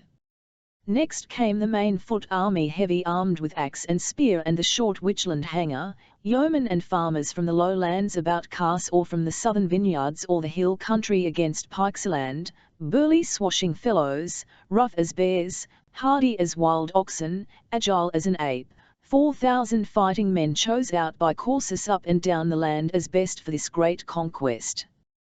The sons of Corsus, Deucaligus and Gorius, rode abreast before them with venti pipers piping a battle song. Surely the tramp of that great army on the paven way was like the tramp of fate moving from the east. Goris the king, sitting in state on the battlements above the watergate, sniffed with his nostrils as a lion at the scent of blood. It was early morn, and the wind hung southerly, and the great banners, blue and green and purple and gold, each with an iron crab displayed above it, flaunted in the sun. Now came 4 or 5 companies of horse, 400 or more in all, with brazen armour and bucklers and glancing spears, and last of all, Corsus himself with his picked legion of 500 veterans to bring up the rear, fierce soldiers of the coastlands that followed him of old to the eastern main and Goblinland, and had stood beside him in the great days when he smote the Gauls in Witchland. On Corsus's left and right, a little behind him, rode Gro and Galindus. Ruddy of countenance was Galindus, gay of carriage and likely looking, long of limb, with long brown mustachios and large kind eyes like a dog. Presmyra stood beside the king, and with her the ladies Zenambria and Sreva, watching the long column marching toward the sea. Hemming the son of Corund leaned on the battlements. Behind him stood Corinius, scornful-lipped, with folded arms, most glorious in holiday attire, a wreath of dwale about his brows, and wearing on his mighty breast the gold badge of the king's captain-general in Cars. Corsus, as he rode by beneath them, planted on the point of his sword his great helm of bronze plumed with green-dyed estrage plumes and raised it high above his head in homage to the king. The sparse grey locks of his hair lifted in the breeze, and pride flamed on the heavy face of him like a November sunset. He rode a dark bay, heavily built like a bear, that stepped ponderously as weighed down by his rider's bulk and the great weight of gear and battle harness. His veterans marching at his heel lifted their helms on spear and bill, singing their old marching song in time to the clank of their mailed feet marching dove in the way of kings. Va hen Corsus dwelt at Tenemos. Beside the sea in Tenemos. Turalura lay, the gulls came doven to Tenemos. They brent his house in Tenemos. Downdery down day. But Corsus carved the gulls the coarsest meat they e'er did it. He made him garters with their bowels. Va hen he came home to Tenemos. Came home again to Tenemos. With a roundelay. The king held aloft his staff royal, returning Corsus his salute, and all Cars shouted from the walls. In such wise rode the Lord Corsus down to the ships with his great army that should bring bale and woe to Demonland. The murder of Galindus by Corsus of the uprising of the wars of King Goris 12. In Demonland, wherein is seen how in an old man of war stiff-neckedness and tyranny may overlive good generalship, and how a great king's displeasure dureth only so long as it agreeth with his policy. Naught befell to tell of after the sailing of the fleet from Tenemos till August was nigh spent. Then came a ship of Wigian from the west and sailed up the river to Kars and moored by the water gate. Her skipper went straight o'er land and up into the royal palace in Kars and the new banquet hall, where Raz was King Goris 12, eating and drinking with his folk. And the skipper gave letters into the hand of the king. By then was night fallen, and all the bright lights kindled in the hall. The feast was 3 parts done, and thralls poured forth unto the king and unto them that sat at meat with him dark wines that crown the banquet. And they set before the feasters sweetmeats wondrous fair, bulls and pigs and griffins and other, made all of sugar paste, some wines and spigots in their bellies to taste of, every one with his silver fork. Mirth and pleasure was that night in the great hall in Kars, but now were all fallen silent, looking on the king's countenance while he read his letters. But none might read the countenance of the king, that was inscrutable as the high blind walls of Kars on the fen. So in that waiting silence, sitting in his great high seat, he read his letters, which were sent by Corsus, and writ in manner following: Renowned King and most high Prince and Lord, Gortus 12th of which Lond and of Demoun Lond and of all kingdoms the Sonny doth spread his bems over, Corsus your servant doth prostrate myself before your greatness, even before the face of the earth the gods grant unto you most noble Lord health and continuance and safety many yours. After that I had received my despatch and leave from your majesty wherever you did of your royal goodness give and grant unto me to be chief command of all the warlike forces few meshed and sent by you into Demon Lond, it may please your majesty I did with haste carry mine army and all weapons munitions victuals and other provisions accordingly toward those parties of Demon Lond that lie coasted against the eastern seas. Here with Xxe skips and the more part of my popel I sailing up into the Frith Michael Frith did fin dx or 11 mounds skips aisling whereof had vol the commandement without the her borough of Lookinjaven, and by did Mac sink all skips of the Sade vol without exception and did slee the maist pert of them that were with Hym and Heis as shipboard. Now I let you understand O my lord the Kyng that or ever we made the landfall I severange my army into IJ Troups had dispatched Galandus with 13 skips north about to land with 1500 men at Akanoy, with command that he should than cae fare up into the hillies Thorisly Lond and so seize the pass called the Stile because none scald come over here from the west, for that is a goad fitinge stead as a man mit very convenably had against Gretna Mears yf he been at an ass. So having rid me well of vol, and by my heap and secret intelligence these were their entire fleet that was now all sunken and put to destruction by me, and truly it was a paltry work and light, so few they were against my force against them, I dyd com around dat the place height grunder by the north pier of the Frith where the water ear out of Breakingdale falleth into the se. Here I made make my camp with the rampires thereof rechange to the scar of the salt se bathe before and behidi of me, and drew in supplies and brent and slaw and sent forth horsemen to be ryng me in intelligence. And on the ford I hadd notice of a great power and strength coming at me from soved underscore h out of Alswick to assail me in Grunder. And dyd fit against them and dyd flinge them back being 4 or v,000 soldiers. Returning neck die toward Alswick I dyd follow after, and so took them facinge me in a place called Crosby Outsides where they did make shift to keep the fords and passages of Ethry river very strong. Here was by Fallon horrible great murtherange batel where thy servant dyd oppress and overthrow with much dexterity those daemons, make hinge of them so bloody and cruel a slaughter as hath not been seen afore not once nor twice in man's memory, and blithely I tell you of viz third chief captain killed and of strips taken at Crosby Feld. So have I now in the hollow of my hand by thy's victory the conquest and possession of all thy's landy of Demon Landy, and do now purpose to deal with their castles villages riches cattel houses and poepel in my way on all thy sistren seaboard within el meals compass with rapes and murthers and burnings and all harsh discipline according to your majesty's will. And do stand with mine army before Alswick, bloody Spitfires notable great castle and fortress that alone yet liveth in this landy of your dangerous grievous and malicious arch enemies, and the same Spitfire being att my Cumming fled into the mountains all do submit and become your majesty's vassals. But IWRYLL nat conclude nor determine of peace no not with man we o man nor chyld of them but kyll them al, having always before my mindy the satisfaction of your princely pleasure. Lest I be large I leave here to tell you of many rare and remarkable occurrence and observations which nevertheless I lay by in my mindy to acquaint you with against my coming home or by further writing. Laxus bearing a king's name do puff himself up alleging he won this fight but I shall satisfy your majesty to the contrary. Grow followeth the wars in as good sort as his lean spare body will well bear of gallandus I neds must say he do me deal too much in my counsels, still desiring me do thus and thus but I will not. Heretofore in the like unrespective manner he hath now and then used me which I have swallowed but will not no more.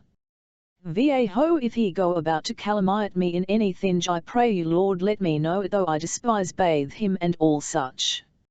And in acknowledgement of your high favours unto would do kiss your majesty's hand. Most humbly and reverently unto my lord the king, under my seal. Corsets. The king put up the writing in his bosom. Bring me Corses's cup said he. They did so, and the king said, fill it with thram_nean wine.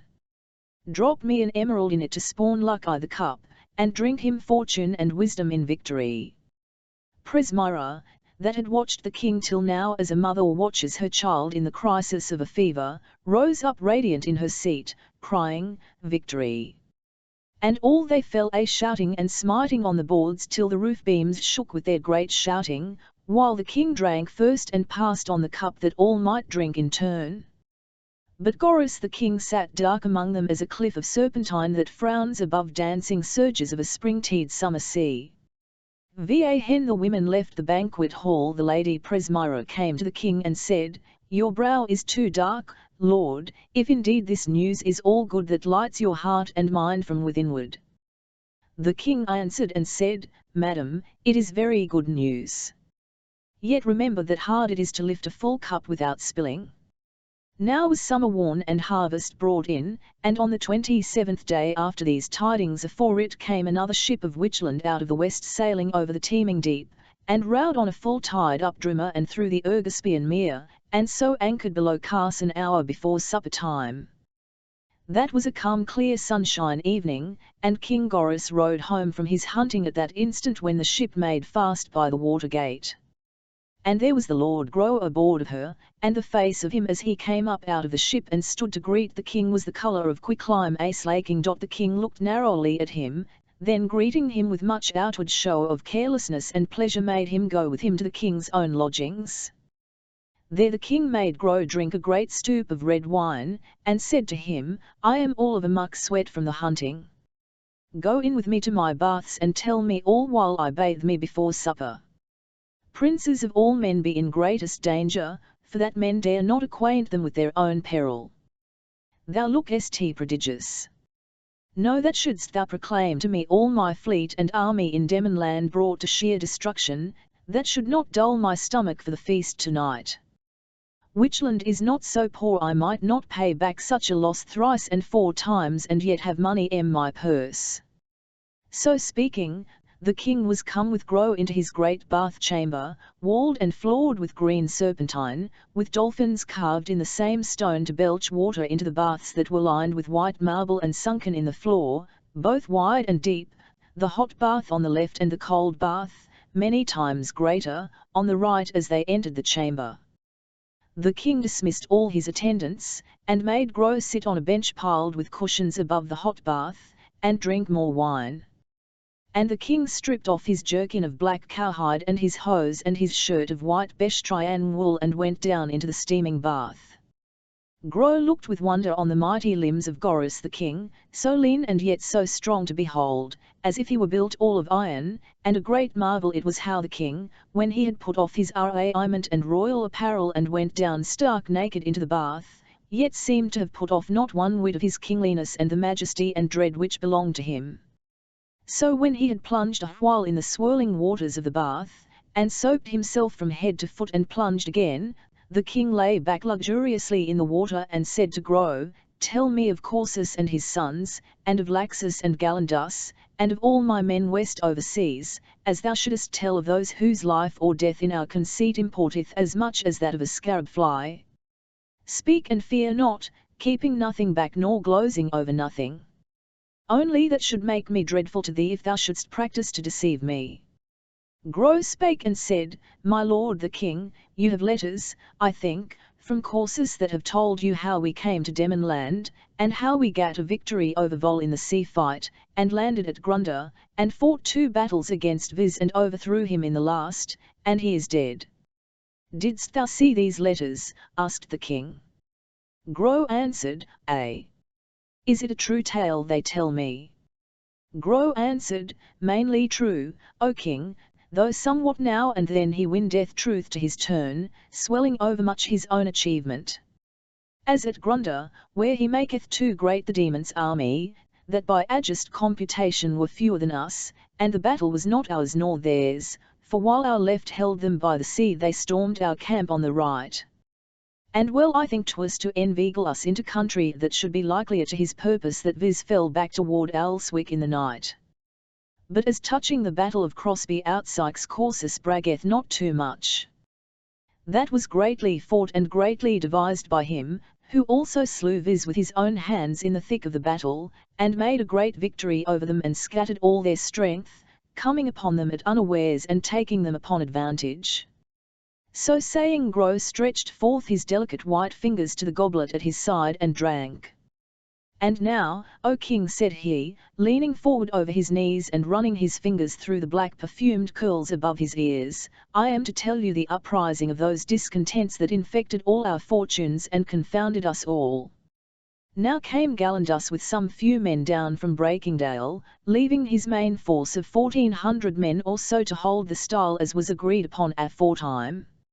Now Galindus had advertisement of Spitfire come out of the west country where he was sojourning when we came into Emin land, disporting himself in the mountains with hunting of the bears that do there inhabit, but now come hotfoot eastward and a gathering of men at Galing.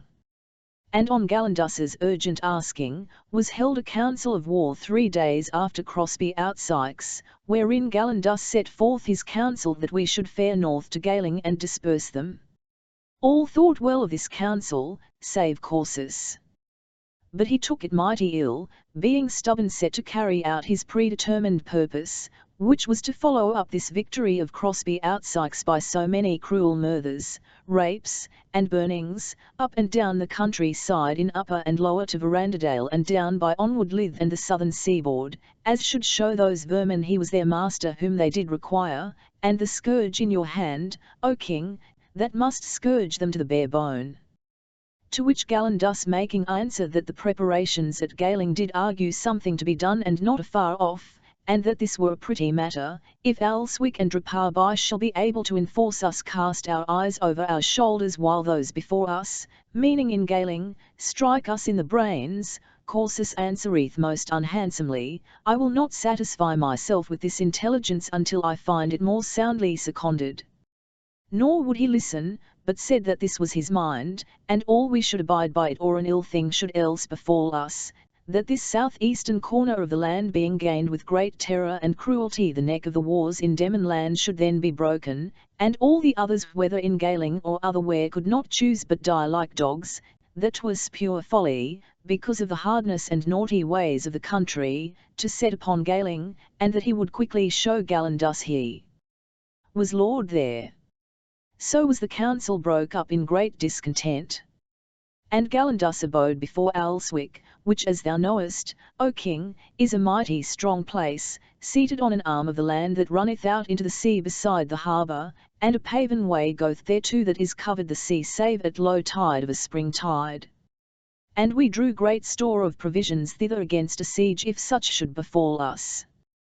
But Corsus with his main forces went south about the country, murthering and ravishing, on his way to the new house of Goldry Blusco at Draparby, giving out that from henceforth should folk no more of Draparby mire and Draparby combust that the gulls did burn, but both should shortly be bumped alike as 2 cinders. Said the king, coming out of the bath, and did he burn it so? Grow answered, he did, O king. The king lifted his arms above his head and plunged head foremost into the great cold swimming bath. Coming forth anon, he took a towel to dry himself, and holding an end of it in either hand came and stood by Grow, the towel rushing back and forth behind his shoulders, and said, Proceed, tell me more. Lord, said Grow, so it was that they in Alswick gave up the place at last unto Galandus, and Corsus came back from the burning of Drapar by Mire. All the folk in that part of Demonland had he brought to misery in her most sharp condition. But now was he to find by sour experience what that neglect had bred him when he went not north to Galing as Galandus had counselled him to do. For now was word of Spitfire marching out from Galing with 110 foot and 250 horse. Upon which tidings we placed ourselves in very warlike fashion and moved north to meet them, and on the last mom of August fell in with their army in a place called the Rapes of Bruma in the open parts of Lower to Verandadale. All we were blithe at heart, for we held them at an advantage both in numbers, for we were more than 3,400 fighting men, whereof were 400 a horseback, and in the goodness of our fighting stead, being perched on the edge of a little valley looking down on Spitfire and his folk. There we abode for a time, watching what he would do, till Corsus grew weary of this and said, We are more than they. I will march north and then east across the head of the valley and so cut them off, that they escape not north again to Galing after the battle when they are worsted by us. Now Galandus nay said this strongly, willing him to stand and abide their onset, for being mountaineers they must certainly choose at length, if we kept quiet, to attack us up the slope, and that were mightily to our advantage. But Corsus, that still grew from day to day more hard to deal with, would not hear him, and at last sticked not to accuse him before them all, which was most false, that he did practice to gain the command for himself, and had caused Corsus to be set upon to have him and his sons murdered as they went from his lodging the night before. And Corsus gave order for the march across their front as I have told it you, O king, which indeed was the counsel of a madman. For Spitfire, when he saw our column crossing the dale head on his right, gave order for the charge, took us either flank, cut us in two, and in 2 hours had our army smashed like an egg that is dropped from a watchtower on pavement of hard granite. Never saw I so evil a destruction wrought on a great army. Hardly and in evil case we won back to Alswick with but 1,700 men, and of them some hundreds wounded sore. And if 200 fell o' the other side, 'tis a wonder and past expectation, so great was Spitfire's victory upon us at the Rapes of Bruma. And now was our woe worsened by fugitives coming from the north, telling how Zig had fallen upon the small force that was left to hold the stile and clean o'erwhelmed them. Were we now shut up in Alswick and close besieged by Spitfire and his army, who but for the devilish folly of Corsus, had ne'er made head against us. An ill night was that, O my lord the king, in Alswick by the sea. Corsus was drunk, and both his sons, guzzling down goblet upon goblet of the wine from Spitfire's cellars in Alswick. Till at last he was fallen spewing on the floor betwixt the tables, and Galandus standing amongst us all, galled to the quick after this shame and ruin of our fortunes, cried out and said, Soldiers of Witchland, I am weary of this Corsus, a rioter, a lecher, a surfeiter, a brawler, a spiller of armies, our own not our enemies, who must bring us all to hell and we take not order to prevent him. And Hazade, I will go home again to Witchland, and have no more share nor part in this shame. But all they cried, to the devil with Corsus. Be thou our general. Grow was silent a minute. O king, he said at last, if so it be that the malice of the gods and mine unfortune have brought me to that case that I am part guilty of that which came about, blame me not overmuch. Little I thought any word of mine should help Corsus and the going forward of his bad enterprise. Vim in all they called still upon Galandus, saying, Ha, ha, Galandus. Weed out the weeds, lest the best corn fester. Be thou our general. He took me aside to speak with him, because he said he would take further judgment of me before he would consent in so great a matter. And I, seeing deadly danger in these disorders, and thinking that there only lay our safety if he should have command who was both a soldier and whose mind was bent to high attempts and noble enterprises, did egg him forward to accept it. So that he, albeit unwilling, said yet to them at last. Vah all applauded, and Corsus said naught against it, being too sleepy sodden as we thought with drunkenness to speak or move. So for that night we went to bed. But in the morn, O King, was a great clamour betimes in the main court in Alswick. And I, running forth in my shirt in the misty grey of dawn, beheld Corsus standing forth in a gallery before Galindus's lodgings that were in an upper chamber. He was naked to the waist, his hairy breast and arms to the armpits clotted and adrip with, and in his hands 2 bloody daggers. He cried in a great voice, Treason in the camp, but I have scotched it.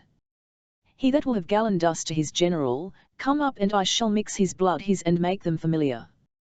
By then had the king drawn on his silken hose, and a clean silken shirt, and was about lacing his black doublet trimmed with diamonds. Thou tellest me, said he, 2 faults committed by Corsus. That first he lost me a battle and nigh half his men, and next did murder Galindus in a spleen against him when he would have amended this. Killing Galindus in his sleep, said Grow, and sending him from the shade into the house of darkness. Well, said the king, there be 2 days in every month when whatever is begun will never reach completion. And I think it was on such a day he did execute his purpose upon Galindus. The whole camp, said Lord Grow, is up in a mutiny against him, being marvellously offended at the murder of so worthy a man in arms. Yet durst they not openly go against him, for his veterans guard his person, and he hath let slice the guts out of some dozen or more that were foremost in murmuring at him, so that the rest are afeared to make open rebellion. I tell you, O King, your army of Demonland is in great danger and peril. Spitfire sitteth down before Owlsvik in mickle strength, and there is no expectation that we shall hold out long without supply of men.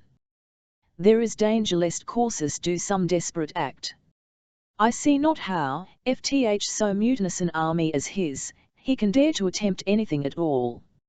Yet hath he his ears filled with the continual sound of reputation, and the contempt which will be spread to the disgrace of him if he repair not soon his fault on the rapes of Bruma. It is thought that the demons have no ships, and Laxus cornmandeth the sea. Yet hard it is to make any going betwixt the fleet and Alswick, and there be many goodly harbours and places for building of ships in Demonland. If they can stop our relieving of Corsus, and prevent Laxus with a fleet at spring, maybe we shall be driven to a great calamity. How camest thou off? Said the king. O King, I answered Lord Grow, after this murder in Alswick I did daily fear a fig or a knife, so for mine own health and Witchlands devised all the ways I could to come away.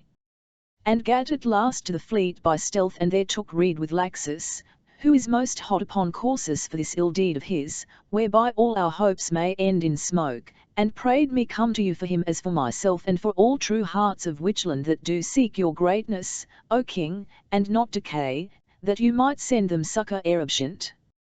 For surely in Corsus some wild distraction hath overturned his old condition and spilt the goodness you once did know in him. His luck hath gone from him, and he is now one that would fall on his back and break his nose. I pray you strike, ere fate strike first, and strike us into the hazard. Tush, said the king. Do not lift me before I fall. 'Tis supper time. Attend me to the banquet. By now was Goris the king in full festival attire, with his doublet of black Tiffany slashed with black velvet and broidered o'er with diamonds, black velvet hose cross-gartered with silver-spangled bands of silk, and a great black bearskin mantle and collar of ponderous gold. The iron crown was on his head. He took down from his chamber wall, as they went by, sword hafted of blue steel with a pommel of bloodstone carved like a dead man's skull. This he bare naked in his hand, and they came into the banquet hall. They that were there rose to their feet in silence, gazing expectant on the king where he stood between the pillars of the door with that sharp sword held on high, and the jewelled crab of Witchland ablaze above his brow. But most they marked his eyes. Surely the light in the eyes of the king under his beetle brows was like a light from the under skies shed upward from the pit of hell. He said no word, but with a gesture beckoned Corineus. Corineus stood up and came to the king, slowly, as a night walker, obedient to that dread gaze. His cloak of sky-blue silk was flung back from his shoulders. His chest, broad as a bull's, swelled beneath the shining silver scales of his byrnie, that was short-sleeved, leaving his strong arms bare to view with golden rings about the wrists. Proudly he stood before the king, his head firm planted above his mighty throat and neck, his proud luxurious mouth, made for wine cups and for ladies' lips, firm set above the square-shaven chin and jaw, the thick fair curls of his hair bound with black bryony, the insolence that dwelt in his dark blue eyes tamed for the while in face of that green bale light that rose and fell in the steadfast gaze of the king. Hen they had so stood silent while men might count 50 breaths. The king spake saying, Corineus, receive the name of the kingdom of Demon land which thy lord and king give thee, and make homage to me thereof. The breath of amazement went about the hall. Corineus kneeled. The king gave him that sword which he held in his hand, bare for the slaughter, saying, With this sword, O Corineus, shalt thou wear out this blemish and blot that until now rested upon thee in mine eye. Corsus hath proved haggard. He hath made miss in Demon land. His sottish folly hath shut him up in Alswick and lost me half his force. His jealousy, too maliciously and bloodily bent against my friends stead of mine enemies, hath lost me a good captain. The wonderful disorder and distresses of his army must, if thou amend it not, swing all our fortune at one chop from bliss to bale. If this be rightly handled by thee, one great stroke shall change every deal. Go thou, and prove thy demerits. The Lord Corineus stood up, holding the sword point downward in his hand. His face flamed red as an autumn sky when leaden clouds break apart on a sudden westward and the sun looks out between. My lord the king, said he, give me where I may sit down, I will make where I may lie down. Ere another moon shall wax again to the full I will set forth from Tenemos. If I do not shortly remedy for you our fortunes which this bloody fool hath laboured to ruinate, spit in my face, O king, withhold from me the light of your countenance, and put spells upon me shall destroy and blast me for ever. Thremneir's hue of the Lord Spitfire's besieging of the witches in his own castle of Alswick, and how he did battle against Corineus under Thremneir's hue, and the men of Witchland won the day. Lord Spitfire sat in his pavilion before Alswick in mickle discontent. A brazier of hot coals made a pleasant warmth within, and lights filled the rich tent with splendour. From without came the noise of rain steadily falling in the dark autumn night, splashing in the puddles, pattering on the silken roof. Zig sat by Spitfire on the bed, his hawk-like countenance shadowed with an unwonted look of care. His sword stood between his knees point downward on the floor. He tipped it gently with either hand now to the left now to the right, watching with pensive gaze the warm light shift and gleam in the ball of ballast ruby that made the pommel of the sword. Fell it out so accursedly, said Spitfire. All 10, thou saidst, on Ramaric strands. Zig nodded assent. Vivia was he that he saved them not, said Spitfire. Oh, it was vilely miscarried. Zig answered 'twas a swift and secret landing in the dark a mile east of the harbour. Thou must not blame him unheard. Vivat more remain to us, said Spitfire. Content, I'll hear him. I hat ships remain to us, is more to the purpose. 3 by North Sounds Eres, below Elmstead, 5 on Throeata, 2 by Lichness, 2 more at Orvath, 6 by my direction on Stropharden Firth, 7 here on the beach. Besides 4 at the Firth head in Westmark, said Zie. And order is Tar-en for more in the Isles. 20 and 9, said Spitfire, and those in the Isles beside. And not one afloat, nor can be air spring. If Laxus smell them out and take them as lightly as these he burned under Vol's nose on Ramaric strands, we do but plough the desert building them. He rose to pace the tent. Thou must raise me new forces for to break into Alswick. "For heaven," he said, "this vexes me to the guts, to sit at mine own gate full 2 months like a beggar, whiles Corsus and those 2 cubs his sons drink themselves drunk within, and play at cockshies with my treasures." "Oh, the wrong side of the wall," said Zig, "the master builder may judge the excellence of his own building." Spitfire stood by the brazier, spreading his strong hands above the glow. After a time he spake more soberly. "It is not these few ships burnt in the north should trouble me, and indeed Laxus hath not 500 men to man his whole fleet withal. But he holdeth the sea, and ever since his putting out into the deep with 30 sail from Looking Haven I do expect fresh succours out of Witchland. 'Tis that maketh me champ still on the bit till this hold be won again, for then were we free at least to meet their landing. But 'twere most unfit at this time of the year to carry on a siege in low and watery grounds, the enemy's army being on foot and unengaged. Therefore, this is my mind, O my friend, that thou go with haste over the stile and fetch me supply of men. Leave force toward our ships a building, wheresoever they be, and a force in Crothering and thereabout, for I will not be found a false steward of his lady sister's safety. And in thine own house make sure. But these things being provided, shear up the war arrow and bring me out of the west 15 or 1800 men at arms. For I do think that by me and thee and such a head of men of Demon land as we shall then command Alswick gates may be brast open and Corsus plucked out of Alswick like a whalk out of his shell." Zig answered him, "I'll be gone at point of day." Now they rose up and took their weapons and muffled themselves in their great campaigning cloaks and went forth with torchbearers to walk through the lines, as every night ere he went to rest it was Spitfire's wont to do, visiting his captains and setting the guard. The rain fell gentlier. The night was without a star. The wet sands gleamed with the lights of Alswick Castle, and from the castle came by fits the sound of feasting heard above the wash and moan of the sullen sleepless sea. Then they had made all shore and were come nigh again to Spitfire's tent, and Zig was upon saying good night. There rose up out of the shadow of the tent an ancient man and came betwixt them into the glare of the torches. Shrivelled and wrinkled and bowed he seemed as with extreme age.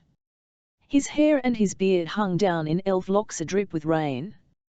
His mouth was toothless, his eyes like a dead fish's eyes. He touched Spitfire's cloak with his skinny hand, saying in a voice like the night ravens, "Spitfire, beware of Thremnir's hue." Spitfire said, "Vn hat have we here? And which way the devil came he into my camp?" But that aged man still held him by the cloak, saying, "Spitfire, is not this thine house of Alswick? And is it not the most strong and fair place that ever man saw in this country?" "Filth, unharmed me," said Spitfire, "else shall I presently thrust thee through with my sword, and send thee to the Tartarus of hell, where I doubt not the devils there too long await thee." But that aged man said again, "Hot stirring heads are too easily entrapped. Hold fast, Spitfire, to that which is thine, and beware of Thremnir's hue."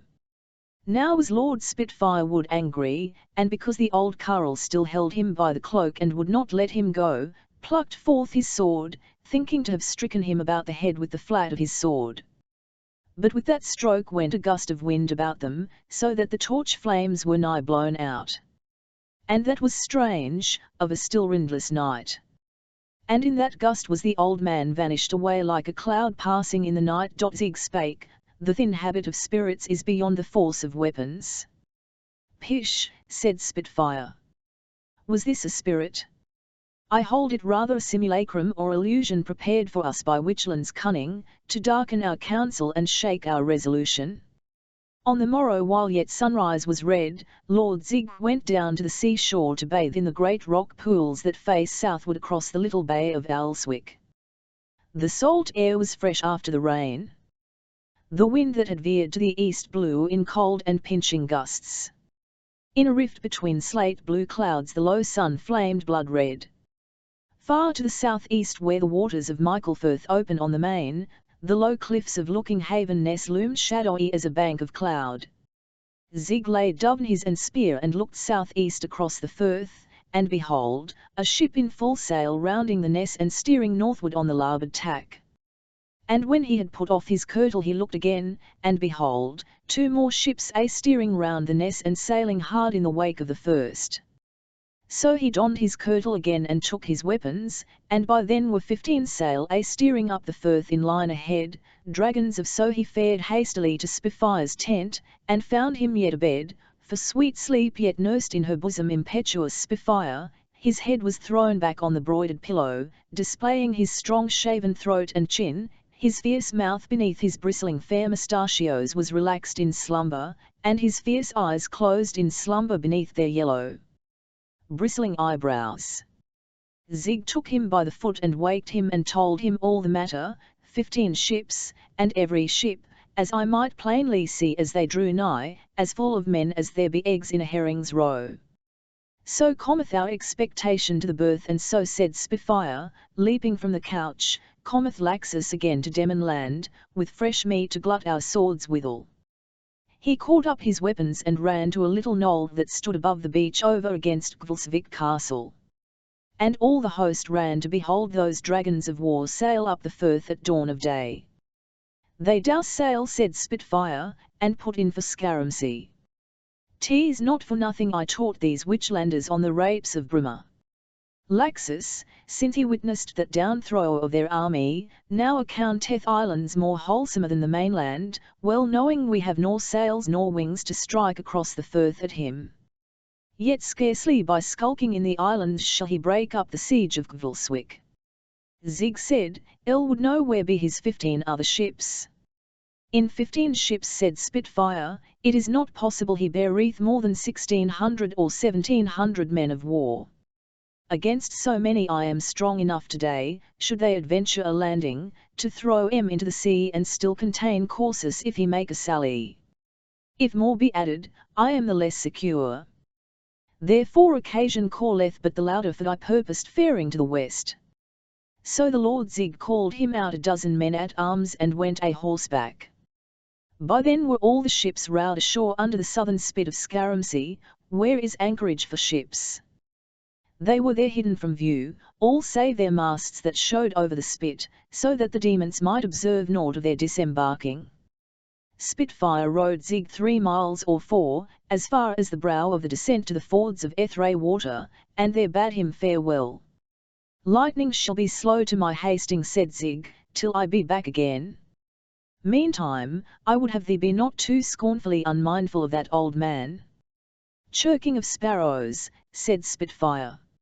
I have forgot his brabble. Nevertheless his glance shifted southward beyond Alswick to the great bluff of tree-hung precipice that stands like a sentinel above the meadows of Lower to Verandadale, leaving but a narrow way betwixt its lowest crags and the sea. He laughed, O my friend, I am yet a boy in thine eyes it seemeth, albeit I am well nigh 29 years old. Laugh at me and thou wilt, said Zig. Without this word said I could not leave thee. Well, said Spitfire, to lull thy fears, I'll not go a bird's nesting on Thremne's Heugh till thou come back again.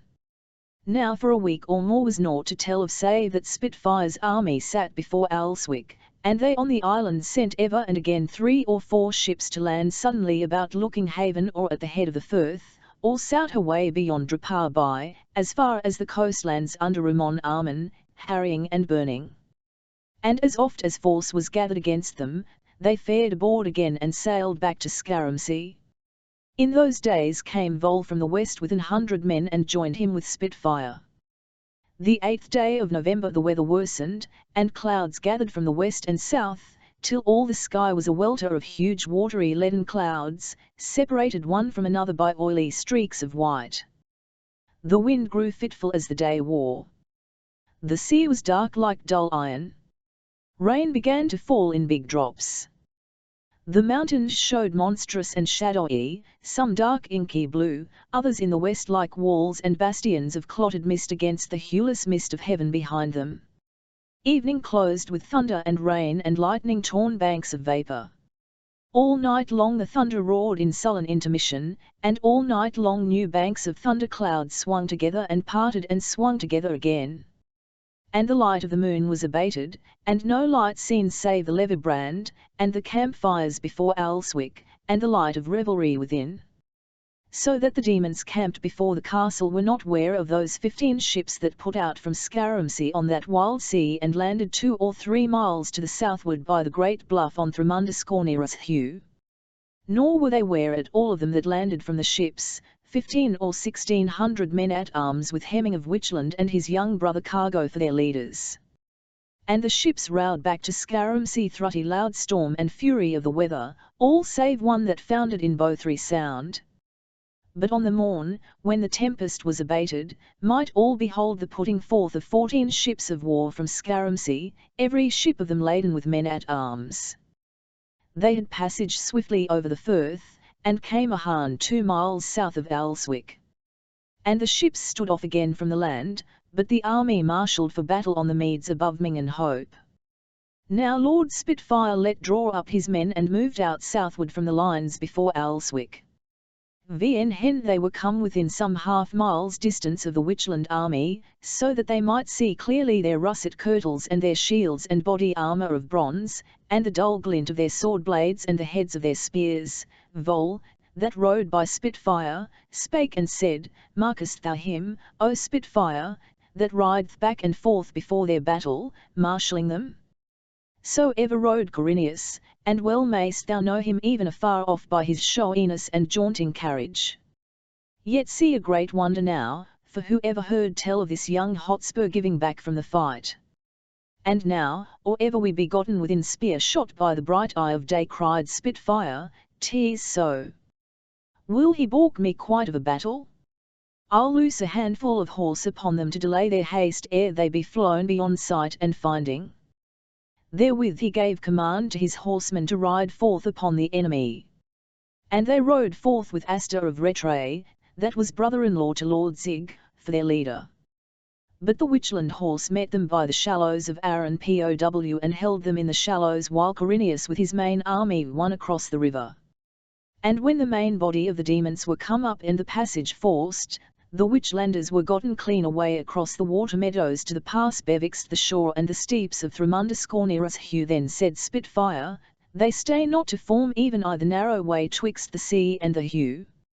And that were their safety, if they had but the heart to turn and stand us.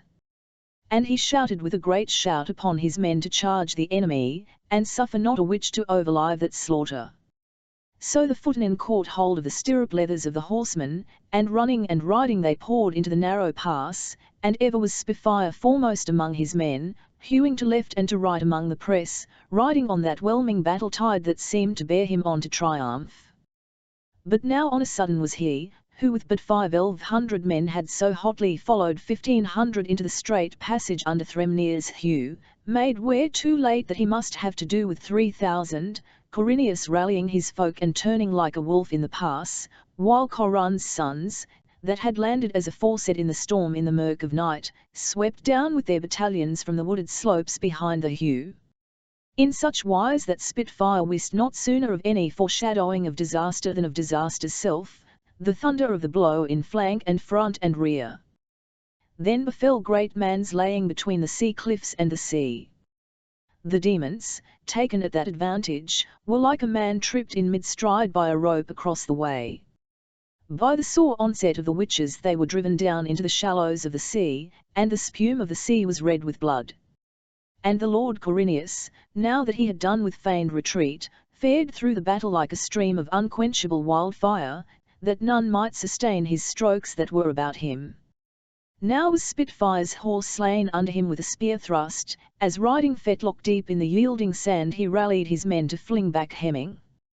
But Bremer of Shaw's brought him another horse, and so mightily went he forth against the witches that the sons of Corund were fain to give back before his onslaught, and that ring of the Witchland army was pressed back against the broken ground below the Heugh. Yet was that of little avail, for Corineus brake through from the north, thrusting the demons with great slaughter back from the sea, so that they were penned betwixt him and Hemming. Therewith Spitfire turned with some picked companies against Corineus, and well it seemed for a while that a great force of the witches must be whelmed or drowned in the salt waves. And Corineus himself stood now in great peril of his life, for his horse was bogged in the soft sands and might not win free for all his plunging. In that nick of time came Spitfire through the stour, with a band of demons about him, slaying as he came. He shouted with a terrible voice, "O Corineus, hateful to me and mine as are the gates of hell, now will I kill thee, and thy dead carcass shall fatten the sweet meads of Alswick." Corineus answered him, "Bloody Spitfire, last of 3 whelps, for thy brothers are by now dead and rotten, I shall give thee a choke pear." Therewith Spitfire shot a twirl spear at him. It missed the man but smote the great horse in the shoulder so that he plunged and fell in a heap, hurt to the death. But the Lord Corineus, lighting nimbly on his feet, caught Spitfire's horse by the bridle rein and smote it on the muzzle, even as he rode at him, so that the horse reared up and swerved. Spitfire made a great blow at him with an axe, but it came slantwise on the helmet ridge and glinted aside in air. Then Corineus thrust up under Spitfire's shield with his sword, and the point entered the big muscle of the arm near the armpit, and glancing against the bone tore up through the muscles of the shoulder. And that was a great wound. Nevertheless Spitfire slacked not from the fight, but smote at him again, thinking to have hewn off his arm the hand whereof still clutched the bridle rein.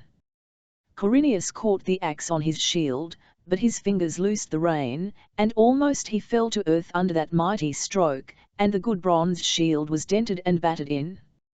Now with the loosing of the reins was Spitfire's horse plunged forward, carrying him past Corineus toward the sea. But he turned and hailed him, crying, "Get thee an horse. For I count it unworthy to fight with thee bearing this advantage over thee, I a horseback and thou on foot." Corineus cried out and answered, "Come down from thine horse then, and meet me foot to foot. And know it, my pretty throstle cock, that I am king in Demon land, which dignity I hold of the king of kings, Gorus of Witchland, mine only overlord. Meet it is that I show thee in combat singular, that vauntest thyself greatest among the rebels yet left alive in this my kingdom, how much greater is my might than thine." "These be great and thumping words," said Spitfire. "I shall thrust them down thy throat again." Therewith he made as if to light down from his horse, but as he strove to light down, a mist went before his eyes and he reeled in his saddle. His men rushed in befivixt him and Corineus, and the captain of his bodyguard bare him up, saying, "You are hurt, my lord. You must not fight no more with Corineus, for your highness is unmeet for fighting and may not stand alone." So they that were about him bare up great Spitfire. And the melee that was stayed while those lords dealt together in single combat brake forth afresh in that place.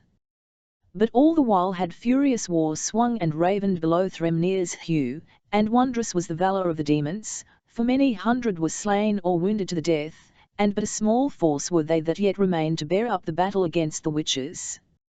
Now those that were with Spitfire departed with him in the secretest manner that they could out of the fight, wrapping about him a watchet-coloured cloak to hide his shining armour.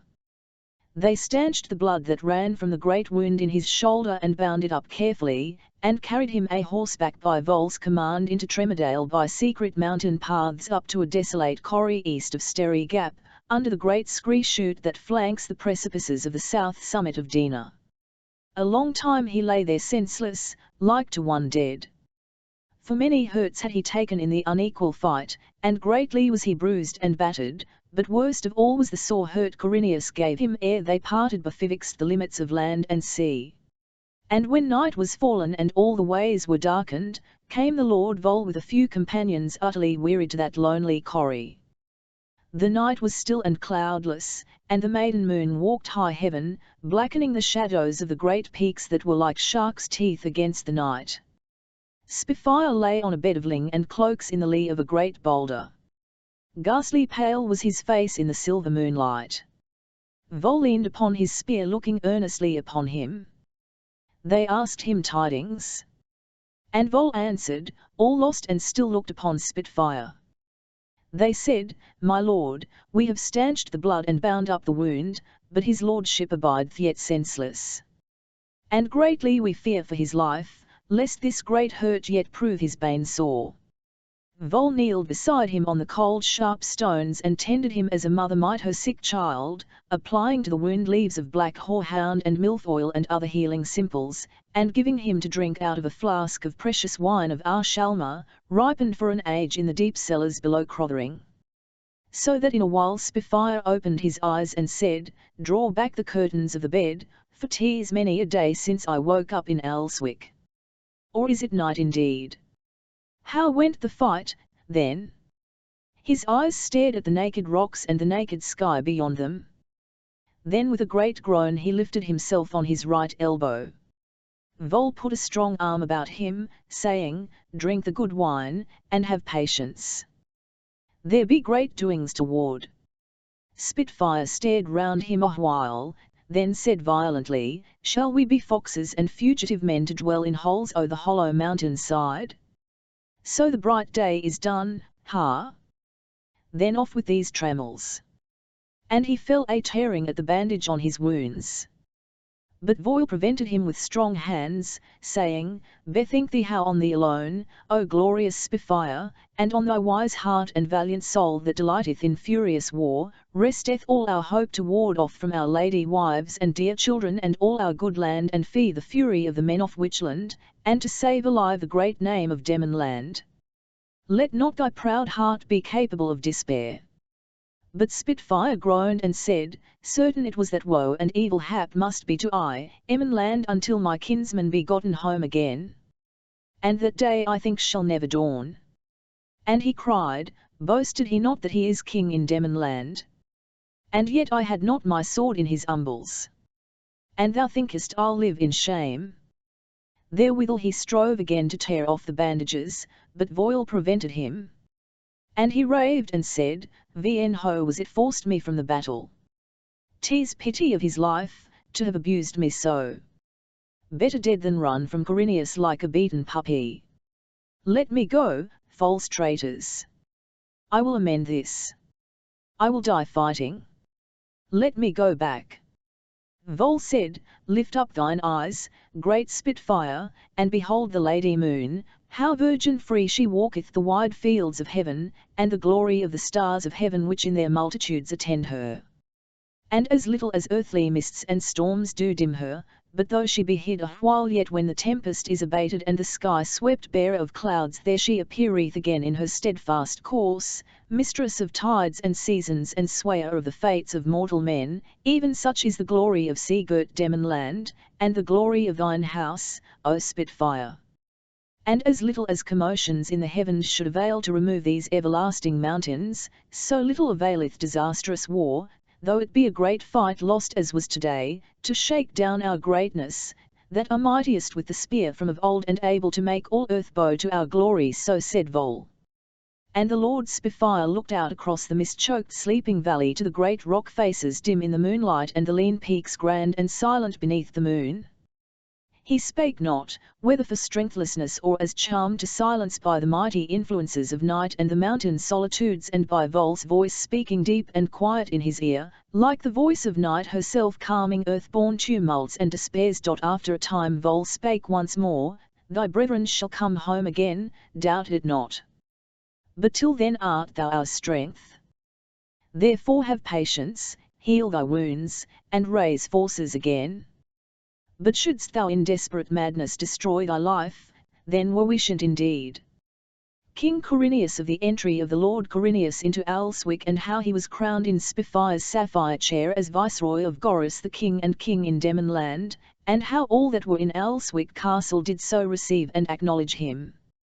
Corineus, having completed this great victory, came with his army north again to Alswick as daylight began to fade. The drawbridge was let down for him and the great gates flung wide, that were studded with silver and ribbed with adamant, and in great pomp rode he and his into Alswick Castle, over the causey builded of the living rock and great blocks of hewn granite out of Tremedale. The more part of his army lay in Spitfire's camp before the castle, but 1,000 were with him in his entry into Alswick with Coran's sons and the lords Grow and Laxus besides, for the fleet had put across to anchor there when they saw the day was won. Courses greeted them well, and would have brought them to their lodgings near his own chamber, that they might put off their harness and don clean linen and festival garments before supper. But Quirinius excused himself, saying he had eaten naught since breakfast time. Let us therefore not pass for ceremony, but bring us, I pray you, forthright to the banquet house. Quirinius went in with Corsus before them all, putting lovingly about his shoulder his arm all befooled with dust and clotted blood. For he had not so much as stayed for washing of his hands. And that was scarce good for the broidered cloak of purple taffety the Duke Corsus wore about his shoulders. Howbeit, Corsus made as if he marked it not. When they were come into the hall, Corsus looked about him and said, So it is, my lord Quirinius, that this hall is something little for the great press that here before leth. Many of mine own folk that be of some account should by long custom sit down with us. And here be no seats left for them.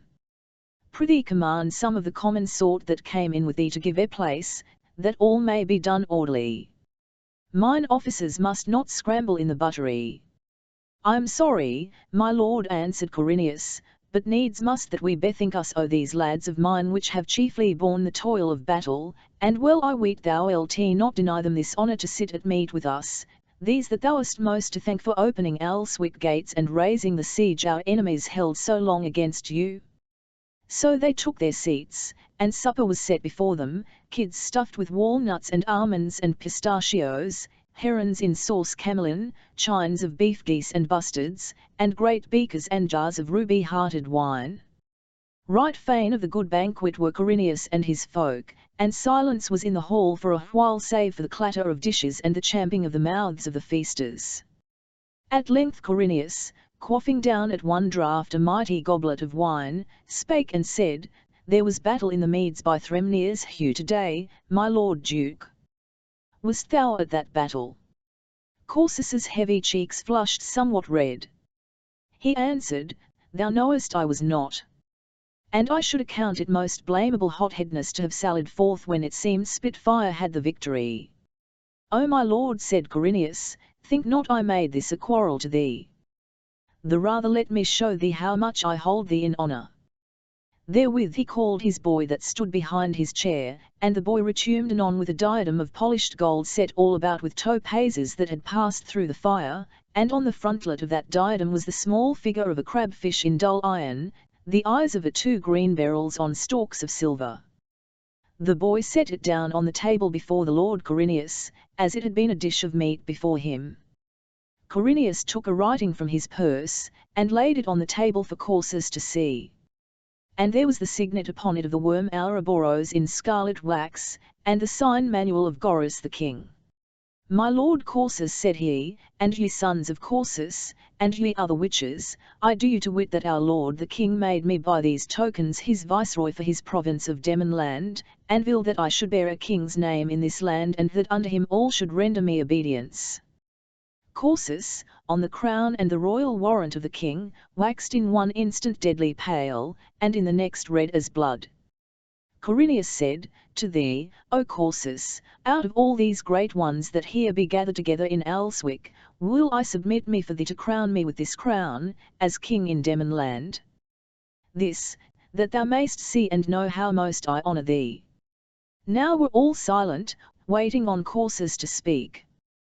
But he spake not a word. Deucaligus said privily in his ear, O my father, if the monkey reigns, dance before him. Time shall bring us occasion to right you. And Corsus, disregarding not this wholesome rede, for all he might not wholly rule his countenance, yet ruled himself to bite in the injuries he was fain to utter. And with no ill grace he did that office, to set on Quirinius's head the new crown of Demonland. Quirinius sat now in Spitfire's seat, whence Corsus had moved to make place for him, in Spitfire's high seat of smoke-coloured jade, curiously carved and set with velvet-lusted sapphires, and right and left of him were 2 high candlesticks of fine gold. The breadth of his shoulders filled all the space between the pillars of the spacious seat. A hard man he looked to deal with, clothed upon with youth and strength and all armed and yet smoking from the battle. Corsus, sitting befiven his sons, said under his breath, Rhubarb. Bring me rhubarb to purge away this choler. But Deucaligus whispered him, softly, tread easy. Let not our counsels walk in a net, thinking they are hidden. Nurse him to security, which shall be our safety and the mean to our wiping out this shaming. Was not Galindus as big a man? Corsus's dull eye gleamed. He lifted a brimming wine cup to toast Corineus. And Corineus hailed him and said, My lord Elk, call in thine officers I pray thee and proclaim me, that they in turn may proclaim me king unto all the army that is in Elswick. Vah Corsus did, albeit sore against his liking, knowing not where to find a reason against it. The plaudits were heard in the courts without, acclaiming him as king. Corineus spake again and said, I and my folk be weary, my lord, and would betimes to our rest. Give order, I pray thee, that they make ready my lodgings. And let them be those same lodgings Galindus had when as he was in Elswick. Nriat Corsus might scarce forbear a start. But Corineus's eye was on him, and he gave the order. He waited for his lodgings to be made ready. The lord Corineus made great good cheer, calling for more wine and fresh dainties to set before those lords of Witchland, olives, and botargos, and conserves of goose's liver richly seasoned, taken from Spitfire's plenteous store. In the meantime Corsus spake softly to his sons, I like not his naming of Galindus. Yet seemeth he careless, as one that feareth no guile. And Deucaligus answered in his ear, Peradventure the gods ordained his destruction, to make him choose that chamber. So they laughed. And the banquet drew to a close with much pleasure and merrymaking. Now came serving men with torches to light them to their chambers. As they stood up to bid good night, Corineus said, I am sorry, my lord, if, after thy pleasant usage, I should do aught that is not convenable to thee. But I doubt not Elswick Castle must be irksome to thee and thy sons, that were so long mute up within it, and I doubt not ye are wearied by this siege and long warfare. Therefore it is my will that you do instantly depart home to Witchland. Laxus hath a ship manned ready to transport you thither. Top hut a fit and friendly term to our festivities, we'll bring you down to the ship. Corsus's jaw fell. Yet he schooled his tongue to say, My lord, so as it shall please thee. Yet let me know thy reasons. Surely the swords of me and my sons avail not so little for Witchland in this country of our evil willers that we should sheathe them and go home. Howbeit, 'tis a matter demandeth no sweaty haste. We will take Reedhron in the morning. But Corineus answered him, Cry you mercy, needful it is that this very night you go a shipboard. And he gave him an ill look, saying, Sith I lie tonight in Galindus's lodgings, I think it fit my bodyguard should have thy chamber, my lord Duke, which, as I lately learned, adjoineth it. Corsus said no word. But Gorius, his younger son, that was drunk with wine, leaped up and said, Corineus, in an evil hour art thou come into this land to demand servitude of us. And thou art informed of my father right maliciously if thou art afeard of us because of Galindus. 'Tis this viper sitteth beside thee, the goblin swabber, told thee falsely this bad tale of us. And 'tis pity he is still inward with thee, for still he plotteth evil gainst Witchland. Deucaligus thrust him aside, saying to Corineus, Heed not my brother though he be hasty and rude of speech, for in wine he speaketh, and wine is another man. But most true it is, O Corineus, and this shall the Duke my father and all we swear and confirm to thee with the mightiest oaths thou wilt, that Galindus sought to usurp authority for this sake only, to our whole army to the enemy. And 'twas only therefore Corsus slew him. That is a flat lie, said Laxus. Gro laughed lightly. But Corineus's sword leaped half naked from the scabbard, and he made a stride toward Corsus and his sons. Give me the king's name when ye speak to me, he said, scowling upon them. You sons of Corsus are not men to make me a stork to catch birds with or to serve your own turn. And thou, he said, looking fiercely on Corsus, would best go meekly, and not bandy words with me. Thou fool! Thinkest thou I am Galindus come again? Thou that didst murther him shalt not murther me. All think'st I delivered thee out of the toils thine own folly and thwarted ways had bound thee in, only to suffer thee lord it again here and cast all amiss again by the unquietness of thy malice? Here is the guard to bring you down to the ship. And well it is for thee if I slash not off thy head. Now Corsus and his sons stood for a little doubting in their hearts whether it were fitter to leap with their weapons upon Corineus, putting their fortunes to the hazard of battle in Alswick Hall, or to embrace necessity and go down to the ship. And this seemed to them the better choice, to go quietly a shipboard, for there stood Corineus and Laxus and their men, and but few to face them of Corsus's own people, that should be sure for his party if it came to fighting, and withal they were not eager to have to do with Corineus, not though it had been on more even terms. So at the last, in anger and bitterness of heart, they submitted them to obey his will, and in that same hour Laxus brought them to the ship, and put them across the Firth to Scaramsea. There were they safe as a mouse in a mill. For Codorus was skipper of that ship, a trusted liegeman of Lord Laxus, and her crewmen leal and true to Corineus and Laxus. She lay at anchor as for that night in the lee of the island, and with the first streak of dawn sailed down the Firth, bearing Corsus and his sons homeward from Demon land. The parley before Crothering va herein is shown how warlike policy and a picture painted drew the war westward, and how the Lord Grow went on an embassage to Crothering gates, and of the answer he gat there.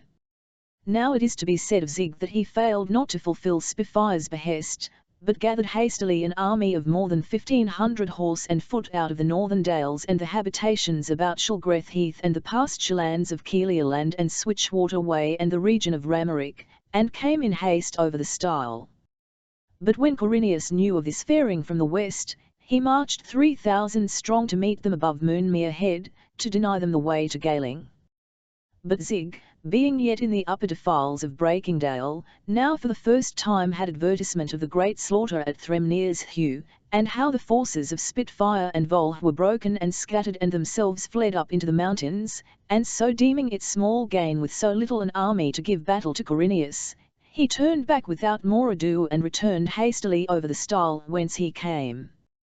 Corineus sent light forces to harry his retreat, but being not minded as then to follow them into the west country, let build a burg in the throat of the pass in a place of vantage, and stationed there sufficient men to ward it, and so came again to Alswick. The that were with Corineus in Demon land numbered now more than 5,000 fighting men, a great and redoubtable army. With these, the weather being fine and open, he in a short time laid under him all eastern Demon land, gave Galing alone. Bremee of shores with but 70 men held Galing for lord just against all assaults. So that Corineus, thinking this fruit should ripen later and drop into his hand when the rest had been gathered, resolved at winter's end to march with his main army into the west country, leaving a small force to hold down the eastlands and contain Bremee in Galing. To this determination he was led by all arguments of sound soldiership, most happily seconding his own inclinations. For besides this of warlike policy 2 scarce weaker lodestones drew him. Westward, first the old cankered malice he bare in his heart against the Lord Brandok Dahar, that made Crothering his dearest prey, and next, his own lustful desires most outrageously burning for the Lady Mavrian. And this only for the sight of her picture, found by him in Spitfire's closet among his pens and inkstands and other trinkets, which once looked on he swore that with heaven's will, or without if so it must be, she should be his paramour.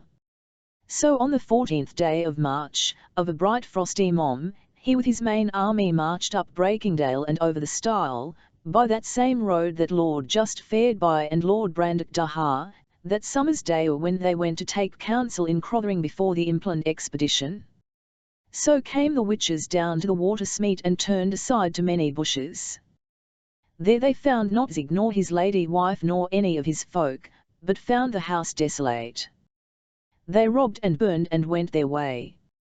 And a famous castle of Justs they sacked and burned in the confines of Keeleland, and another on Switchwater Way, and a summer palace of Spitfires on a little hill above Ramerick Mere. In such wise they marched victoriously down Switchwater Way, and there was none to dispute their progress but all fled at the approach of that great army and hid themselves in the secret places of the mountains, avoiding death and fate. When he was come through the straits of Gash Turndale up onto Crothering side, Corineus let pitch his camp under Erngate End, at the foot of the scree-strewn slopes that rise steeply to the high western face of the mountain, where the lean embattled crags far aloft stand like a wall against high heaven.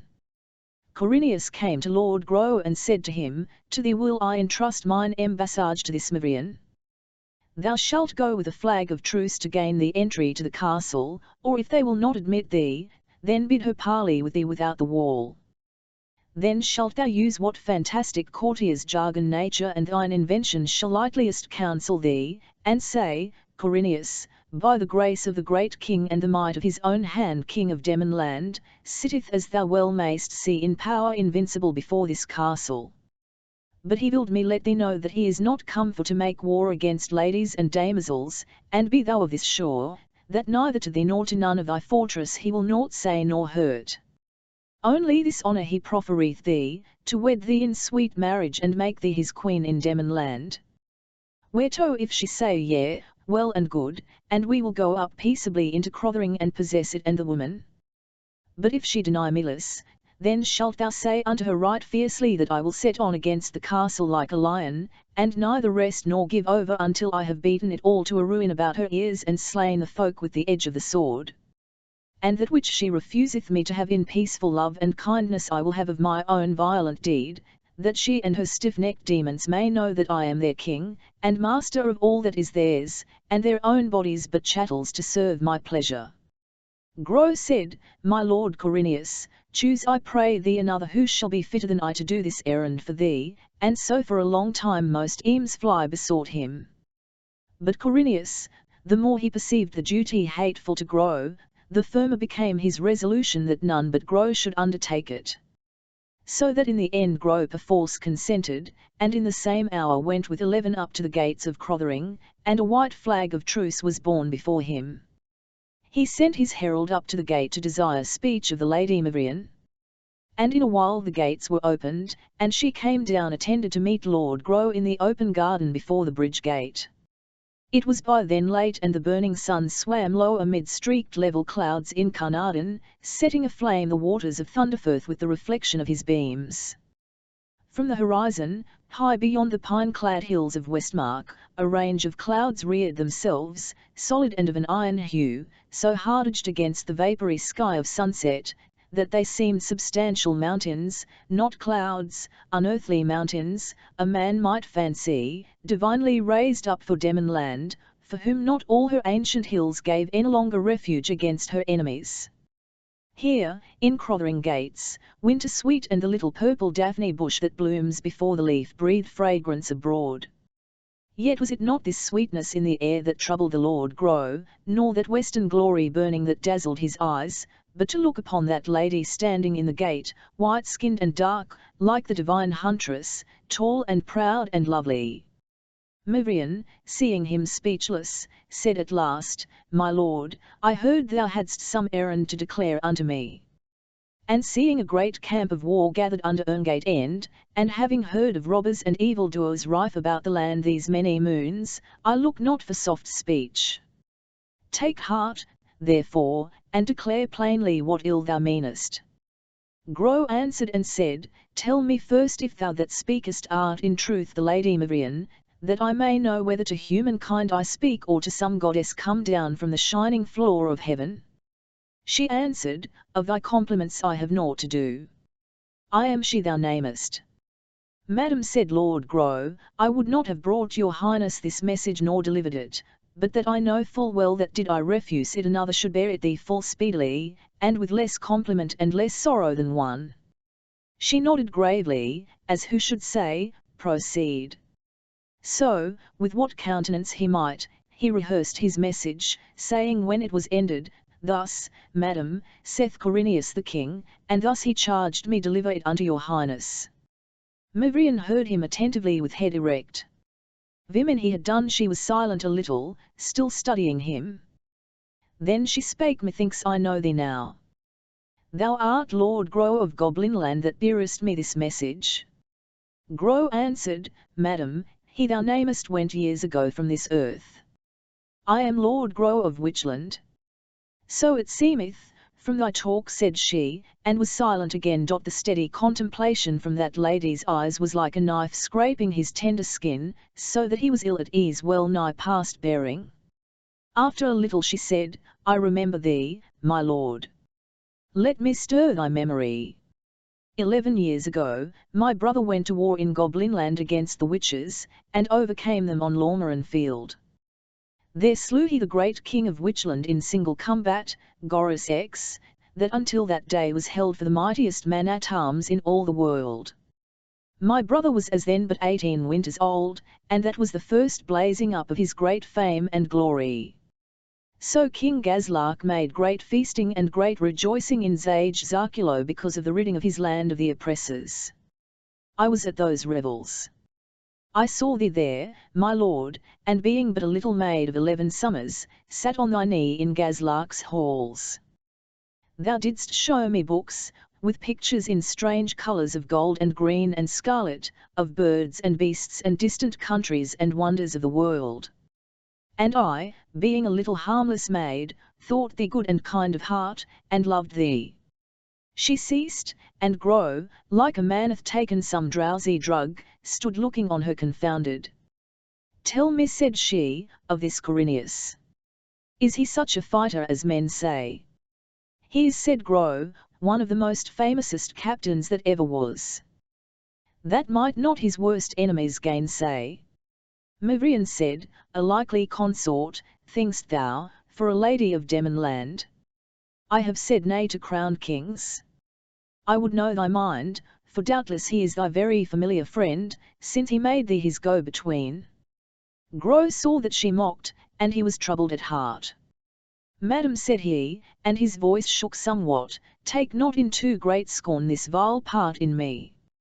Verily this I brought thee is the most shamefullest message, and flatly against my will did I deliver it unto thee. Yet with such constraint upon me, how could I choose but strike my forehead into dauntless marble and word by word deliver my charge? Thy tongue, said Mavrian, hath struck hot irons in my face. Go back to thy master. If he look for an answer, tell him he may read it in letters of gold above the gates. Thy noble brother, madam, said Grow, is not here to make good that answer. And he came near to her, saying in a low voice so that only they two should hear it, be not deceived.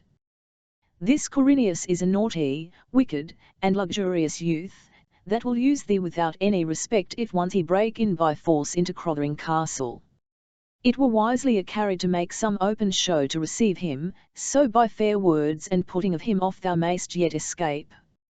But Mavrian said, thou hast mine answer. I have no ears to his request. Say too that my cousin the Lord Spitfire hath healed his wounds, and hath an army afoot shall whip these witches from my gates ere many days be passed by. So saying she returned in great scorn within the castle. But the Lord Grow returned again to the camp and to Corineus, who asked him how he had sped. He answered, she did utterly refuse it. So said Corineus, doth the puss thump me off? Then pause my hot desires an instant, only the more thunderingly to clap it on. For I will have her. And this coyness and pert rejection hath the more fixedly confirmed. Or Vath and Switch water how the Lady Mavrian beheld from Crothering walls the Witchland army and the captains thereof, and of the tidings brought her there of the war in the west country, of Orwath field and the great slaughter on Switch water way.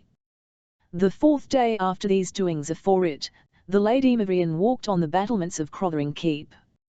A blustering wind blew from the northwest.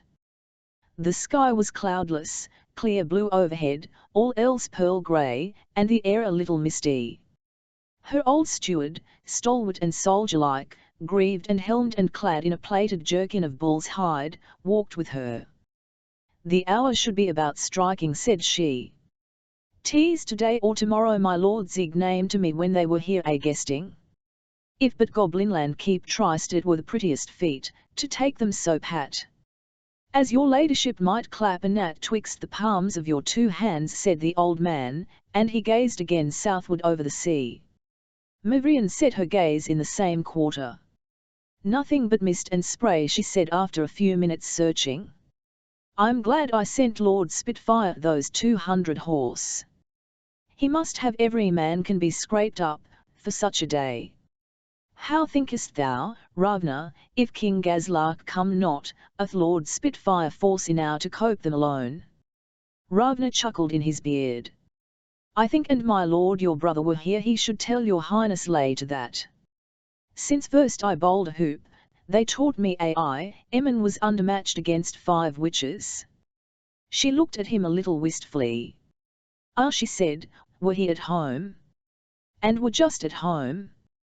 Then on a sudden she faced round northward, pointing to the camp.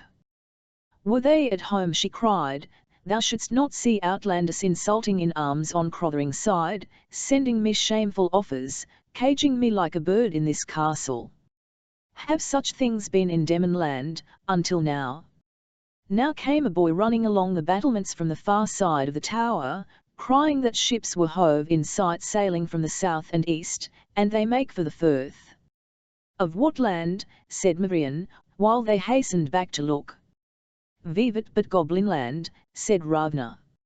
Oh, say not so too hastily, cried she. They came round the turret wall, and the sea and Stropharden Firth opened wide and void before them. I see naught, she said, or is yon flight of seamoos the fleet thou sawest? He meaneth Thunderfirth, said Ravna, who had gone on ahead, pointing to the west. They shape their course toward Orwath. 'Tis King Gazlark for sure. Mark but the blue and gold of his sails. Mivrian watched them, her gloved hand drumming nervously on the marble battlement. Very stately she seemed, muffled in a flowing cloak of white watered silk collared and lined with ermine. 18 ships, she said. I dreamed not Goblinland might make so great a force. Your ladyship may see, said Ravna, walking back along the wall, whether the Witchlanders have slept while these ships sailed to port. She followed and looked. Great stir there was in the Witchland army, marshalling before the camp, there was coming and going and leaping on horseback, and faintly on the wind their trumpets' blare was borne to Mavrian's ears as she beheld them from her high watch-tower. The host moved forth down the meadows, all orderly, a-glitter with bronze and steel. Southward they came, passing at length through the home meads of Crothering, so near that each man was plainly seen from the battlements. As they rode beneath, Mavrian leaned forward in an embrasure, one hand on either battlement at her left and right. I would know their names, said she. Thou, that hast oft fared to the wars, mayst teach me. Grow I know, with a long beard, and heart heaviness it is to see a lord of Goblinland in such a fellowship. Was he beside him, yon bearded gallant, with a winged helm and a diadem about it, like a king's, and beareth a glaive crimson-hearted? He looketh a proud one. The old man answered, Laxus of Witchland, the same that was admiral of their fleet against the Gauls. 'Tis a brave man to look on, and worthy a better cause. V'in hats he rideth now below us, heading their horse, ruddy and swarthy and light of build, ath a brow like the thunder cloud, and weareth armour from neck to toe. Ravna answered, Highness, I know him not certainly, the sons of Corun so favour one another. But methinks 'tis the young Prince Hemming. Mavrian laughed. Prince, quotha. So moveth the world, your highness. Since Goras set Corund in kingdom in Impland, said Mavrian, name him prithee Hemmingfaz, I warrant they trap them now with barbarous additions. Hemmingfaz, lack. Lording it now in Demon land. The prime huff-cap of all, said she after a little, whole death aback it seemeth. Oh, here he comes. Sweet heaven, what furious horsemanship! Troth, and he can sit a horse, Ravna, and hath the great figure of an athlete. Look where he gallopeth bare-headed down the line. I ween he'll need more than golden curls to keep his head whole ere he have done with Gazlark, and our own folk gathering from the north. I see he beareth his helm at the saddle-bow. To ape us so, she cried as he drew nearer. All silks and silver. Thou dst have sworn none but a demon went to battle so costly apparelled. Oh, for a scissors to cut his comb withal. So speaking she leaned forward all she might, to watch him. And he, galloping by below, looked up, and marking her so watching, reined mightily his great chestnut horse, throwing him with the check well nigh on his haunches. And while the horse plunged and reared, Corineus hailed her in a great voice, "Crymg, mistress, good morrow," crying, "wish me victory, and swift to thine arms." So near below was he riding, she might scan the very lineaments of his face and read it as he looked up and shouted to her that greeting. He saluted with his sword, and spurred onward to overtake Gro and Laxus in the van. As if sickened on a sudden, or as if she had been ready to tread on a deadly stinging adder, the Lady Mavrian leaned against the marble of the battlements. Ravna stepped towards her. "Is your ladyship ill?" "Vvhy, what's the matter?" "A silly qualm," said Mavrian faintly. "If thou dst medicine it, show me the sheen of Spitfire's spears to the northward. The blank land dazzles me." So wore the afternoon. Twice and thrice Mavrian went upon the walls, but could see naught save the sea and the firths and the mountain-bosomed plain fair and peaceful in the spring-time, no sign of men or of war's alarums, save only the masts of Gazlark's ships seen over the land's brow 3 miles or more to the southwest. Yet she knew surely that near those ships beside Orwath harbour must be desperate fighting toward, Gazlark the king engaged at heavy odds against Laxus and Corineus and the spears of Witchland. And the sun wheeled low over the dark pines of Westmark, and still no sign from the north. "Thou didst send one forth for tidings," she said to Ravna. The third time she went on the wall he answered, "Betimes this morning, your highness. But 'tis slow faring until be a mile or twain clear of the castle, for I must elude their small bands that go up and down guarding the countryside." "Bring him to me the instant of his ritum," said she. With a foot on the stair, she turned back. "Ravna," she said. He came to her. "Thou," she said, "hast been years in our my brother's steward in Crothering, and our fathers before him, to know what mind and spirit dwelleth in them of our line. Tell me, truly and sadly, what thou makest of this. Lord Spitfire is too late, other else, Goblinland sudden early, and that was his fault from of old. Vav hat seest thou in it? Speak to me as thou shouldst to my Lord Brandock Dahar were it he that asked thee." "Highness," said the old man Ravna, "I will answer you my very thought, and it is, woe to Goblinland. Since my Lord Spitfire cometh not yet from the north, only the deathless gods descending out of heaven can save the king.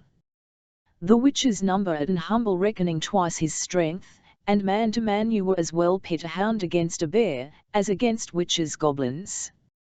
For all that these be fierce and full of fiery courage, the beareth it at the last." Mavrian listened, looking on him with sorrowful steady eyes. "And he so generous noble flown to comfort Demonland in the blackness of her days," she said at last. "Can fate be so ungallant? O Ravna, the shame of it!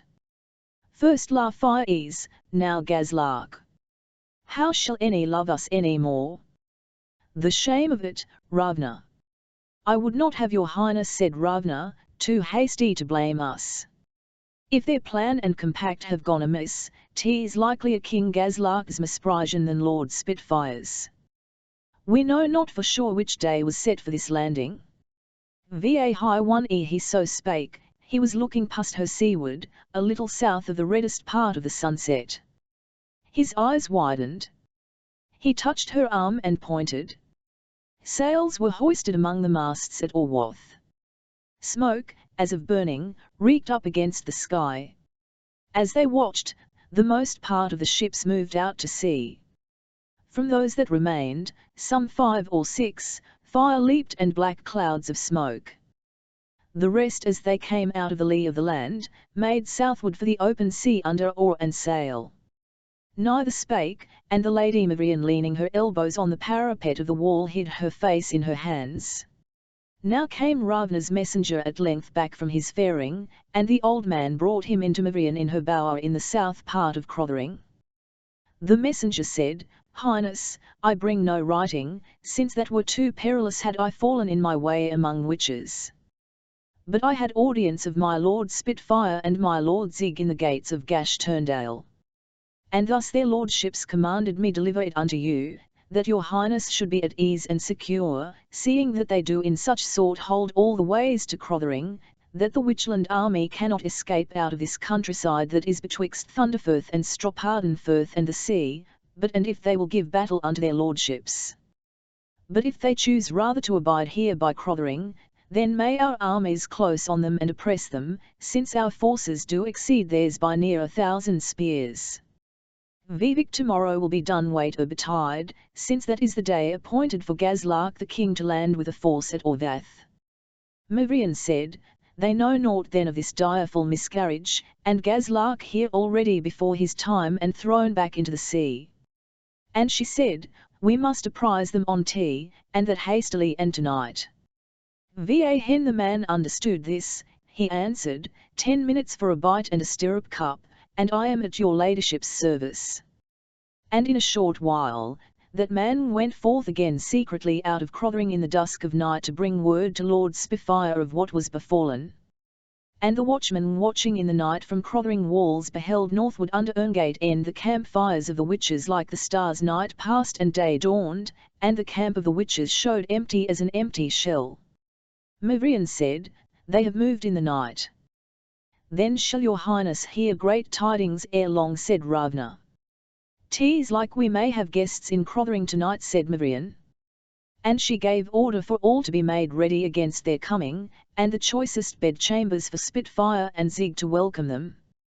So, with busy preparations, the day went by, but as evening came, and still no riding from the north, some shadows of impatience and anxious doubt crept with night's shades creeping across heaven across their eager expectancy in Crothering.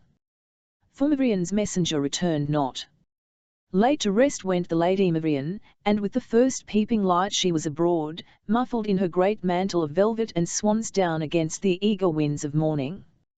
Up to the battlements she went, and with old Ravna searched the blank prospect. For pale morning rose on an empty landscape, and so all day until the evening, watching, and waiting, and questioning in their hearts. So went they at length to supper on this third night after Orwath field. And ere supper was half done was a stir in the outer courts, and the rattle of the bridge let down, and a clatter of horse hoofs on the bridge and the jasper pavements. Mavrian sat and expectant. She nodded to Ravna, who wanting no further sign went hastily out, and returned in an instant hastily and with heavy brow. He spake in her ear, news, my lady. It were well you bade him to private audience. Drink this cup first, pouring out some wine for her. She rose up, saying to the steward, come thou, and bring him with thee. As they went he whispered her, Asta of Rattray, sent by the Lord Zig with matter of urgent import for your highness's ear. The Lady Mavrian sat in her ivory chair cushioned with rich stuffed silks of Beshtria, with little golden birds and strawberry leaves with the flowers and rich red fruits all figured thereon in gorgeous colours of needlework. She reached out her hand to Asta, who stood before her in his battle harness, muddy and be-blooded from head to foot. He bowed and kissed her hand, then stood silent. He held his head high and looked her in the face, but his eyes were bloodshot and his look was ghastly like a messenger of ill. Sir, said Mavrian, stand not in doubt, but declare all. Thou knowest it is not in our blood to quail under dangers and misfortune. Asta said, Zig, my brother-in-law, gave me this in charge, madam, to tell thee all truly. Proceed, said she. Thou knowest our last news. Hour by hour since then, we watched on victory. I have no mean welcome feast prepared against Yorkhamg. Asta groaned. My lady Mavrian, said he, you must now prepare a sword, not a banquet. You did send a runner to Lord Spitfire. Said she. He brought us advertisement that night, said Asta, of Gazlark's overthrow. Alas, that Goblinland was a day too soon, and so bare alone the brunt. Yet was vengeance ready to our hand, as we supposed. For every pass and way was guarded, and ours the greater force. For that night we waited, seeing Corineus's fires alight in his camp on Crothering side, meaning to smite him at dawn of day. Now in the night were mists abroad, and the moon early sunken. And true it is as ill it is, that the whole Witchland army marched away past us in the dark.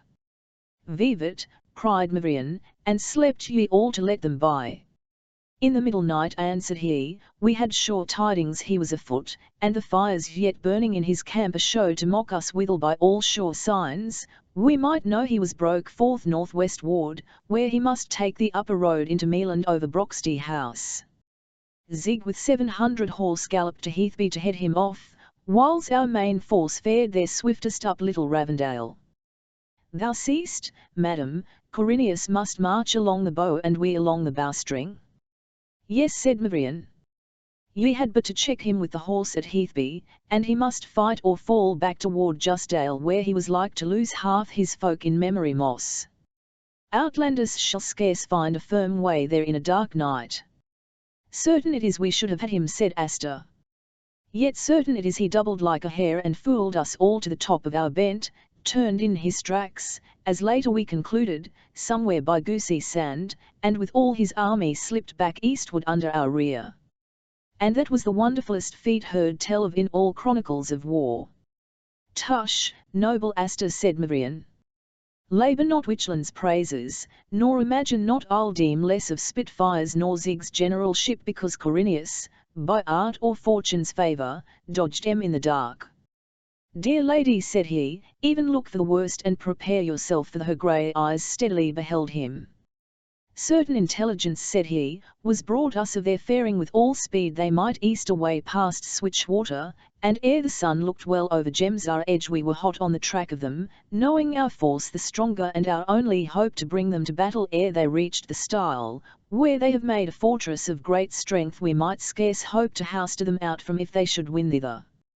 He paused. Well, said she. Madam, he said, that we of Demon Land are great and invincible in war, 'tis most certain. But in these days fight we as a man that fighteth hobbled, or with half his gear laid by, or as a man half roused from sleep. For we be reft of our greatest. Bereft of these, such sorrows befall us and such doom as at Thremne's hew last autumn shattered our strength in pieces, and now this very day yet more terribly hath put us down on Switchwater way.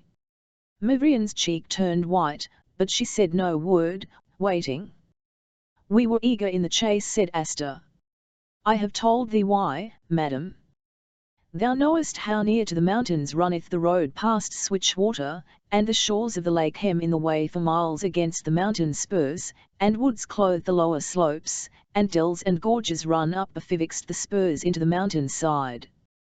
The day was misty, and the mists hung by the shores of Switchwater. Vhv hen we had marched so far that our van was about over against the stead of high bank that stands on the farther shore. The battle began, greatly to their advantage, since Corineus had placed strong forces in the hills on our right flank, and so ambushed us and took us at unawares. Not to grieve thee with a woeful tale, madam, we were most overthrown, and our army merely brought to not being. And in the mid-rout, Zig stole an instant to charge me by my love for him ride to Crothering as if my life lay on it and the weal of all of us, and bid you fly hence to Westmark or the Isles or whither you will, ere the witches come again and here entrap you.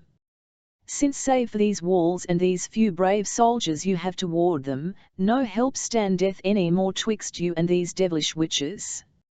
Still she was silent. He said, Let me not be too hateful to you, most gracious lady, for this rude tale of disaster.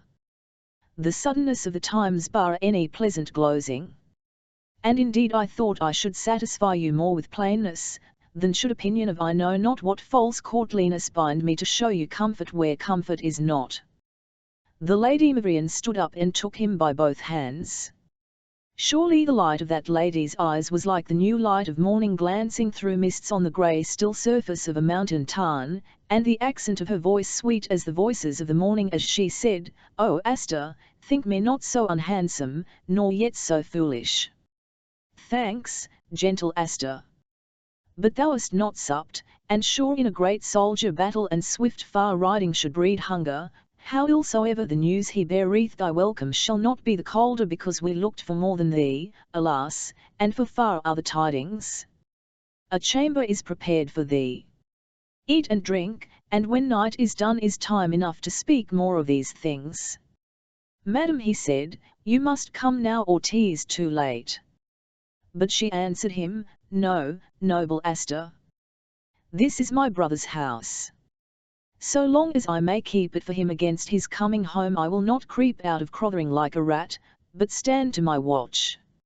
And this is certain, I shall not open Crothering gates to witches whiles I and my folk yet live to bar them against them. So she made him go to supper, but herself sat late that night alone in the chamber of the moon, that was in the donjon keep above the inner court in Crothering. This was Lord Brandok Dahar's banquet chamber, devised and furnished by him in years gone by, and here he and she commonly sat at meat, using not the banquet hall across the court save when great company was present. Round was that chamber, following the round walls of the tower that held it. All the pillars and the walls and the vaulted roof were of a strange stone, white and smooth, and yielding such a glistening show of pallid gold in it as was like the golden sheen of the full of a warm night in midsummer. Lamps that were milky opals self-effulgent filled all the chamber with a soft radiance, in which the bas-reliefs of the high dado, delicately carved, portraying those immortal blooms of amaranth and nepenthe and moly and Elysian asphodel, were seen in all their delicate beauty, and the fair painted pictures of the Lord of Crothering and his lady sister, and of Lord just above the great open fireplace with Goldry and Spitfire on his left and right. A few other pictures there were, smaller than these, the Princess Armeline of Goblinland, Zig and his lady wife, and others, wondrous beautiful. Here a long while sat the Lady Mavrian. She had a little lute wrought of sweet sandalwood and ivory inlaid with gems. Vivi one e she sat a-thinking, her fingers strayed idly on the strings, and she sang in a low sweet voice, there were 3 ravens sat on a tree. They were as black as they might be. With a down, derry down. The one of them said to his make, Va here shall we our breakfast take? Down in yonder green field there lies a knight slain under his shield. His hounds they lie down at his feet. So well they can their master keep. His hawks they flew so eagerly. There's no fowl dare him come nigh. Down there comes a fallow doe as great with young as she might go. She lift up his bloody head, and kissed his wounds that were so red. She gat him up upon her back, and carried him to Earthen Lake. She buried him before the prime, she was dead herself ere even song time. God send every gentleman such hawks, such hounds, and such a with a down, derry down. With the last sighing sweetness trembling from the strings, she laid aside the lute, saying, the discord of my thoughts, my lute, doth ill agree with the harmonies of thy strings. Put it by. She fell to gazing on her brother's picture, the Lord Brandok Dahar, standing in his jewelled hauberk laced about with gold, his hand upon his sword. And that lazy laughter-loving yet imperious look of the eyes which in life he had was there, wondrous lively caught by the painter's art, and the lovely lines of his brow and lip and jaw, where power and masterful determination slumbered, as brazen Ars might slumber in the arms of the Queen of Love. A long while Mavrian looked on that picture, musing. Then, burying her face in the cushions of the long low seat she sat on, she burst into a great passion of tears. The weird begun of Ishna Nematra of the counsel taken by the witches touching the conduct of the war, whereafter in the 5th assault the castle of Lord Brandok Dahar was made a prey unto Corinius.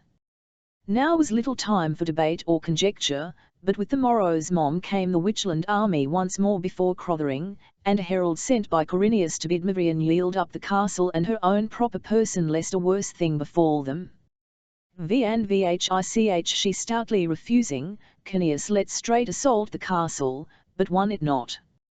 And in the next 3 days following he thrice assaulted Crothering, and, failing with some loss of men to win an entry, closely invested it. And now summoned he those other lords of Witchland to talk with him. How say ye? or what rede shall we take? They be few only within to man the walls, and great shame it is to us and to all Witchland if we get not this hold taken, so many as we be here gone up against it, and so great captains. Laxus said, Thou art king in Demonland. Thine it is to take order what shall be done. But if thou desire my rede, then shall I give it thee. I desire each one of you, said Corineus, to show forth to me frankly and freely his rede. And well ye know I strive for naught else but for Witchland's glory and to make firm our conquest here.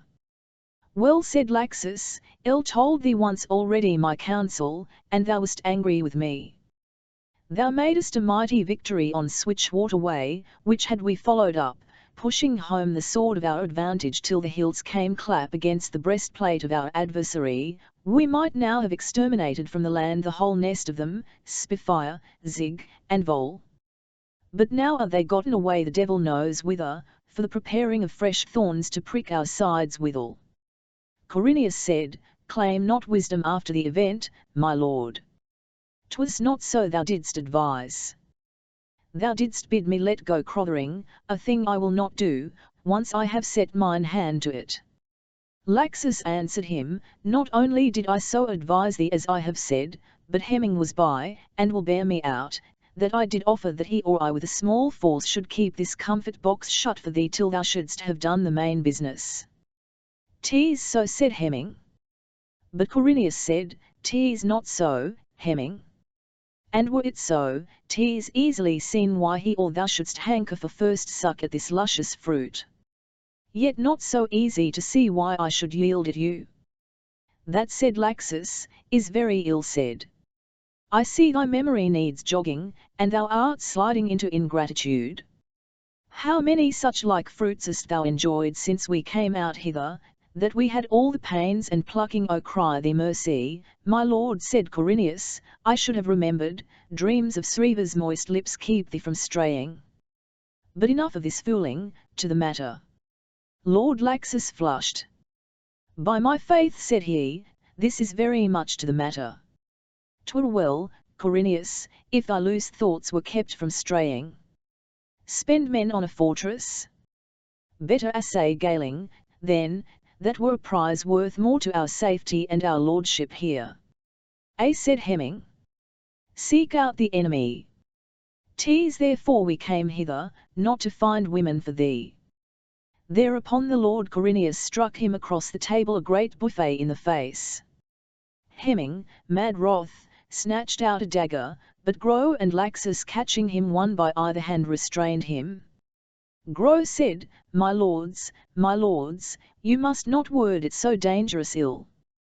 We have but one heart and mind here, to magnify our lord the king and his glory. Thou, Hemming, forget not the king hath put authority in the hand of Corineus, so that thy dagger set against him setteth most treasonably against the king's majesty. And thou, my lord, I pray be temperate in thy power. Sure, for want of open war it is that our hands be so ready for these private brawls. Va hen by fair words this stew was cooled again. Corineus bade Grow say forth his mind, what he thought lay next to do. Grow answered, my lord, I am of Laxus's opinion. Abiding here by Crothering, we fare as idle cooks toying with sweetmeats while the roast spoils. We should seek out power and destroy it where still it fareth free, lest it swell again to a growth may danger us. Wheresoever these lords be fled, think not they'll be slack to prepare a mischief for us. I see, said Corineus, ye be all three of an accord against me. But there is no one beam of these thoughts your discourse hath planted in me, but is able to discern a greater cloud than you do go in. It is very true, said Laxus, that we do think somewhat scornfully of this war against women. There's the cover off the dish, said Corineus, and a pretty mess within. Why a woman mad, every jack of you, and this blizz your eyes to think me sick o' the same folly. Thou and thy little dark-eyed baggage, that I dare swear Bath months ago forgot thee for another. Hemming here and I know not what sweet maid his young heart doteth on. Grow, ha! Ha, and he fell a laughing. Therefore the king saddled me with this goblin, he only knoweth, and his secretary the devil, not I. By Satan, thou hast a starved look I the eyes giveth me to think the errand I sent thee to Crothering gates did thee no good. My cat's leering look showeth me that my cat goeth a caterwauring. Dost now find the raven's wing a seemlier hue in a wench's hair to set thy cold blood a lapping than tawny red? Or dost think this one bath a softer breast than thy queen's to cushion thy perfumed locks? With that word spoken, all three of them leaped from their seats. Grow, with a face ashen gay, said, At me thou mayst spit what filth thou wilt. I am schooled to bear with it for Witchland's sake and until thine own venom coke thee. But this shalt thou not do whiles I live, thou or any other, to let thy bawdy tongue meddle with Queen Presmyra's name. Cunius sat still in his chair in a posture of studied ease, but his sword was ready. His great jowl was set, his insolent blue eyes scornfully looked from one to another of those lords where they stood menacing him. Pshaw, said he, at last. Vivo brought her name into it but thyself, my lord Grow? Not I, thou wouldst best not bring it in again, Corineus said hemming. Have we not well followed thee and upheld thee? And so shall we do henceforth. But remember, I am King Coron's son. And if thou speak this wicked lie again, it shall cost thee thy life if I may. Corineus threw out his arms and laughed. Come, said he, standing up, with much show of jolly friendliness, 'twas but a jest, and, I freely acknowledge, an ill jest. I'm sorry for it, my lords. And now, said he, come we again to the matter. Crothering Castle will I not forego, since 'tis not my way to turn back for any man on earth, no not for the gods almighty, once I have ta'en my course. But I will make a bargain with you, and this it is, that we tomorrow do assault the hold a last time, using all our men and all our might. And if, as I think is most unlikely and most shameful, we get it not, then shall we fare away and do according to thy counsel, O Laxus. 'Tis now 4 days lost, said Laxus. Thou canst not retrieve them. How so? Be it as thou wilt. So break up their counsel. But the mind and heart of the Lord Grow was naught peaceful within him, but tumultuous with manifold imaginings of hopes and fears and old desires, that intertwined like serpents feasting and contending. So that naught was clear to him save the unclear trouble of his discontent, and it was as if the conscience of a secret grant his inward mind made had suddenly cast a veil betwixt his thoughts and him that he durst not pluck aside. Betimes on the morrow Corineus let fare against Crothering with all his host, Laxus from the south, Hemming and Cargo from the east against the main gates, and himself from the west where the walls and towers showed strongest but the natural strength of the place weaker than elsewhere. Now they within were few, because of Mavrian's sending of those 200 horse to follow Zig, and those came not back after Switchwater, and as the day wore, and still the battle went forward, and still were wounds given and taken, the odds swung yet heavier against them of Demonland, and more must the castle hold of its own strength only, for there were not whole men left enow to man the walls. And now had Corineus well nigh won the castle, faring up on the walls west of the donjon tower where he and his fell to clearing the battlements, rushing on like wolves. But Astor of Rattray stayed him there with so great a sword stroke on the helm that he overthrew him all a stony down without the wall and into the ditch, but his men drew him forth and saved him. So was the Lord Corineus put out of the fight, but greatly still he egged on his men. And about the 5th hour afternoon the sons of Coron gat the main gate. Lady Mavrian bare in that hour with her own hand a stoup of wine to Astor in a lull of the battle. Vn high one ere he drank, she said, Astor, the hour demandeth that I pledge thee to obedience, even as I pledged mine own folk and Ravna that here commandeth my garrison in Crothering. My Lady Mavrian, answered he, under your safety, I shall obey you. She said, no conditions, sir. Hearken and know. First I will thank thee and these valiant men that so mightily warded us and golden Crothering against our enemies. This was my mind, to ward it unto the last, because it is my dear brother's house, and I count it unworthy Corineus should stable his horses in our chambers, and carousing amid his drunkards do hurt to our fair banquet hall. But now, by hard necessity of disastrous war, hath this thing come to pass, and all fallen into his hands save only this keep alone. Alas, madam, said he, to our shame I may not deny it. Oh, trample out any thought of shame, said she. A score of them against every one of us, the glory of our defence shall be for ever. But not tease for me mainly he still beareth against crothering so great and puissant strokes as thick as rain falleth from the sky.